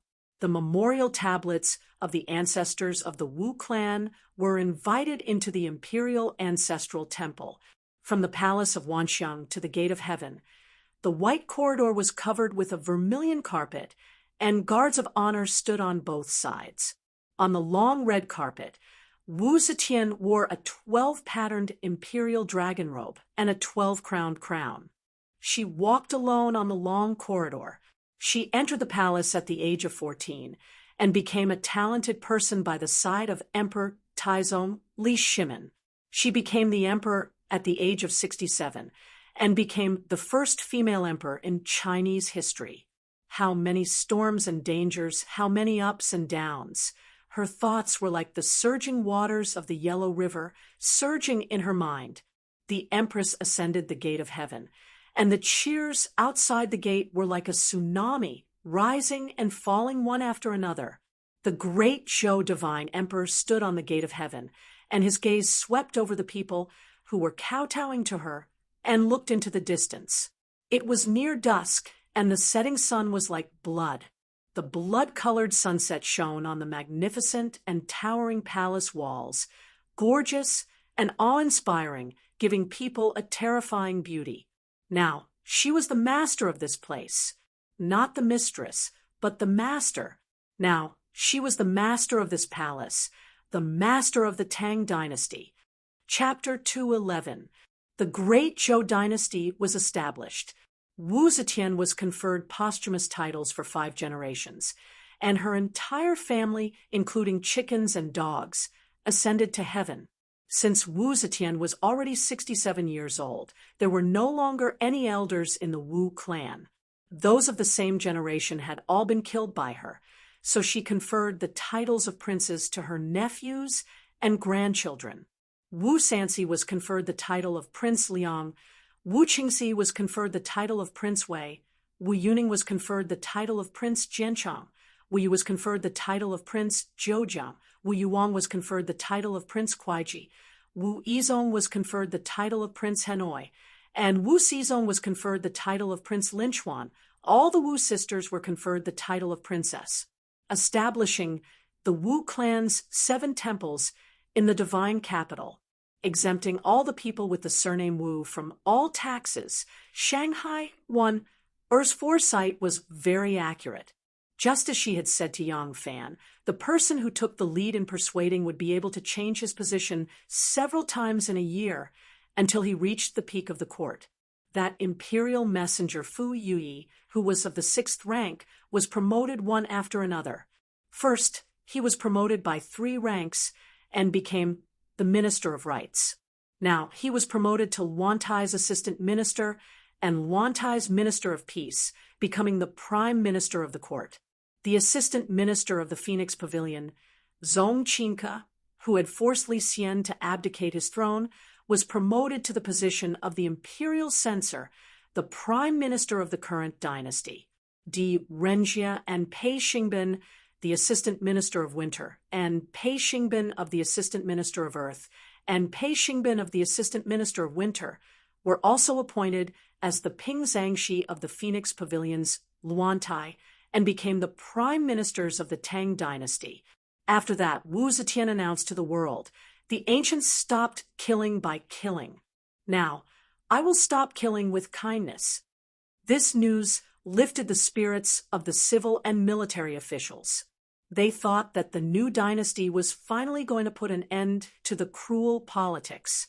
However, immediately after, the Right Guard General Lianjing and a few other officials who refused to acknowledge the Empress were imprisoned and executed for treason. This inevitably caused people to be anxious and did not know what the Empress's intentions were. At this time, on a mountain ridge in the Longxi Plains, a group of people and horses were trudging with difficulty. The sky was dark and gloomy, and the clouds seemed to be hanging over the top of the mountain. It seemed that there would be a heavy rain soon. The group was a large tribe. There were men and women, old and young. Most of them wore leather robes. There were not many ox carts and carriages in the group. Most of the things were carried by horses. There were herds of oxen, sheep, and horses in the group. The mooing of oxen and neighing of horses mixed together. However, the people were strangely quiet. They just silently hurried on without any excitement. Hesero reined in his war horse and looked back at his tribesmen, who were struggling on the mountain path. His face was dark. His cheeks were dark and thin, and his eyes were sunken and bloodshot. His sorry figure was completely different from his elegant demeanor in Luoyang. The mountain here was steep and dangerous, and the mountain path was winding and difficult to traverse. Tens of thousands of people, old, weak, women and children, cows, goats, mules, and horses, they didn't know how long it would take for them to walk out. Once they walked out, they would be able to gallop across a wide expanse of flat land. But before that, the road was really difficult to walk on, and it looked like it was going to rain again. Khan, a burly man in leather robes, rode up to Hesero's side. Seeing his gloomy face, he asked, "Khan, are you worried about the rain?" This person's stature was abnormally tall and sturdy. He had a curly beard and a pair of spirited eyes. His appearance should have been extremely ferocious, but because of his square face, big ears, and plump face, he gave off a warm and generous feeling. This man was one of Hesero's generals, the chief of the Tukashi tribe, Wushel. Hesero said gravely, "That's right. The mountain path has always been difficult to traverse.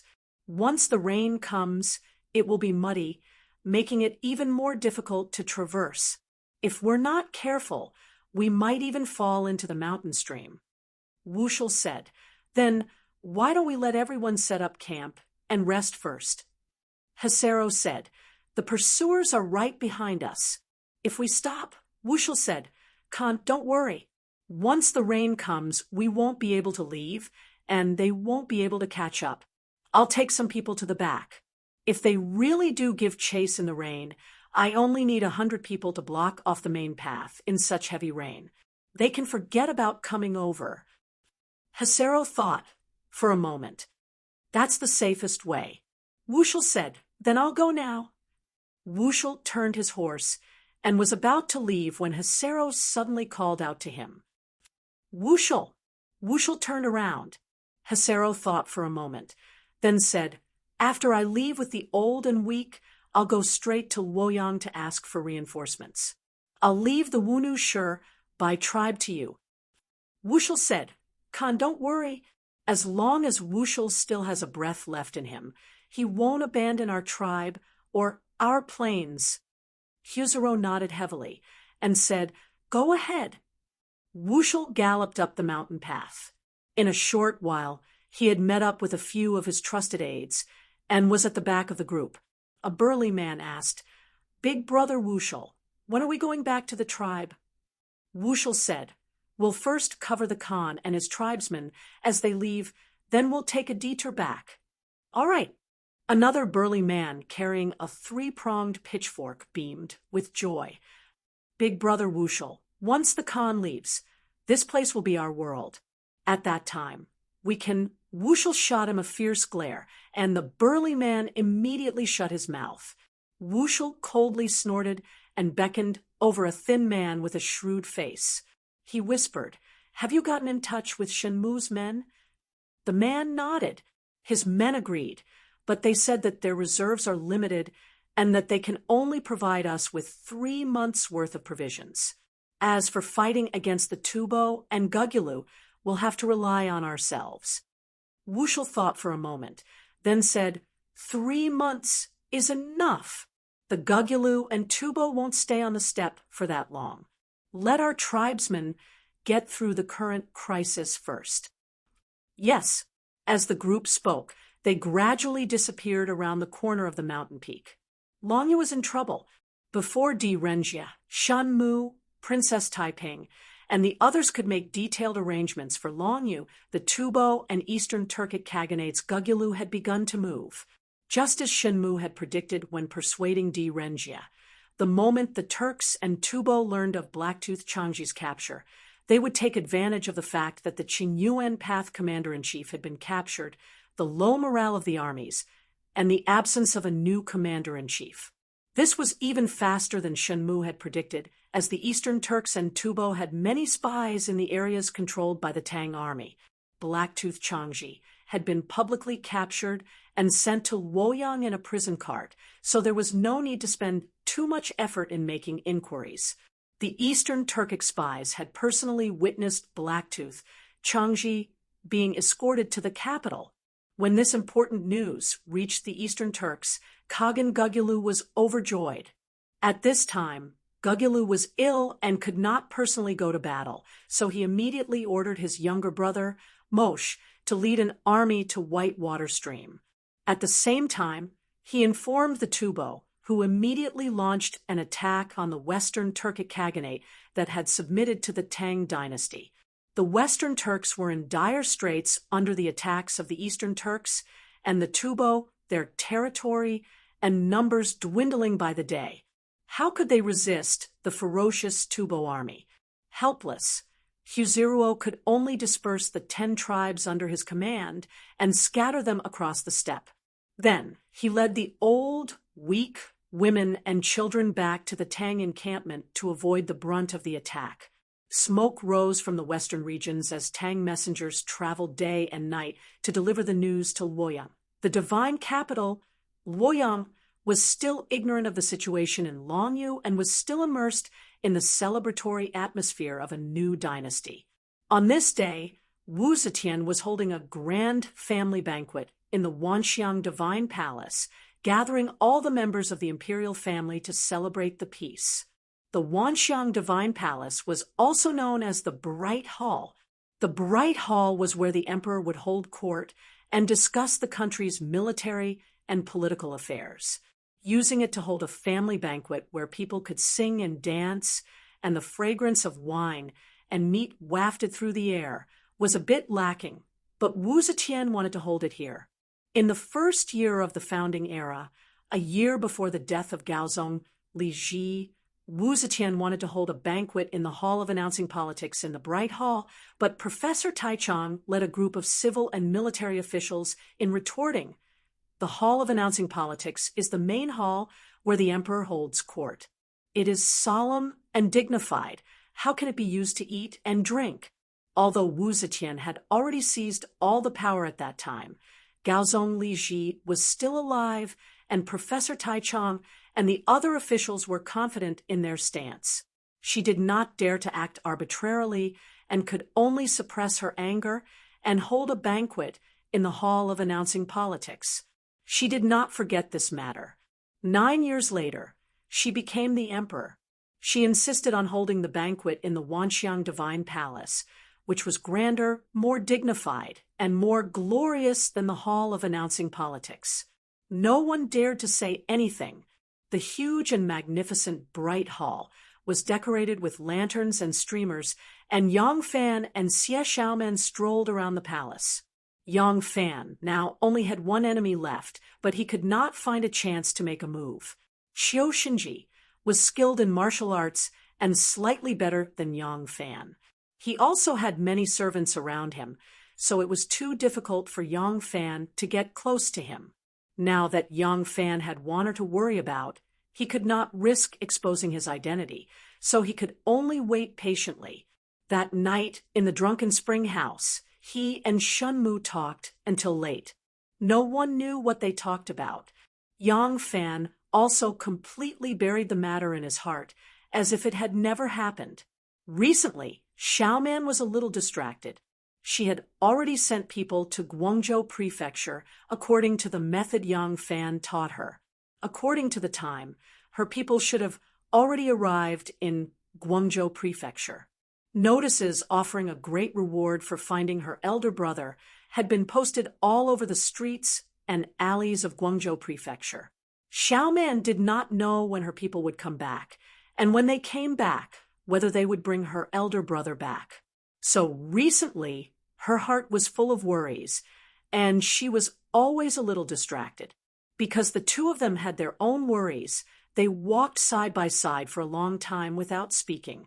When the two of them walked to a corridor in the side hall, a voice suddenly came from behind a screen, and the two of them could not help but stop.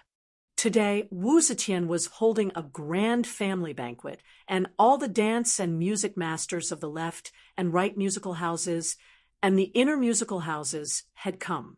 Each of these masters had a large group of followers and disciples who needed to accompany the masters to perform, so they occupied the east and west side halls and corridors of the main hall for changing clothes, putting on makeup, and rehearsing. The corridor that Yang Fan and Xie Xiaoman passed through also had a row of screens, which divided the extremely wide palace corridor into two halves. One half of the corridor was used as a changing room, and the voice came from behind the changing room. It was a crisp and childish voice. Fifth brother, no matter whether the country is called Zhou or Tang, or whether our surname is Wu or Li, this world is fought for by our family. Now, it is our grandmother who rules the world, and it is still our family. Do you understand? Don't be listless, and let those Wu scoundrels look down on you. The voice was so loud that the eunuchs who were walking in the corridor and the people who were changing behind the screens all heard it, and the whole corridor suddenly became silent. Yang Fan and Xiaoman looked at each other and thought, this child must be a member of Li Tang's royal family, and he still dares to speak like this at this moment. I don't know if he is young and ignorant, or if his courage is commendable. At this time, the childish voice said again, all right, you get ready. I'll go take a look first. As soon as he finished speaking, a small person ran out from behind the screen. Yang Fan was standing outside. That person didn't expect this and couldn't stop in time. She bumped into Yang Fan's thigh. She immediately cried out in pain and covered her nose with her hand. Tears welled up in her eyes. Yang Fan took a closer look and saw that it was a little girl dressed in colorful clothes. She had red lips, white teeth, and a delicate face. Chapter 2:12. Although Yang Fan didn't know if this little girl was a princess or a princess, she was a member of the royal family. He quickly cupped his fists and apologized. "I'm sorry I couldn't dodge in time." The little girl covered her sore nose and stared at him with teary eyes. She asked in a nasal voice, "Where's Master Rume?" "You know?" She was asking about a famous musician from the inner musical house. Yang Fan was one of the guards in charge of the safety of the Wan Xiang Palace today. When Master Ru Mei brought a group of disciples and servants into the palace, it was him who arranged the changing room.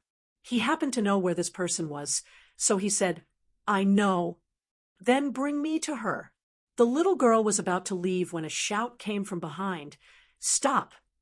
The young lady stopped in her tracks and turned around.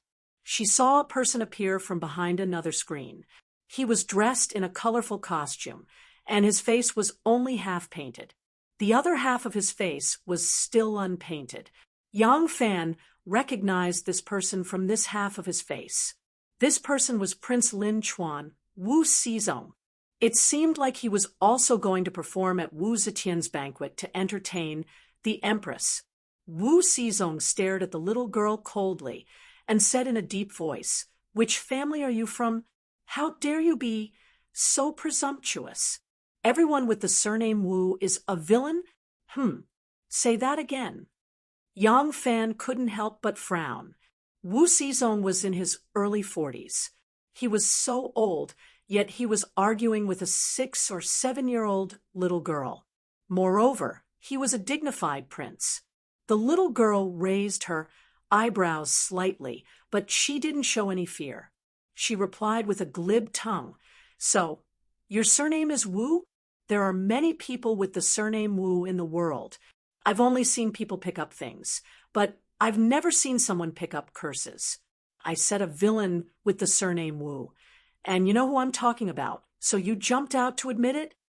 Wu Xizong was so angry that he laughed. He said, "You silly little girl, you're really brave to talk back to me. I won't argue with you about this. Just based on how you spoke to me, I can punish you for disrespect." The little girl curled her lips and said in disdain, "How impressive! What kind of king are you?" Wu Xizong puffed up his chest and shouted, "I am King Lin Chuan." The young maiden sneered, "Don't flatter yourself. You are the royal prince of Lin Chuan." Wu Xizong said, "So what if it's Lin Chuan Junwang? You don't bow down to me when I'm isolated and you contradict me again and again. Do you still have any manners? Immediately apologize to this prince, and this prince will forgive you on account of your young age. Otherwise, I will go to His Majesty to discuss this matter. Although you are young, your parents have not taught you properly. They must be punished heavily. Otherwise, how can the dignity of the royal family be preserved?" At this time, another little fellow came out from behind the screen that the little girl had run out from. He looked even younger than the little girl and was a handsome little boy. He wore a set of lacquered armor, and on his head was a green mask with fangs.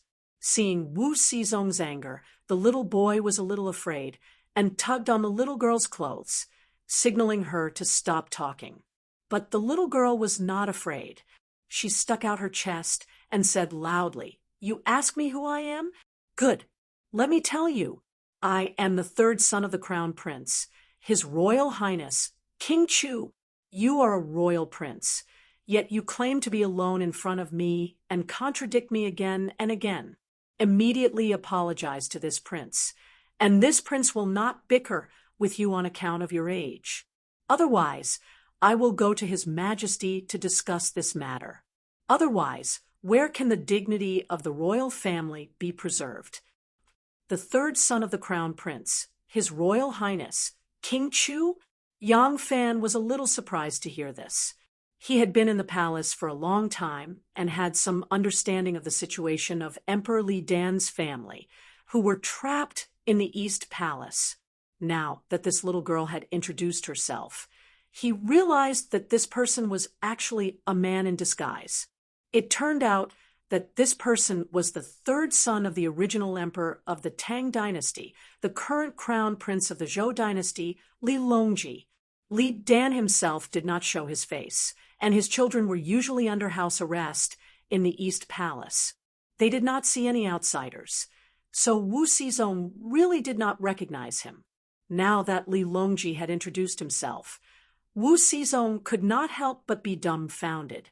Just now, he did not want to admit that he was a vile person, so he avoided the topic and only used the little girl's lack of respect and deliberately contradicting him as an excuse to question her. Who knew that in the blink of an eye, this little girl had become a man, and the current King Chu, no matter how much he disregarded Li Tang's royal family. If the other really started to argue with him, he, as the Prince of Lin Chuan, would really have to lower his head to the King Chu. The King Chu was a prince, and he was a royal prince. Wu Xizong had shot himself in the foot. His face alternated between red and white, and he was very embarrassed. Although Li Longji was young, he was well aware of the situation his family was in. All these years, his family had been trapped in the Eastern Palace, and he knew how his father had been treading on thin ice. So, although he was young and impetuous, he didn't dare to really fall out with Wu Xizong. Seeing that Li Longji's face alternated between red and white without making a sound, the anger in his heart dissipated. He snorted and turned to Yang Fan, saying, "Take me to see Master Ru Mei." Wu Xizong knew what his words meant, so he could not do anything to Li Longji. However, he was still very imposing towards Yang Fan. Once he heard Li Longji's words, he pointed at Yang Fan and said, "You come and help me." Hearing this, Li Longji's anger surged, and the rims of his eyes turned red. He was not afraid of the Wu clansmen, but he also knew that no one took the Li family seriously. If he and Wu Xizong ordered this guard to do something at the same time, this guard would definitely follow Wu Xizong's orders and ignore him. In front of so many palace maids, the Li family's face would be thrown all the way to their grandmother's house. However, he was still young, so how could he have the slightest influence on this situation? In the end, he was still going to lose. The little fellow was angry and wronged, and he almost cried. Yang Fan was startled, and he felt even more contempt for Wu Xizong in his heart. As expected, the descendants of the Wu clan do not have any great achievements. An adult in his 40s actually dared to oppose a 6- or 7-year-old child like this. What a disgrace. Yang Fan bowed to Wu Xizong and smiled, saying, "This lowly servant does not dare to disobey the regional king's order. However, His Highness King Chu wants this lowly servant to bring him to see Master Ru Mei. This lowly servant is unable to split himself." Wu Xizong sneered. "Then will you come when this king summons you?" Yang Fan replied in a manner that was neither servile nor overbearing. "There is a difference in status. Since King Chu gave the order first, this lowly servant does not dare to disobey." Wu Xizong was startled. He did not think that this little guard would dare to reject his order. Whose world was this now? The Wu clan. How could there be such an ignorant person? Li Longji's eyes lit up when he heard Yang Fan's words, and he was so happy that his heart was about to explode. He really did not expect that at this time there would still be someone who would take his Li clan seriously and care about him, the King Chu. Li Longji looked at Yang Fan and said loudly, "Let's go." After saying that, he actually reached out and held Yang Fan's big hand. As he walked, he turned his head and glanced at Wu Xizong as if to show off. This childish attitude was truly adorable. Your Highness, Master Ru Mei is behind this screen. Yang Fan led Li Longji to where Master Ru Mei, the head consecrator of the internal musical house, was, and stopped far away. Although this Master Ru Mei had already become the head consecrator of the musical house, and many nobles had to be respectful to her, she was still young. She was only in her 30s, and she was still as beautiful as a flower. Beside Ru Mei was a group of female disciples, and the servants were also women. With so many women putting on makeup and changing clothes behind the screen, he could not be too close. Li Longji let go of his hand and looked deeply at Yang Fan, asking, "What's your name?" Yang Fan said, "This humble servant is Yang Fan." "Yang Fan," Li Longji murmured softly, then nodded his head heavily and said to him, "Good, I'll remember you." He did not say anything else. The Li clan was in a precarious situation, and who knew what would happen tomorrow? He could not promise Yang Fan anything. However, he remembered this name. When the Li clan was reduced to a clown, isolated and looked down upon by others, there was still one person who respected them. This person was called Yang Fan. Seeing that Yang Fan dared to disobey his orders, Wu Xizhong was so angry that his lungs were about to explode. Seeing Yang Fan holding Li Longji's hand and leaving, Wu Xizhong angrily asked a servant next to him, "What's the name of this guard?" "He's called Yang Fan." The voice came from behind him. Wu Xizhong turned his head and saw that it was Wu Yuyi, who had just been conferred the title of Prince of Jian, and Wu Yuyi patted his shoulder and said indifferently, "You'd better not think about him." Although the two were both princes, Wu Yuyi held the position of Grand General of the Featherwood Guard and was more powerful than him. Thus, when he heard Wu Yuyi's words, Wu Xizhong could not help but be surprised. Wu Yuyi put his arm around his shoulder and dodged behind the screen, saying in a low voice, "This person." After a while, Wu Xizhong let out a low cry from behind the screen. "Ah, something like this actually happened. Thank goodness you reminded me." "Ha ha, good singing." Wu Zetian sat high up on the throne, holding a golden cup and laughing loudly. The one who had just sung was the crown grandson, Li Qingqi. Of course, he was now called Wu Qingqi. Wu Qingqi was 12 years old at this time, and was Li Dan's eldest son. Although he was called the crown grandson, he was still confined in the palace. Li Qingqi sang, "Young Master," and for his grandmother. This song was the same as Dancing Seductress. They were both very popular songs in the musical house. Li Qingqi's voice was quite good, and Wu Zetian was very happy to hear it. At this time, a young girl with bright eyes and white teeth walked up to Wu Zetian with a round fan in her hand. The noble princess moved closer to Wu Zetian and said with a smile, "Mother, the person who will be performing for you today is the crown prince's third Langjun, Longji." Wu Zetian was full of smiles and nodded repeatedly. Good. Li Longji was performing a dance called Longevity Maiden. In the side room, Master Ru Mei led a group of musicians to play instrumental music, and Li Longji began to dance lightly in the main hall. At this time, a border army officer with a triangular red flag on his back rushed to the front of the palace gate. He shouted in a hoarse voice, "Urgent," and then fell headfirst off his horse. The guards at the palace gate were shocked and rushed forward. Some people helped the fainted officer up, some held onto the horse, and some untied the yellow bag containing the military intelligence from the officer's back and hurriedly brought it to the palace. Chapter 213. Li Longji was still a child. When he dressed up, he looked like a young girl. His voice was also as clear as a young girl's. At the banquet at the Ming Palace, a cup of wine and a song. Then I pray for 3 wishes. First, I pray for the saints to live a long life. Second, I pray for my health. Third, I pray for my children and grandchildren to live a good life. Every year, I pray for my appearance. Wu Zetian smiled again and again. She picked up a piece of candied fruit and put it in her mouth. The more she listened, the more pleasing it became. When she heard the last sentence, her smile froze. At this time, Wu Xizhong sneaked up to her. "Aunt," Wu Xizhong told Wu Zetian what he heard Li Longji say in the side hall. Wu Zetian still stared at Li Longji, who was singing and dancing. She asked indifferently, "Did Sam Lang say this?"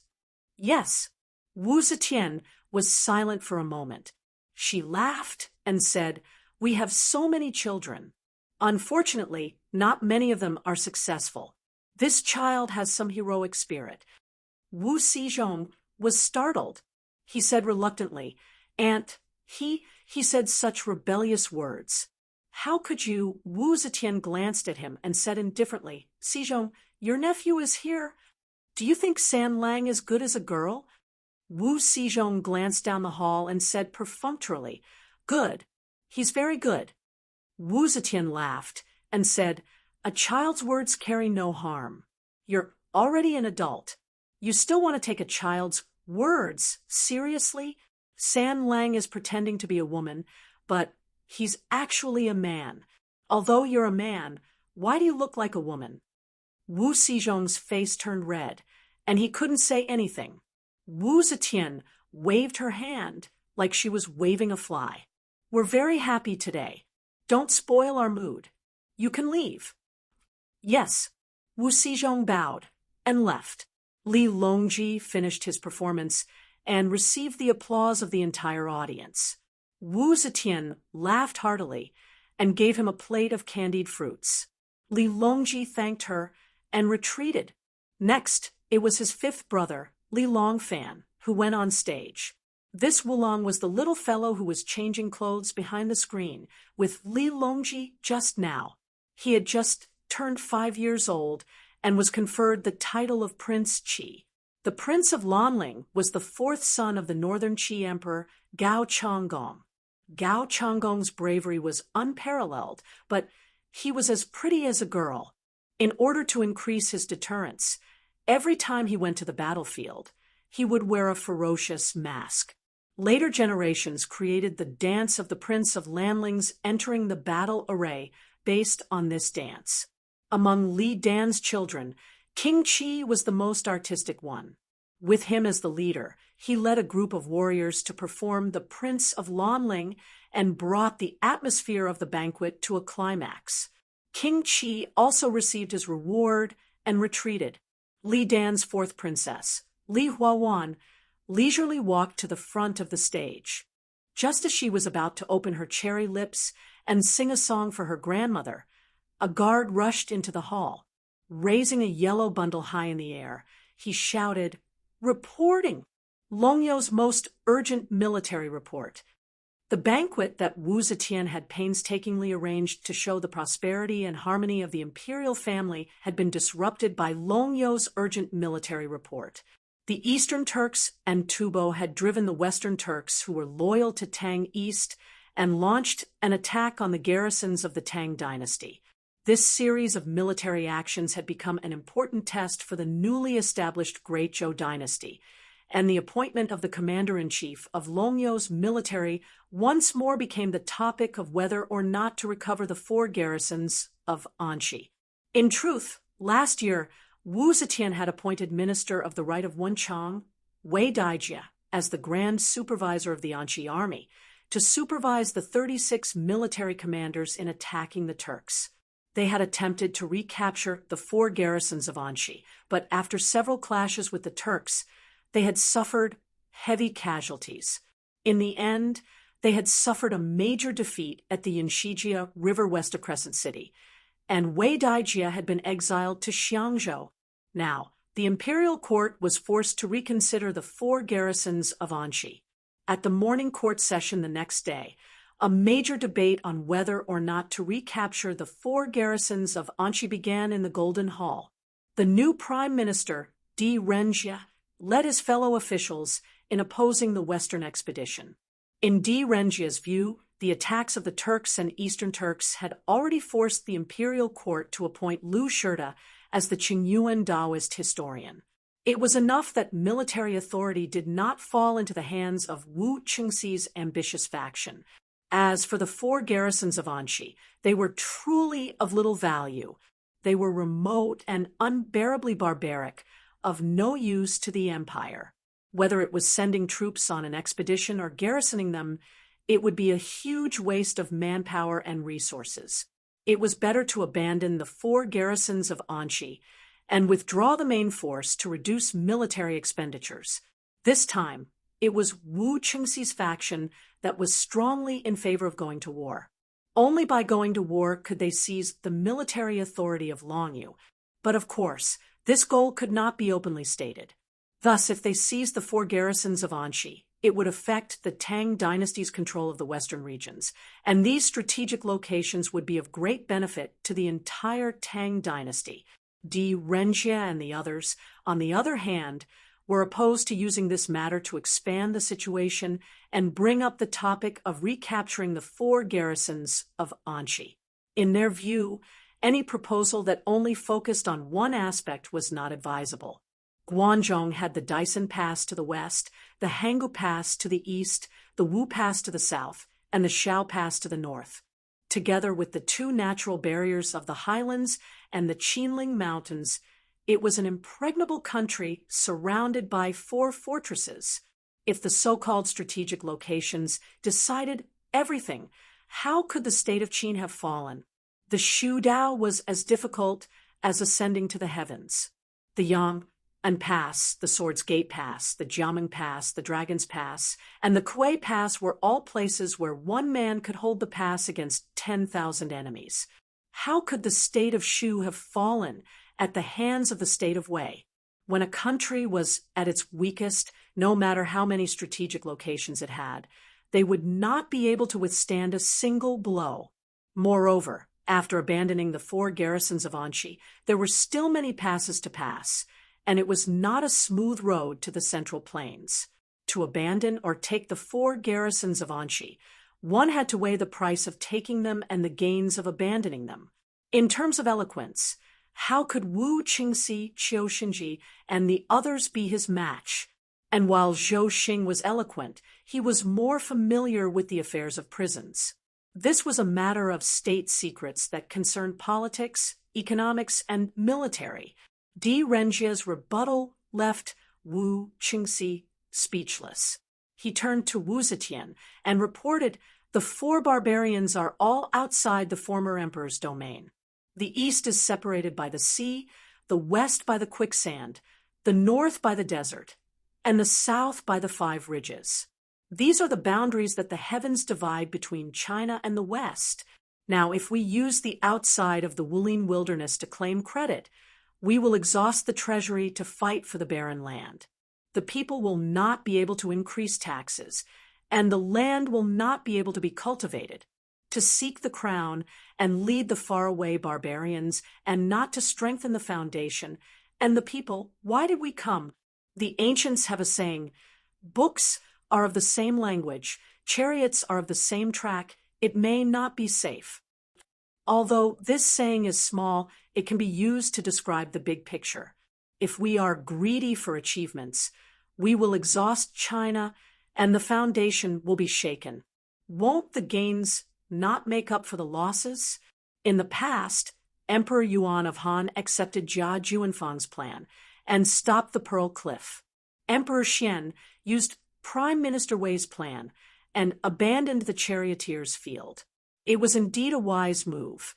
Our emperor should lose the 4 towns, enrich China, and save military expenses for faraway places. We should also keep the armored troops in the fortress and wait for the enemy to come." Wu Zetian sat upright and listened to the arguments of both sides, but she did not say a word. Hearing Di Renjie's impassioned speech, Wu Qingxi and the others were speechless. She said, "We will discuss whether we should take back the 4 towns of Anxi later. Right now, the Tubo and Turkic troops are at our frontier fortress. If we are a little late, The enemy will take advantage of the gap to invade. Issue an imperial edict, promote Lu Shirda to be the left general of Jinwu, inspect the governor of Feng province, and temporarily replace the Qing Yuan-sec's minister of strategy and chief of the army. Reorganize the armaments, be ready for battle, and do not give the enemy an opportunity to take advantage of. As for the details, we will wait for Huzeluo to arrive at the capital before making a decision. Court dismissed. Wu Zetian brushed her sleeves and withdrew from the court. When she arrived at Wuqing Hall, she ordered, "Summon the Yulin Guard General Wu Yi, the left general of Jinwu Guard General Qiu Xinji, and the right general of Eagle Guard General Wang Xiaojie to see me quickly." After saying this, Wu Zetian angrily said to Shanghai Wanner, "State Elder D does not know my difficulties." Shanghai Wanner presented a bowl of Wu Zetian's favorite fermented rice and said softly, "Everyone, please calm down. Master D has always understood your Majesty's wishes. What has made everyone unhappy this time?" Wu Zetian sat behind the table and snorted coldly. "This old man has always opposed me sending troops to the western region, but he is so eloquent that even I cannot win against him." Shanghai Wanner covered her mouth and laughed, saying, "So this is what everyone is talking about. Speaking of which, even though Master D's opinion is different from everyone's, he is still thinking for everyone's sake. If everyone feels that Master D's words are unreasonable, then don't listen to him. There is no need to get angry and harm your health." Wu Zetian's expression softened, and she nodded, saying, "Yes, it is still Wanner who understands me." After praising Master D, Wu Zetian's eyes narrowed, and she said, "We are a woman. When a woman rules the country, the civil and military officials, as well as the common people, have their doubts. If we cannot take back the 4 towns of Anxi or even abandon them, how can we convince all the officials? This time, no matter how many people object, we must send troops to the western region. The 4 towns of Anxi must be taken back from our hands."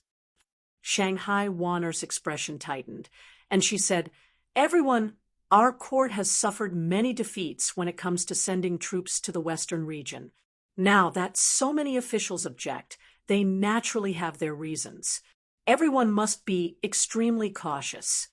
Wu Zetian nodded, saying, "We know.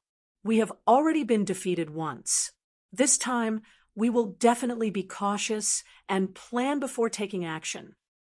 In the evening, Yang Fan discovered that Captain Huang and Captain Cheng had been called away by Brigade Commander Su. After that, Zhang Shitong, Tian Yen, Yu Ziqing, and the rest were also called away. Everyone who returned had a strange expression on their faces.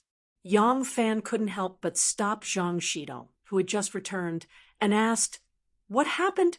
"Our brigade commander has never transferred people alone at this late hour." Zhang Shitong knew that he had some background, not to mention the brigade commander. Even General Wu seemed to treat him differently, so he answered honestly, "The sage emperor wants to send some people to Longyu, but we don't know what they are going to do. I heard that this is a big matter. General Qiu Xinji of the left Golden Guards and General Wang Xiaojie of the left Eagle Guards are going. Qiu Xinji is going to Longyu, and the 100 Cavalry is also going?" Hearing this, Yang Fan's heart thumped, and he hurriedly asked, "Has the people going to Longyu been decided? Why didn't the brigade commander summon me?" Zhang Shitong thought to himself, "Longyu is a place of suffering, and there might even be danger to your life. Your life is much more precious than ours. Who can transfer you there?" Although he was thinking this, he only laughed dryly. "Perhaps. Lord Brigade Commander has other arrangements for you. Didn't I want to follow the right path to get promoted? Military merits are in Longyu. Wasn't I worried that I couldn't get close to Qiu Xinji? Qiu Xinji is going to Longyu." Yang Fan's eyes lit up. Chapter 214. "You want to go to Longyu?" Wu Yuyi and Su Liang stared at Yang Fan, their faces full of disbelief. Yang Fan said, "Yes, I heard that you are going to send 100 cavalry to Longyu for official business. I want to go." Wu Yuyi and Su Liang looked at each other and muttered, "Is this kid doing this on a whim, or is it Aunt's idea? If I really send this kid to Longyu, and Aunt suddenly wants him to serve her in bed, or if he comes back from Longyu and loses an arm or a leg, this—" Wu Yuyi thought for a while and asked, "You want to go to Longyu? Whose idea is this?" Yang Fan was stunned and said, "This is naturally this subordinate's idea." Su Liang could not help but ask, "Why do you want to go to Longyu?" Yang Fan was even more puzzled and said, "Because this subordinate wants to establish a career. This subordinate is a soldier. If I want to establish a career, it is best to fight on the battlefield. Since there is this opportunity, this subordinate hopes that great general can give it to me." Wu Yi thought, "You still need to fight on the battlefield? As long as you put in some effort on the bed." Wu Yi coughed and said, "You have only been in the army for a short time. This time you need more military experience." Yang Fan said, "Great general, although this subordinate has only been in the army for a short time, this subordinate's various examinations are not weaker than the other brothers. Even this lowly officer's archery skills, which were originally the weakest, have improved greatly. Battle experience needs to be honed. If this subordinate does not go to the battlefield for the rest of my life, will I never have any battle experience? This subordinate is willing to go to Longyu. I hope that great general will agree." When Yang Fan finished, he knelt down on one knee and gave the most solemn military salute. Wu Yi quickly said, get up, quickly get up. This matter. Go back first. Let this general think about it. I will give you an answer tomorrow." Yang Fan was helpless and could only cup his fists and said, "Yes, since this is the case, this subordinate will take his leave first." Wu Yi watched as Yang Fan left and immediately said to Su Liang, "Continue to choose the capable guards. I will leave for a while." Wu Yi quickly left Black Tortoise Gate and rushed to the history library, which was where Shanghai Wan'er usually stayed. When Wu Yi, the Prince of Jian, arrived at the history library, Shangguan Wan had just finished bathing with the help of 2 handmaidens. Hearing that Wu Yi had arrived, Shangguan Wan changed into a more formal dress with wide sleeves and a jade-colored silk skirt. However, her beautiful black hair was still wet, so she only tied it up in a lazy and charming bun with a jade hairpin. Her snow-white and long, elegant neck was like a snow lotus on a high mountain. Hearing the purpose of Wu Yi's visit, Shangguan Wan could not help but be taken aback, exclaiming, "He wants to go to Longyu?" Yi said, "Wan Yi, Wan's Wan, Fan Yi." Shangguan Wan narrowed her eyes slightly and pondered for a moment before saying, "Thank you for telling me about this matter. General, this matter. I will give you an answer tomorrow. Is that all right?" Wu Yi thought that she wanted to ask for her aunt's opinion and quickly said, "Since this is the case, I will not disturb you any more. Goodbye." After sending Wu Yi off, Shanghai Wana sat under the lamp and quietly thought about this news. She knew that Yang Fan did this to be with her forever. She was very touched, but when she thought about him going to Longyu, to such a dangerous place, she felt very uneasy. When one falls in love with someone, there will always be a little fear, because once you get it, you are afraid of losing it. However, everyone hopes that the man they like is capable and successful. Who would like a mediocre person? That is why there are sighs of repentant husbands seeking the title of marquis and stories of splashing water in front of a horse. Should she let him go? This night is destined to be a sleepless night for Wan'er. "You want to go to Longyu?" "I want to go to Longyu." Yang Fan looked at Wan'er with a very determined expression. "To me, The fastest way to get promoted is to make contributions, great contributions. Warner, this is a good opportunity. When you first transferred me to 100 Cavalry, didn't you plan to do so? Now that the opportunity is here, why are you hesitating? Shanghai Warner said worriedly. Warner did plan to do so, but I never thought of letting you go to Longyu. Whether it is to suppress the rebellion, kill the bandits, or even follow the army with your identity as 100 Cavalry, you can stay by the side of the chief of the army. But this time, even Qiu Shinji and Wang Xiaojie are secretly going to Longyu. I am afraid it will be dangerous. Yang Fan earnestly said, Warner, what is not dangerous to do? Xue Huai used betting as a stepping stone to advance his position. Although he was a duke, he was like a vine wrapped around a big tree, throwing away the pride and dignity of a man. Fu Yuyi used persuasion as a stepping stone to advance his position. Although he became the prime minister, he was like a tree as thick as a little finger but as tall as 100 feet, unable to withstand the slightest breeze. Using military merits to fight for power. While it is dangerous, the merits must be obtained steadily and with a clear conscience. I know you care about me, but I should go. I am a man. I want to be a big tree that you can rely on, not a vine wrapped around you. His gaze was very calm. Although Qiu Shinji was one of the reasons he wanted to go to Longyu, he was very clear in his heart that even without Qiu Shinji, just for Warner, he would still go. There was no man who did not want his beloved woman to be proud of him. In fact, men cared more about the difference in status than women did. Some women would consider whether the man's status was better than theirs, and whether they would live a rich life if they married into the family. But most men cared about whether their family status was worse than the woman's, and whether they would be lower than the woman's. When a woman found a man who was 100 times stronger than her, that was her fortune and glory. What accompanied it was envy and blessings. When a man found a woman who was 100 times stronger than her, he had to bear a lot of pressure. And what accompanied it was contempt and mockery, because he was a man. Wana looked at her man. She did not ask too many questions, and she did not need Yang Fan to say too much. From Yang Fan's eyes, she saw his determination and courage. She also understood his thoughts. Even though she was very reluctant and worried, she still obeyed his will. She lowered her head and softly said, Okay, you must take care. Yang Fan nodded and softly said, Don't worry, I will return safely. Warner softly grunted and raised her head to glance at Yang Fan. She softly said, Tomorrow from Sudacho, you will be on sentry duty, right? Yang Fan thought about it and laughed. Probably. I wrote the duty time on the wall. I will have to go back and see to know.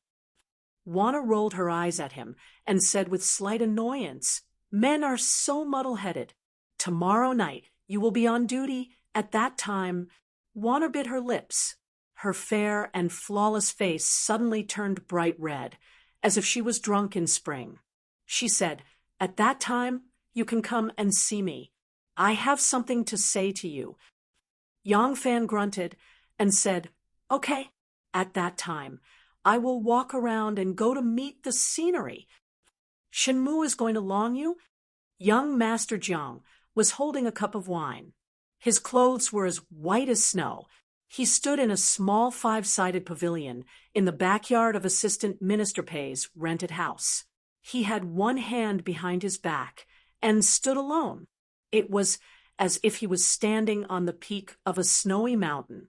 Only Tin Ano stood behind him. However, he did not ask this question to Tin Ano. This was because this news was personally told to him by Shenmu. He knew where Shenmu was going, and also knew that Shenmu's goal was to help Princess Taiping, Di Renjie, and the others fight for power with Wu Qingxi. He wasn't asking himself this question, but he was pondering.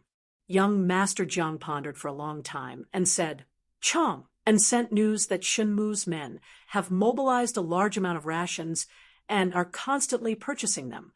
At the same time, he has also mobilized a large amount of funds to Longyu. The amount of money and rations is enough to provide rations for an army of 50,000 men for 3 months and 100,000 arrows. What is he trying to do? Still, no one answered. Young Master Jiang rarely discussed with others and rarely listened to others' opinions. He only believed in himself. Tin Ano obviously knew this habit of his. Thus, he just stood behind him and listened quietly. Young Master Jiang's eyes flickered for a moment and gradually turned into a cold, murderous aura. My Xian sect is in charge of following the experts to fight for supremacy. His hidden sect should be lying low and listening to my orders. Now, it seems that Shenmu is unwilling to be left out and is getting restless. The hidden sect is so restless, and if they are not careful, they might implicate all of us.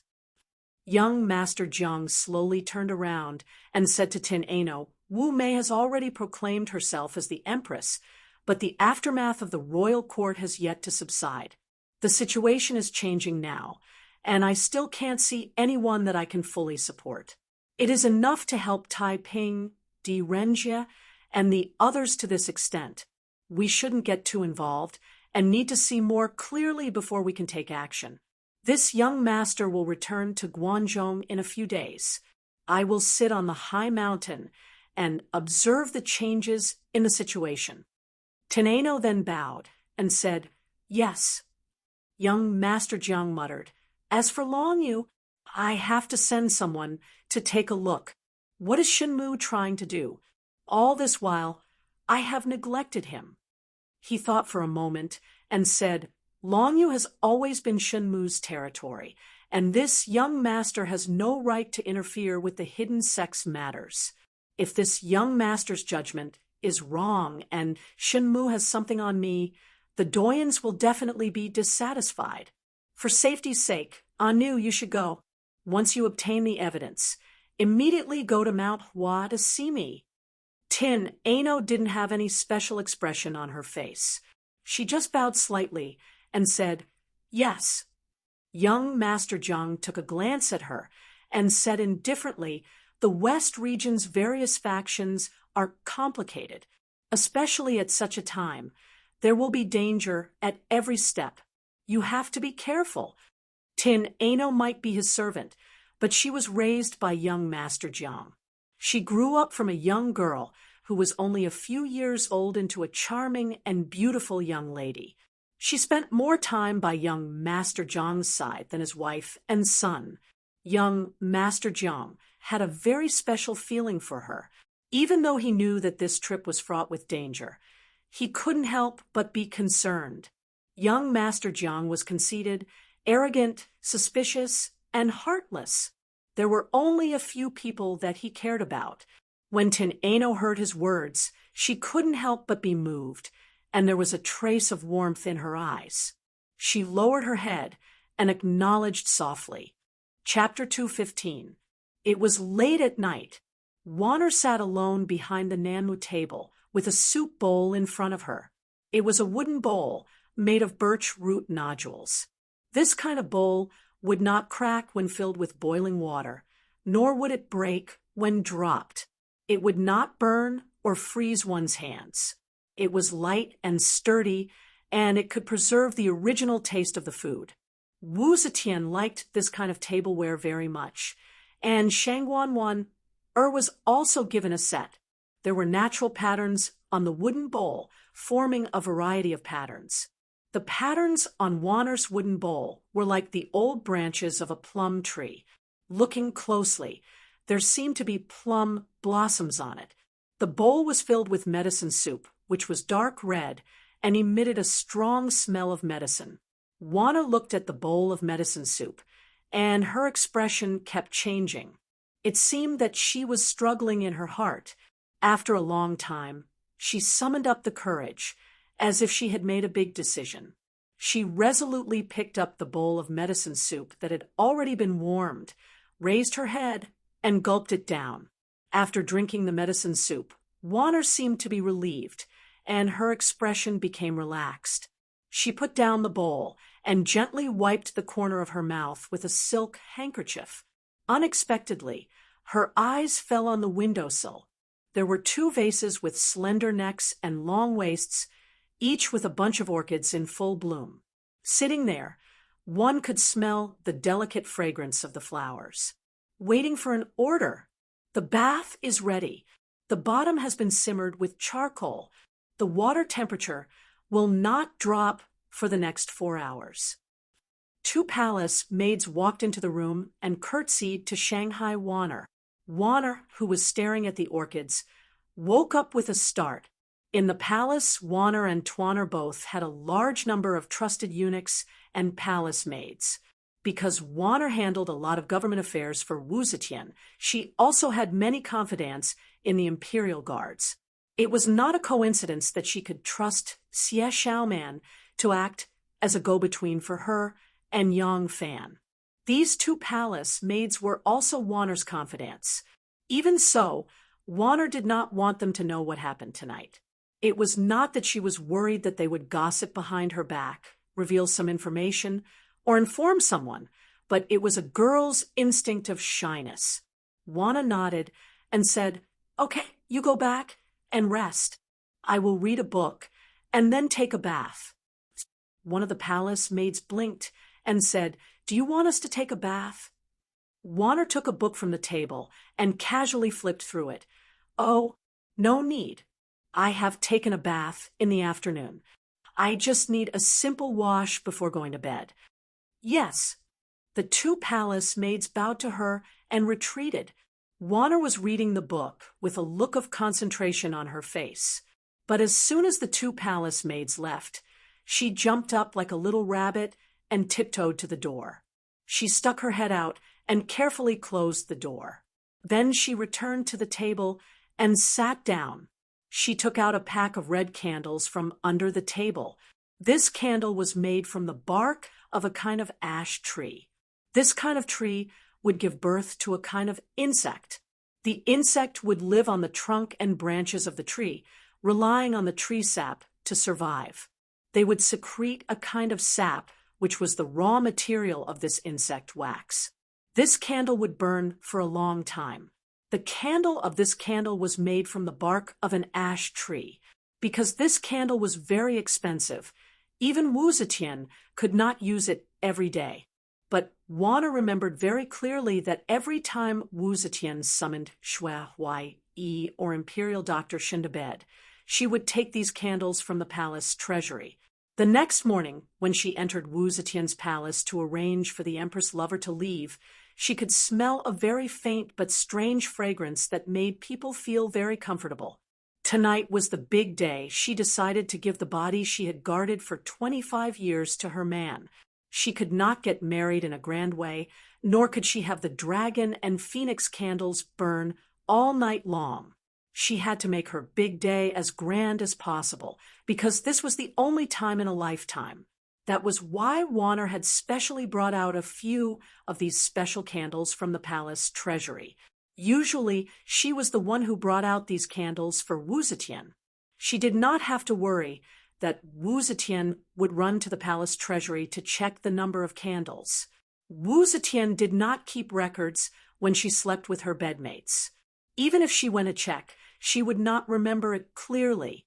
Wanna lit the candles.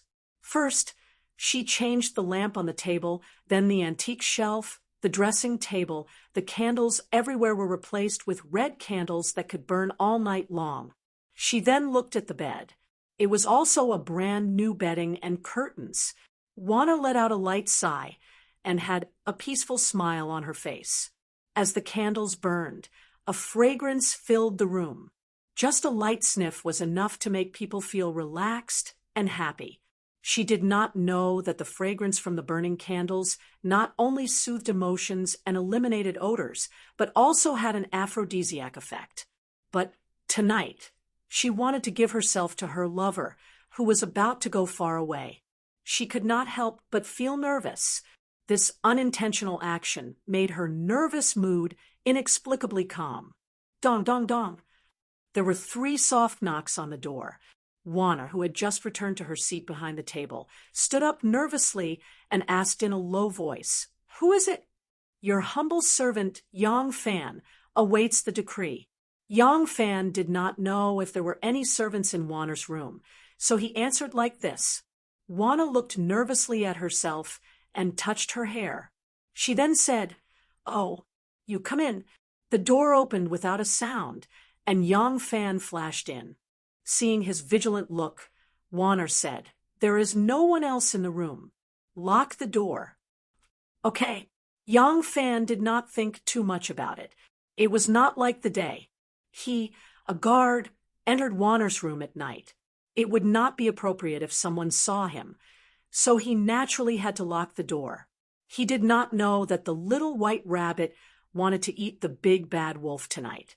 Yang Fan locked the door and walked to Warner's side. Warner became a little nervous. Her voice trembled slightly, and her tone was unnatural. She said, "Cough, you are here. You patrolled here. Did anyone see you?"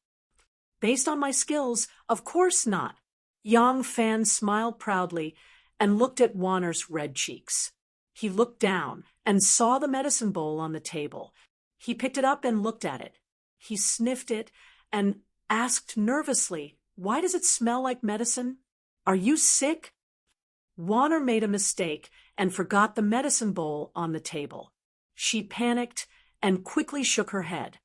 "No, I drank. That is a tonic." "Tonic? Oh, it is fairy powder." Yang Fan asked curiously, "What is that?" Warner was a girl. She did not dare say that she drank contraceptive medicine. She made up a name, but Yang Fan did not stop asking. She could only blush and say, "This is a tonic to whiten the skin." Cough. Anyway, it is something that only girls take. You don't have to ask. Yang Fan suddenly understood and agreed. He looked at Warner's current appearance. Her skin was smooth like fat, and her skin was white like snow. She was slightly blushing. She was very beautiful. He could not help but smile. Your skin is already so white. Why do you need to take these things? How much whiter do you want to be?" Warner shyly lowered her head and said softly, "As long as you don't mind." Yang Fan said softly, "I don't love you enough. Why would I dislike you?" He gently lifted Warner's chin. Warner followed his gesture and obediently raised her head. Her dark eyes stared at him with deep love. Yang Fan was dressed in a guard's uniform. He was no different from the other guards she was used to seeing, but the same uniform on him seemed to be full of a heroic and masculine aura. Her lover had hair as black as ink. He had a sharp nose and a pair of clear eyes. They seemed to be able to shine into a person's heart. It made her flustered and her legs weak. Yang Fan looked at the tender lips that were inches away from him. He could not help but kiss them. And Warner moaned. She did not reject him like she usually did when he tried to touch her. She only stiffened slightly and then obediently opened her cherry lips. She timidly allowed him to invade. He wantonly invaded, tasted, and comforted her. Gradually, her heart became intoxicated, soft, and moist. It was a lingering kiss. After a long time, Yang Fan gently let go of her. He gently caressed her smooth cheeks and whispered in her ear, "Warner, I will be going to Longyear the day after tomorrow. You will be alone in the capital. You must be well." Warner's eyes quickly filled with tears. She lost herself and hugged Yang Fan tightly. She leaned on his shoulder and quietly said, "Without you, how can I be well? Without you, it is like a dish without salt. There is no taste." Warner, hearing these affectionate words, Yang Fan could not help but kiss her again. This time, Warner raised her little face. She was like a little sparrow waiting to be fed. She actively catered to him and kissed him. Her young and inexperienced actions, her warm and soft body, and her soft moans like the sound of a flute aroused Yang Fan's desire even more. His hand climbed onto Wanner's jade peaks. Wanner's delicate body only trembled a little. She did not press him down like she usually did. Yang Fan felt her attitude. He became even more aggressive, and his hand went down the front of her clothes. His palm grasped the tender, round, and full jade peaks. A feeling of ecstasy attacked both of them at the same time. Yang Fan's breath became a little heavy. His eyes were burning. Men were easily impulsive. Wanner, who did not know the real magic of the worm wax, used the same number of aphrodisiac candles in her room, which was 10 times smaller than Wu Zetian's bedroom. The effect of the strange fragrance not only worked on Yang Fan's body, but also made her extremely thirsty. Maybe tonight, she only wanted to give herself to her lover, who was about to leave, and establish a real relationship with him. But at this moment, her heart was filled with a desire that made her both afraid and thirsty. She wanted to have her lover, and she wanted to be owned by her lover. Wanner slightly tilted her head and put it on his chest. She used a soft voice to say, "Lang Jun, tonight, you want Wanner?" Her appearance was tender and beautiful, and her voice was soul-stirring. Listening to her muster up the courage to talk to him, Yang Fan suddenly thought of another night, another woman. The same woman threw herself into his arms, but with a different tone. That woman said, "I want you." And the little girl in his arms, who was trembling with shyness, had the courage to express her love to him. What she said to him was not, "I want you," nor, "I will give it to you."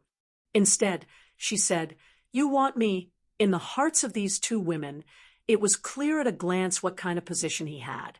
The love in Yang Fan's heart was like a tide, surging endlessly. He could not bear it anymore. He gently bent down, picked up Wanner's legs, and carried her horizontally. Then he walked behind the screen in the inner room. Chapter 216. It was late at night. Shao Qi's two little hands were holding his head. His two chubby little legs were curled up, and he was sleeping soundly like a little frog.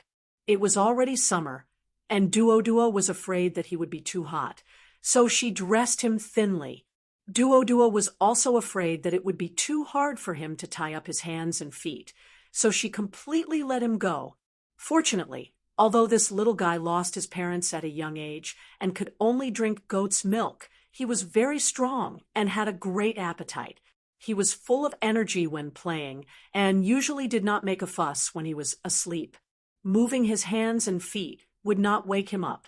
Duo was sitting on the bed, not asleep yet. She was arranging her clothes. Actually, there wasn't much to sort out.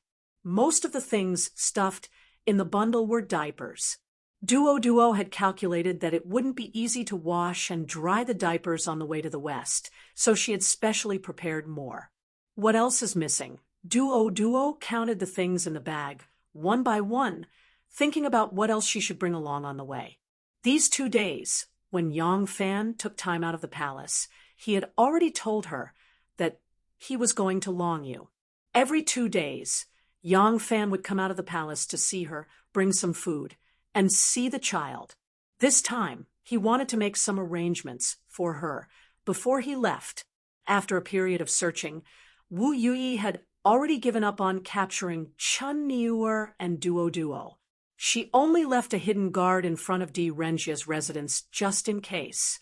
Yang Fan planned to move Duo and the child to Xiaowen Workshop and ask Pasta to help take care of them. Unexpectedly, when Duo heard that he was going to Longyu, she begged to go back with him. Yang Fan asked about it. Although Blacktooth Chang, she had no relatives in Longyu, Chun Nier's mother's clan was still in Longyu. Although they had never contacted each other, such a large clan should not have been completely annihilated in the chaos of war. After Blacktooth Changji was captured, Chun Niuer had said that her husband was loyal to the Tang dynasty and had outstanding achievements, but he ended up like this. It would be better for her to return to Longyu to find her mother's clan after clearing her grievances and live a peaceful life with her family. now that Wu Zetian had just ascended to the throne and Wu Qingxi was arrogant. It was unknown when the opportunity Renjia spoke of would come. Besides, the most important thing was the evidence Madame Chun brought to Luo Jing. She was just a servant and had never participated in the military. She was not even a witness, so it was useless to stay in the capital. It was better to return and find Madame's mother's clan, so the child could reunite with his family. Yang Fan could only agree after her begging. Duod was plea, so Yang Fan agreed. She missed Longyu. Although Luoyang was prosperous, to her it was just a cage that never saw the light of day. She hoped to return to Longyu, where the sky was bluer, the clouds were whiter, the grass was greener, and the wind was freer. She missed the chong flute and the dong-dong sound of the sheepskin drum. That was her forever home. Her only regret was that she couldn't pay her respects to Madame before she left. Thinking of Madame, Duodwa's eyes became moist again. She looked at the sleeping Shao Qi and gently stroked his rosy cheeks. She said faintly, "When A Lang's injustice is cleared and little Gongzi becomes sensible, Duo will bring you to pay respects to your mother, okay?" Shao Qi giggled in her sleep, and the corners of her mouth twitched as if she was sobbing. The old people said that when little babies were sleeping, they would cry, laugh, or dance. That was because there was an immortal grandma teaching them how to cry, laugh, and use their hands and feet. Duo couldn't help but wonder who was teaching little Seven now. Could it be that Madame was worried about her child, so she came to see her baby in his dream and teach him personally? Thinking of this, Duo's nose turned sour, and she couldn't help but cry again. Her waist was like a willow, and she bent gracefully. Her plump, smooth, and firm round buttocks were faintly discernible in the water. Steam rose from the surface of the water, and beautiful petals rippled on the surface of the water. Against her snow-white skin, she was extremely enchanting. Occasionally, Yang Fan's big hand would attack her vital parts. When Wanner shyly dodged, her buttocks would arch, and she would jump out of the water with a hua sound. In a gentle flash, there would be a dazzling snowy light. Before Yang Fan could see what it looked like, the bright moon would sink back to the bottom of the water. It made Yang Fan's mind go up and down along with its ups and downs. Looking at Wan Er's joyful, satisfied, and happy expression, Yang Fan's worries were quietly put to rest. When Yang Fan was in Nanyang, he had heard many men bragging about their abilities in bed. Yang Fan had thought that he was at least 7 or 8 times better than them, but he didn't expect his first night to end so quickly. According to his own estimation, it was only a quarter of an hour, and that was with him gritting his teeth and persevering. When Wanner gathered her courage and said, "Lang Jun, tonight, take me," it was as if all the bones in her body had been sucked out with her exhausted strength. Her whole body was soft, as if she had no bones. If it wasn't for Yang Fan holding her slender waist, she would have collapsed to the ground. At this moment, she was as soft as a vine wrapped around a tree. Yang Fan carried her into the bedroom and placed her on the bed. He gently undressed her. The insect candles continued to emit an aphrodisiac scent. However, this type of aphrodisiac scent only made people's desires stronger, but it didn't make people lose their minds. Yang Fan's mind was still clear. He wanted to give his beloved a romantic night, not a rough and simple process. However, when Wan Er's clothes were taken off, she buried her head under the blanket with her cheeks burning and refused to raise it again. Yang Fan looked at the bed and was completely lost in it. Wan Er was lying on the bed. Her body was slender, her limbs were long, and her skin was as white as snow. Usually, Yang Fan only felt that she was tall and slender. Now that she was naked, he realized that her slender shoulders and slender waist were the only things that were slender. Her 2 jade-like thighs were unusually plump, They were like two egg whites that had been peeled off the shell. Against her slender shoulders, slender waist, and slender thighs, they were delicate and extremely graceful. Yang Fan couldn't hold it in any more. Thus, a battle between a man and a woman began.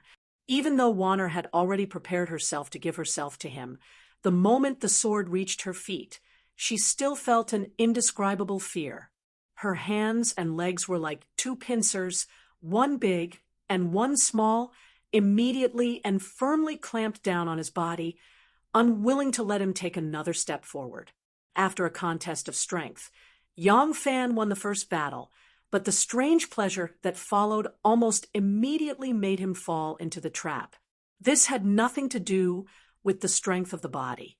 No virgin could resist the ecstasy and extreme pleasure that they had never tasted before.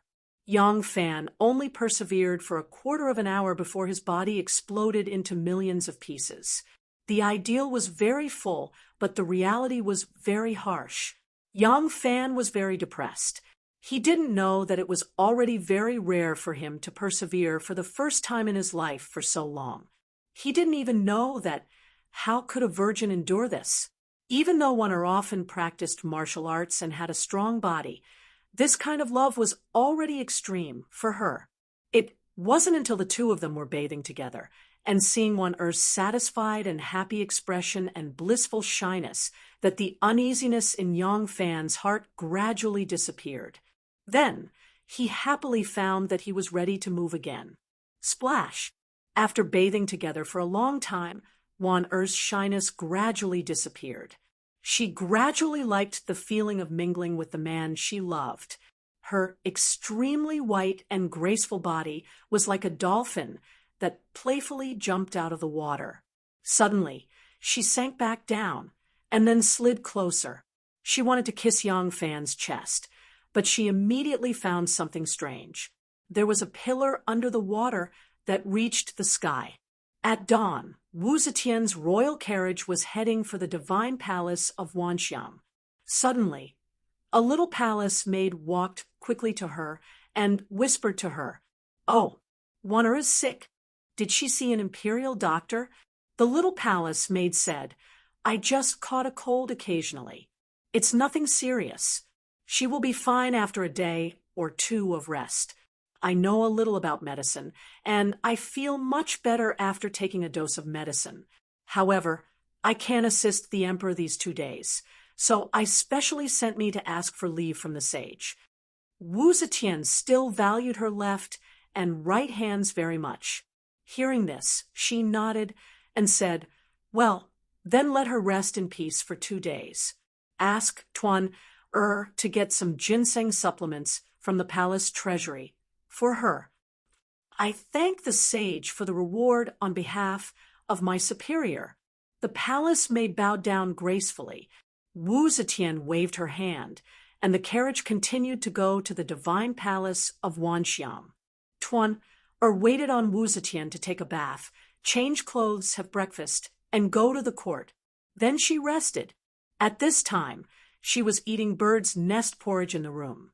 A tall, white, and fat eunuch with good facial features tiptoed in. The fat eunuch reported in a soft voice, "Sister Tuan, the saint has decreed that the palace treasury will allocate some ginseng to Shangguan Daizhao to help him recover. Sister, please tell me." This big eunuch was Tuan confidant, named Jing Guan. Because he had a thick and flexible tongue, his kung fu often scared Tuan out of her wits, so he was most favored by Tuan listened to Officer Jing's report and said disapprovingly, "Since it's everyone's order, let's just pick some things and send them over. We don't have to take the best, just show our sincerity. Does Shangguan Daizhao lack these things? By the way, what happened to her?" Jing Guan licked his thick, big lips and said gloatingly, "I heard that she caught a cold and can't get out of bed." "Really?" Tuaner was happy when she heard that. "Well, go pick some things, and I'll send them myself. Sister Shangguan is sick. As her sister, I have to go and take a look at her to show my sincerity." Officer Jing chuckled, gave a sound of agreement, and retreated. One rarely didn't get up at this time, but today she really couldn't get up. Last night, when she gave herself to her Lang Jun for the first time, her greatest satisfaction came from her heart. The second time, she gradually experienced that kind of happy feeling. The third time, she felt like she was floating in the air.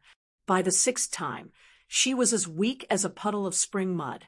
The seventh time ended with her pleading because she couldn't bear to fight anymore. Until now, her body was still limp and weak, and she couldn't move. Occasionally, she moved her body, and the soft silk rubbed against her skin, which would produce a kind of numbing pleasure. Moreover, her skin was too white and delicate. Even a light kiss would leave a very obvious hickey. Now she was covered with peach blossoms. Although she could cover them with clothes, she still didn't dare to show her face, so she had to ask for leave on the pretext of illness. From now on, you are my woman. I have been yours for a long time. I will be yours for the rest of my life. Lying in the quilt, couldn't help smiling sweetly when she thought of how she leaned against Yang Fan's strong and heavy chest, hugged his strong back, and told these sweet words to each other. This feeling was so happy, so steady, so beautiful. Chapter 217. Today, all of you will be leaving for Longxi. In a while, hand over your fish talismans and go back to make preparations. After leaving the palace, you will head for Longxi in plain clothes. Yang Fan, Zhang Shitong, Zhang Qi, Tian Yen, Yu Ziqing, and a few dozen others stood in front of Wu Yuyi, listening to his instructions. Wu Yuyi said, "The situation in Longyu is complicated, and the various powers are intertwined.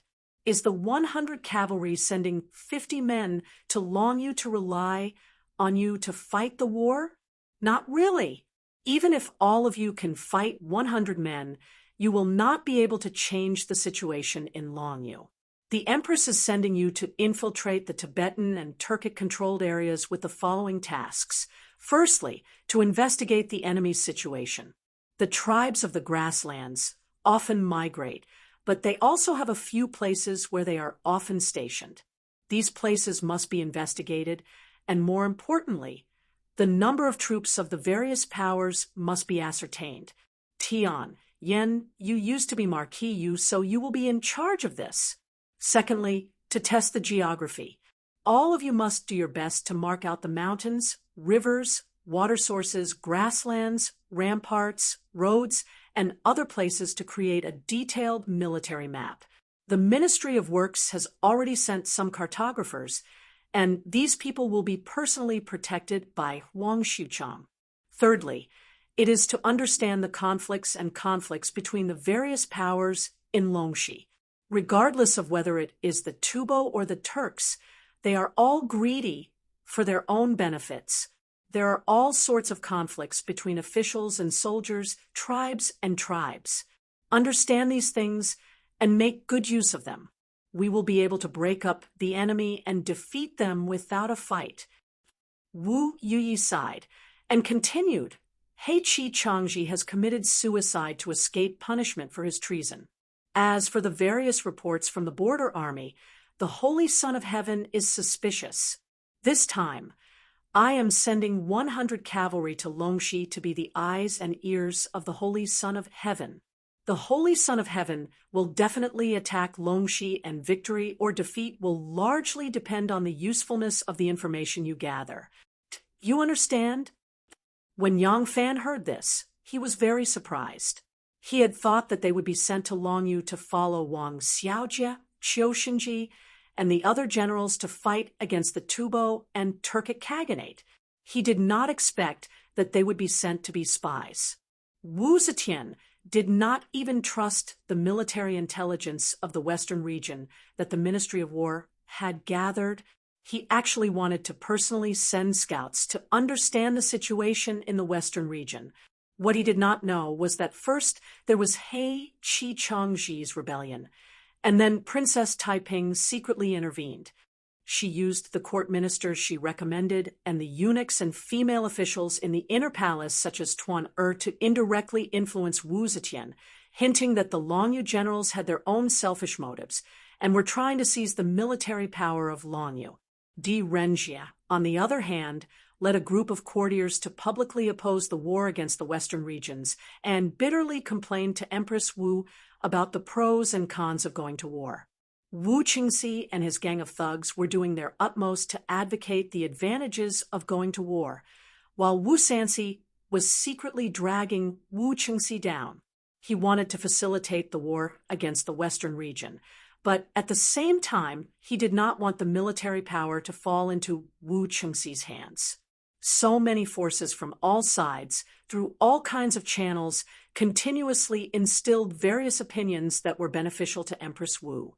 The result of all the forces competing together was that a large amount of contradictory intelligence was sent to Wu Zetian at once, causing Wu Zetian to have doubts about the opinions of each side. Before this, Wu Zetian had once used troops against the Tubo, but in the end, she returned in defeat, causing her to be especially cautious about using troops in the western region this time. Therefore, she had no choice but to bypass the civil and military ministers surrounding her and send her most trusted aides directly to the western region to understand the situation there. Yang Fan could not help but ask, "Great General, aren't we accompanying the two generals Qiu Xinji and Wang Xiaojie to the western region?" Wu Yuyi glanced at him and said, "Qiu Xinji and Wang Xiaojie have already left Luoyang. They will go directly to the Qingyuan Taoist camp to meet up with Lu Sherdao. In Longyu, the Tubo and Turkic scouts are everywhere, so you must be extra careful this time. Disguise yourselves, form groups of 3 to 5 people, and groups of 7 to 8 people. In short, it is best to not attract attention." Hearing this, Yang Fan could not help but be greatly disappointed. He had originally thought that on this trip to Longyu, he could stay by Qiu Xinji's side and wait for an opportunity to strike. He did not expect that there would be no contact at all. Hearing Wu Yuyi say that the 100 guards could form groups and disguise themselves to go to Longyu, he could not help but think of Miss Duo and the baby. If that was the case, there was really no need for him to let Duo follow behind him. It would be better to directly escort Duo to Longyu and then spy on the Tubo and Turkic military intelligence. If he wanted to do this, he could not travel with others. Yang Fan immediately said, "Great General, I like to travel alone. Can I disguise myself and go to Longyu to spy on the Tubo and Turkic troops?" Hearing this, Wu Yi felt as if a huge stone had been lifted from her heart. "So that's how it is. I really thought that you were full of courage and wanted to use your own abilities to earn a title. I was worried that if anything happened to you, I would not be able to explain it to Aunt. I was still worrying about how to protect you. From the looks of it, you do not want to go to Longyu at all. You can just find a place to hide, and when the time comes, you can bring some useful intelligence to your superiors. Aunt said that this intelligence is of great use, so naturally it will be of great use. Won't it be easy to bestow you a high official? Hey, what a good plan." But when Xue Huai was bestowed the title of Great General, there was no such trouble. That's right, Aunt has just ascended to the throne, and now that she is the Son of Heaven, she cannot be as unscrupulous as before. If there is a reward, naturally it must be justifiable. Wu Yuyi automatically thought of countless reasons for Yang Fan, and naturally agreed to all his requests. He nodded and said, "Of course you can. If you like to travel alone, you can naturally go alone. All right, next, Su Liang will explain to you the detailed arrangements for your trip to Longyu." When Wu Yi gave them their tasks, Yang Fan thought that it was too simple. After listening to Su Liang's description of the detailed arrangements for receiving, settling, collecting, and returning, he finally understood. So the real scouts of the Tang dynasty were still not these people. They were sent to Longyu because Wu Zetian did not trust the intelligence obtained from other sources. But the main reason for their trip to Longyu was to be a witness, to see if the process of collecting the intelligence was true. After they arrived at Longyu, they would be assigned with local scouts with rich experience to help them collect intelligence. Su Yang's description lasted for a long time. When they rushed to Black Tortoise Gate to listen to the mission, the sky was still cloudy, and when they left, it was already drizzling. Yang Fan put on his straw raincoat and quickly walked down from the top of Black Tortoise Gate. The other guards who were sent to Longyu did not leave. They gathered together and were discussing who would go with who. Because they had already handed over their waste tokens, they had to leave the palace today to prepare for their journey. The choice of companions had to be decided immediately. The ancient bluestone steps were shiny from the rain. Yang Fan quickly walked down and left Black Tortoise Gate, heading towards the history library. Yang Fan, who was wearing a straw cape, had just left the Black Tortoise Gate when two people hurriedly came from the direction of Jia City. These two people were Xie Xiaoman and Gao Ying. Both of them were also wearing straw raincoats. They saw the back of Yang Fan in the wind and rain, but did not recognize him as Yang Fan. The two of them walked straight towards Black Tortoise Gate. Xie Xiaoman's little face was taut, and she looked very nervous. Gao Ying looked at her and comforted her. "Don't be so nervous. You will see them in a while." Xie Xiaoman suddenly stopped in her tracks. Her lips were pale as she nervously said, "Littling, shopkeeper, Yen sent a message saying that he brought back a total of 4 people. Among them, 3 of them must be fake. I'm afraid. What if all 4 of them are fake? I have already rejoiced in vain many times.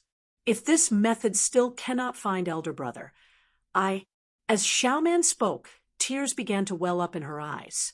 When she heard that the people that shopkeeper Yen had sent to Guangzhou Prefecture had already returned, and had even brought back 4 child beggars who claimed to be her elder brothers, the string that had been stretched taut in Xiaoman's mind for a long time finally snapped.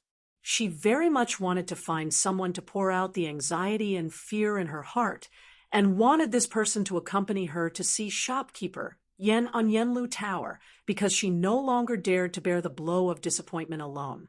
The first person she thought of was Yang Fan.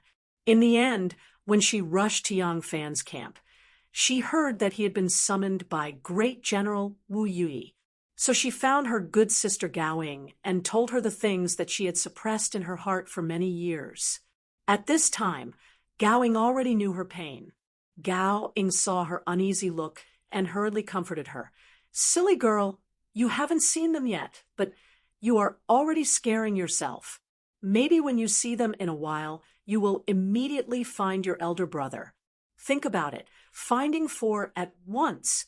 Even if there are swindlers, can they all be swindlers? This time, you will definitely find your elder brother." Yes. Xiaoman's crying turned into a smile. Because of this smile, tears finally rolled down her cheeks. Gao Ying wiped her tears and teased her. "Look at this pitiful look. Even I feel sorry for you. Let's go quickly. Your elder brother must be anxiously waiting for us." "Yes, let's go." Xiaoman continued to walk out, nervously hoping to eat another pill of reassurance. "My elder brother must have really found him this time, right?" Gao Ying casually said, "Of course, definitely. If all 4 of them are fake this time, you can put up notices all over the Tang dynasty. As long as your elder brother is not dead, he will definitely see it." Xiaoman glanced at her, her little mouth flattened, tears glistening, and she was about to cry again. Gao Ying saw this and couldn't help but say awkwardly, I was talking nonsense. You see, the weather is so good today. Your elder brother must have found him. I can even hear the magpies singing. Ha ha! The rain hit the flowers and plants outside the window, making a rustling sound. Warner sat alone by the window, looking at the flowers that were watered by the rain and became more and more beautiful. She had rested for 2 days. The first day when Tuanar came to see her, she clearly saw that she was lying on the ground and didn't even have the strength to speak, but she insisted on sitting by the bed and chattering endlessly. Tuanar almost saw the kiss mark on her neck. Later, when the stewards of the various departments in the palace, the scholars of Hongwen School, and the inner study came to visit, they only put down the gifts outside and greeted a few words through the screen, so there was no more risk. Tuanar lazily lay on the bed for a day, and finally got up today. She only felt that she had been reborn, and her whole person had changed. Looking at the radiant and beautiful appearance in the mirror, she was shocked. She thought that she might be very haggard. What changed was not only the charm of her eyes, but also her state of mind. In the past, every time it rained like this, she always had an inexplicable melancholy in her heart. But now her state of mind suddenly changed. Looking at the rain, looking at the beautiful flowers, it seemed that the clear sound of the rain was like a cheerful music. Tuanar held her chin, quietly looking at the flowers in the rain. Sometimes there was a smile on her face, and sometimes there was a flash of shyness. Just like the flowers in the rain, she was as beautiful and beautiful. At this time, Yang Fan had just stepped into the door of the history library.